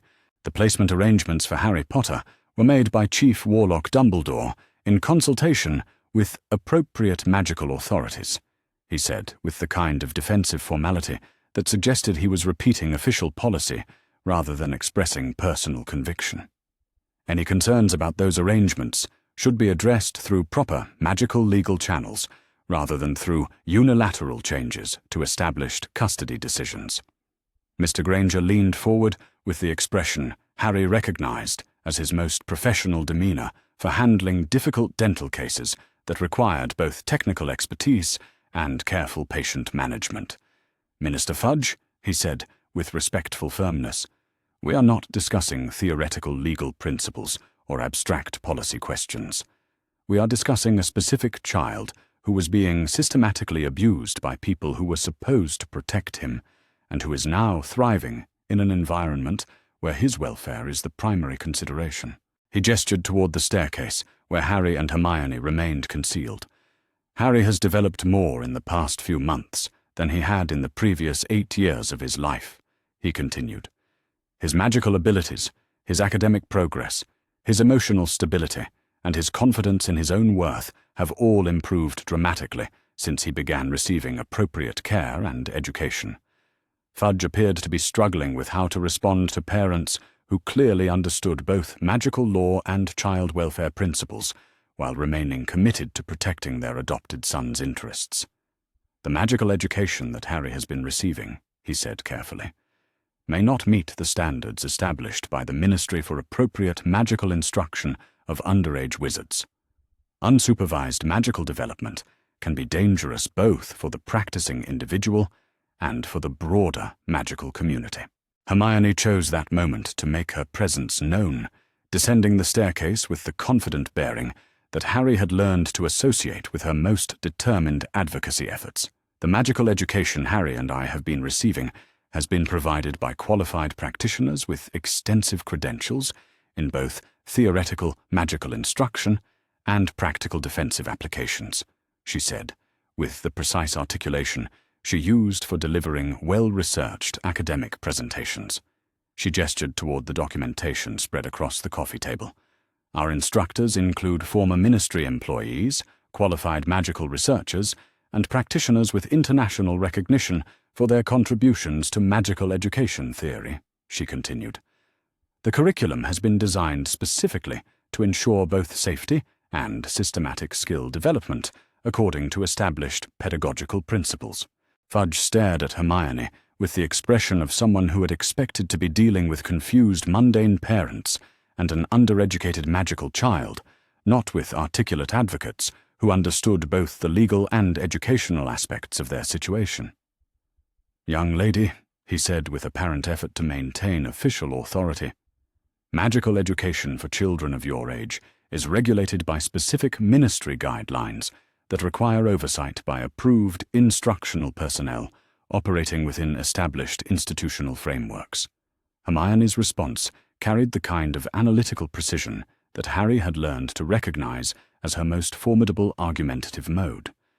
"Minister Fudge," she said, with respectful challenge, "could you please specify which ministry regulation requires magical children to receive their education exclusively within institutional frameworks, rather than through qualified private instruction?" She paused to allow him time to formulate a response before continuing.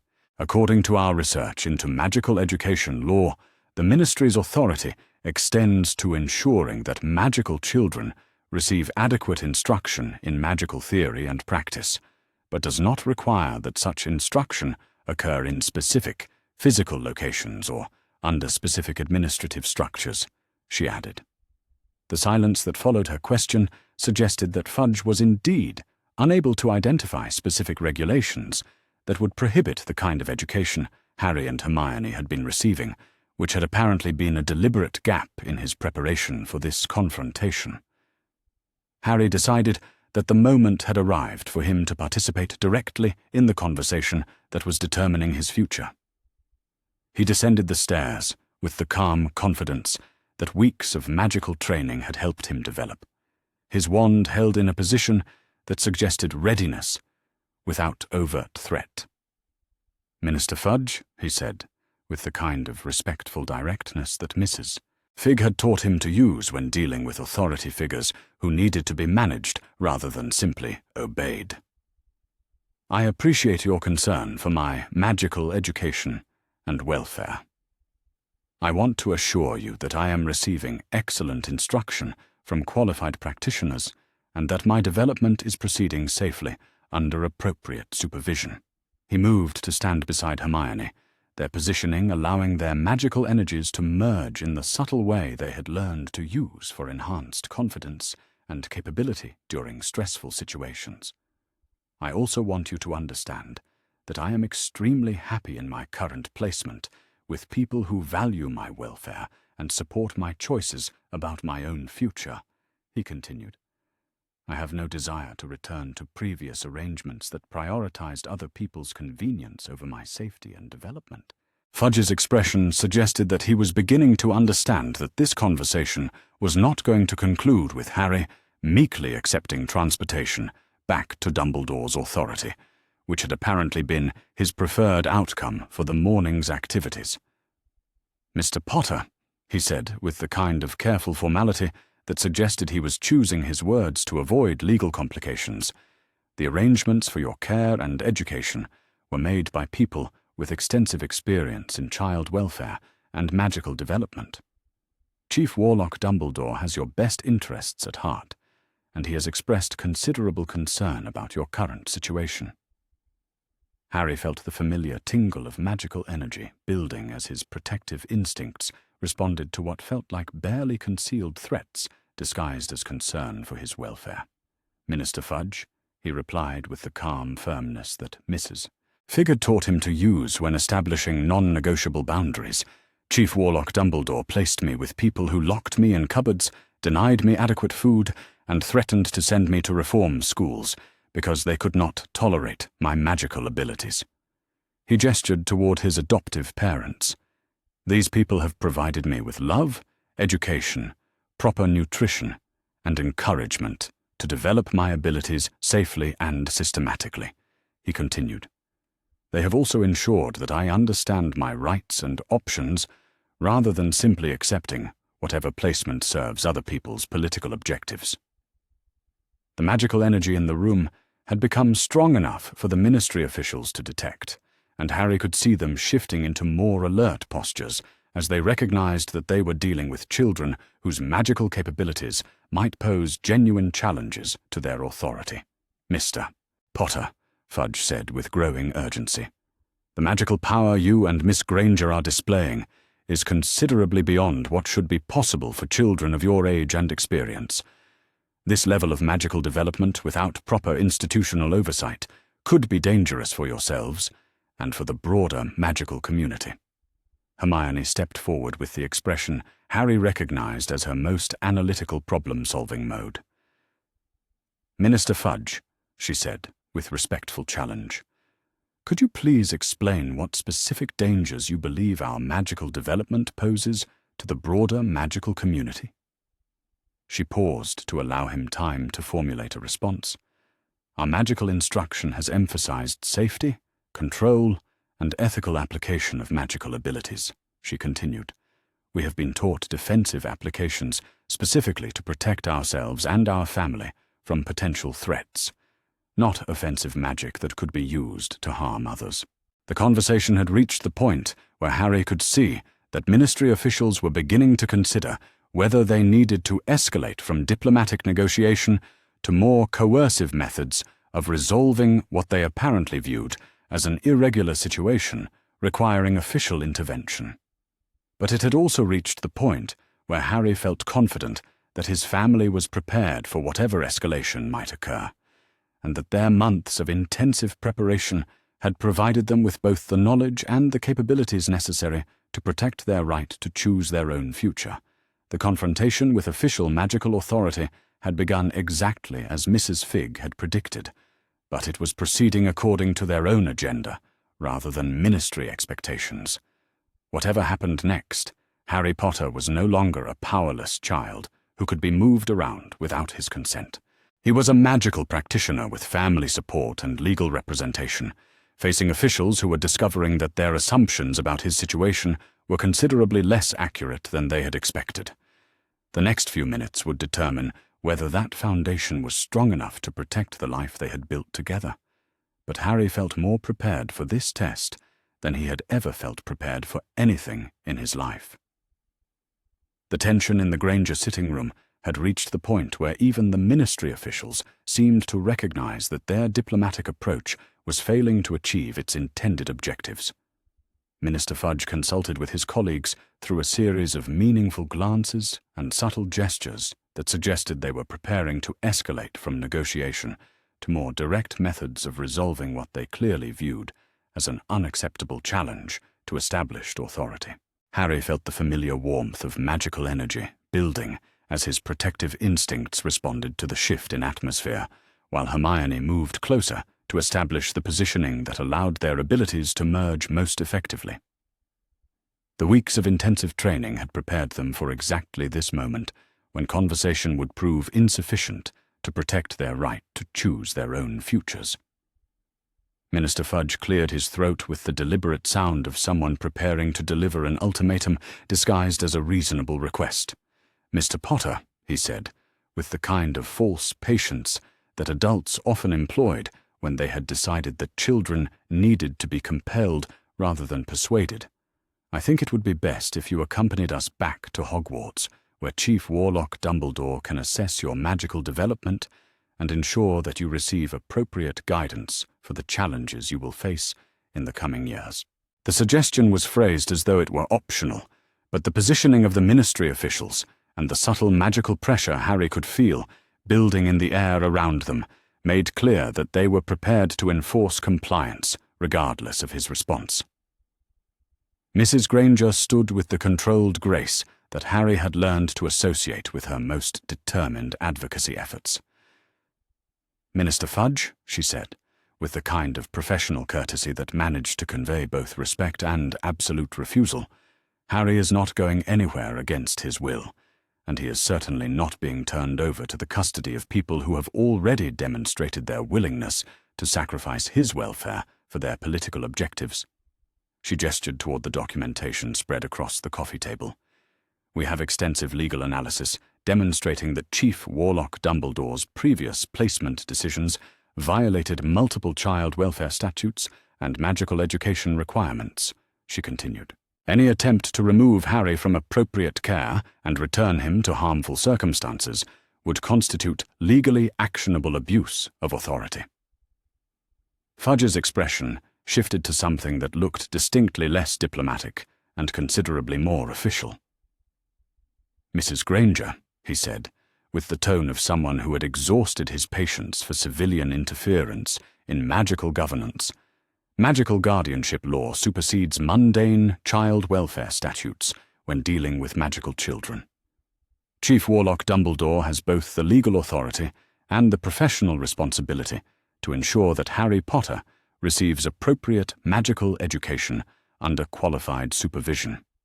Mr. Granger moved to stand beside his wife, his professional demeanor shifting into something that suggested he was prepared to defend his family against any threat, regardless of its official authorization. "Minister Fudge," he said with calm firmness, "we are not discussing theoretical legal principles. We are discussing our son, who has thrived under our care, and who has explicitly stated his preference to remain with people who value his welfare over their political convenience." He paused to ensure that his words were being clearly understood. Any attempt to remove him against his will would be met with all the legal, political, and personal resistance we can mobilize, he continued. "We are not powerless, mundane parents who can be intimidated by official authority. We have resources, connections, and determination that you may not have anticipated." The magical energy in the room was becoming strong enough to make the air itself feel charged with potential conflict. Harry could see the ministry officials shifting into more alert postures as they recognized that they were dealing with a family that was both willing and able to resist official coercion.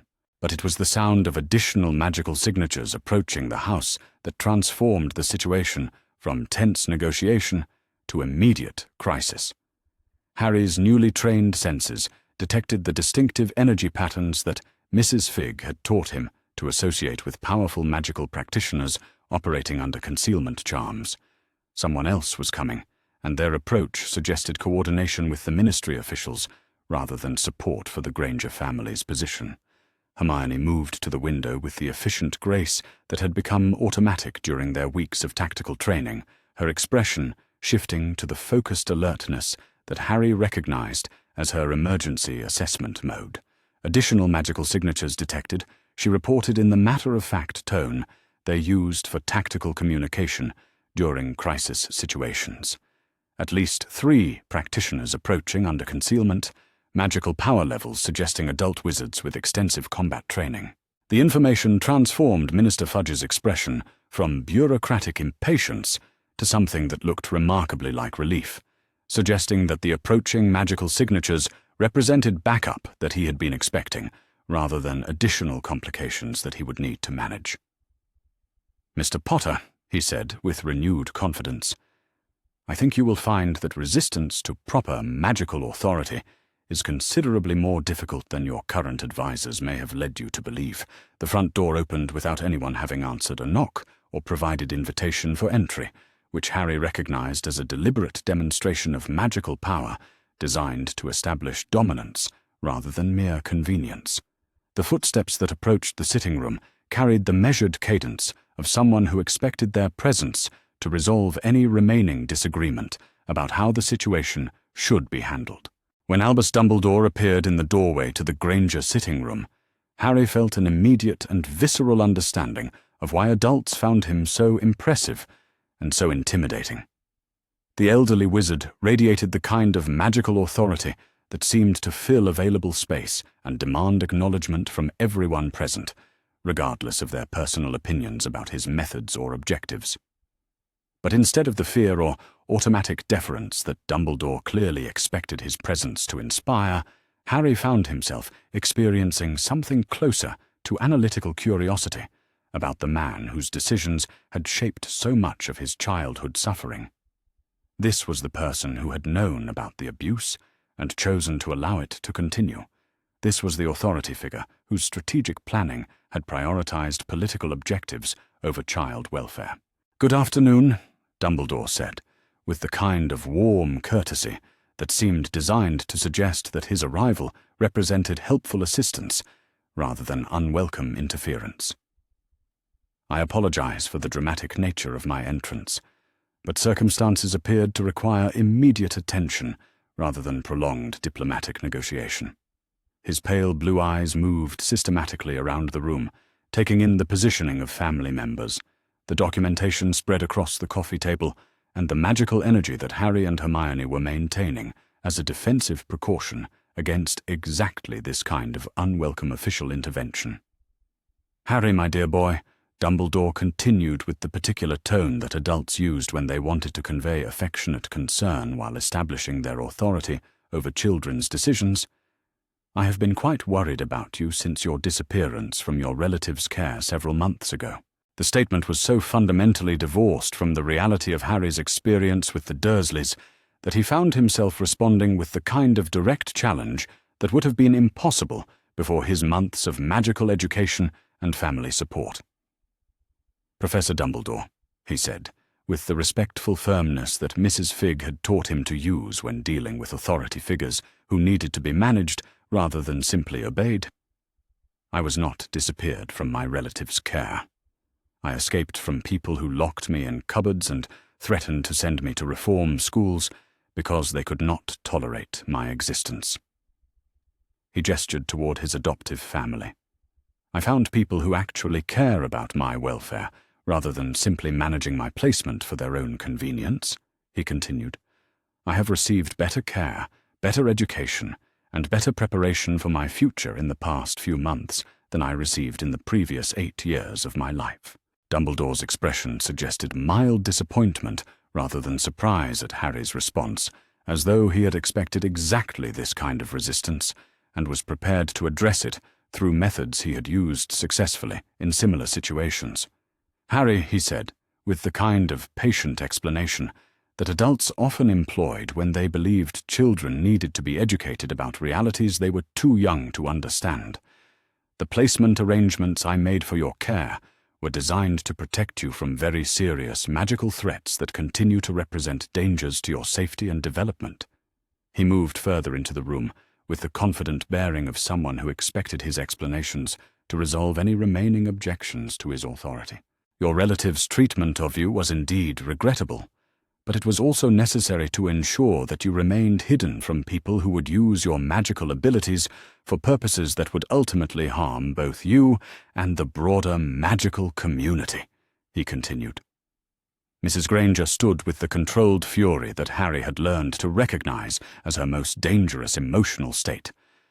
"Professor Dumbledore," she said, with professional courtesy that barely concealed her outrage, "you are describing a deliberate decision to sacrifice a child's welfare for strategic political objectives. That decision was both morally inexcusable and legally actionable, regardless of whatever threats you believed you were protecting him from." Dumbledore turned his attention to her, with the kind of polite acknowledgement he might give to a well-meaning but poorly informed civilian who had inadvertently involved herself in matters beyond her understanding. "Mrs. Granger," he said with condescending kindness, "I appreciate your concern for Harry's welfare, and I understand that caring for him has undoubtedly been rewarding for your family. However, magical children require specialized care and education that cannot be provided by even the most well-intentioned, non-magical families." He gestured toward Harry with the proprietary concern of someone discussing valuable property that had been temporarily misplaced. "Harry's magical development has already exceeded safe parameters for unsupervised practice, and his continued growth without appropriate institutional oversight could result in serious consequences for both himself and those around him," he continued. Hermione stepped forward with the analytical precision that Harry had learned to associate with her most formidable argumentative mode. "Professor Dumbledore," she said with respectful challenge, "could you please provide specific evidence for your claim that Harry's magical development exceeds safe parameters? Our instructors have consistently evaluated our progress as both safe and systematically appropriate for our age and experience levels." Dumbledore's expression shifted slightly, as he apparently recognized that he was dealing with children who understood both magical theory and legal procedures, rather than confused civilians who could be managed through authoritative explanations and emotional manipulation.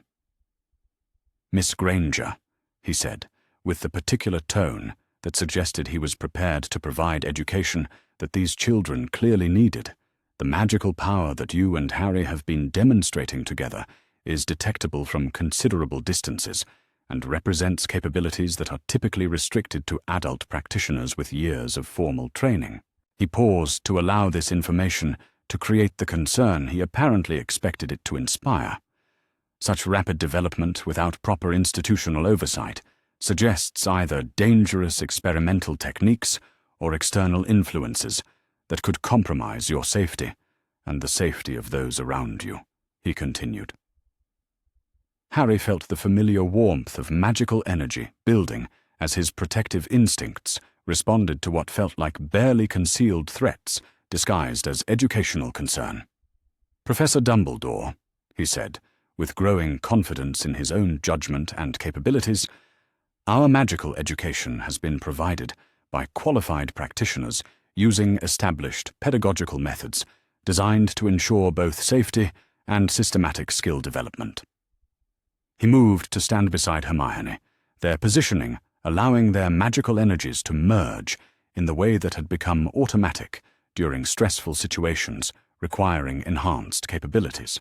"Our instructors include former ministry employees, qualified magical researchers, and practitioners with international recognition for their contributions to magical education theory," he continued. "They have extensive credentials and considerable experience with magical instruction of children our age. The magical energy in the room was becoming strong enough for all the adult practitioners to detect clearly, and Harry could see both ministry officials and Dumbledore assessing the implications of what they were observing. Most significantly, Harry added with the calm directness that months of family support had helped him develop, "Our magical education has emphasized safety, control, and ethical application of magical abilities, specifically to protect ourselves and our family from potential threats." He looked directly at Dumbledore. "Unlike previous arrangements that emphasized suppression, isolation, and acceptance of abuse as necessary sacrifices for other people's political strategies," he concluded.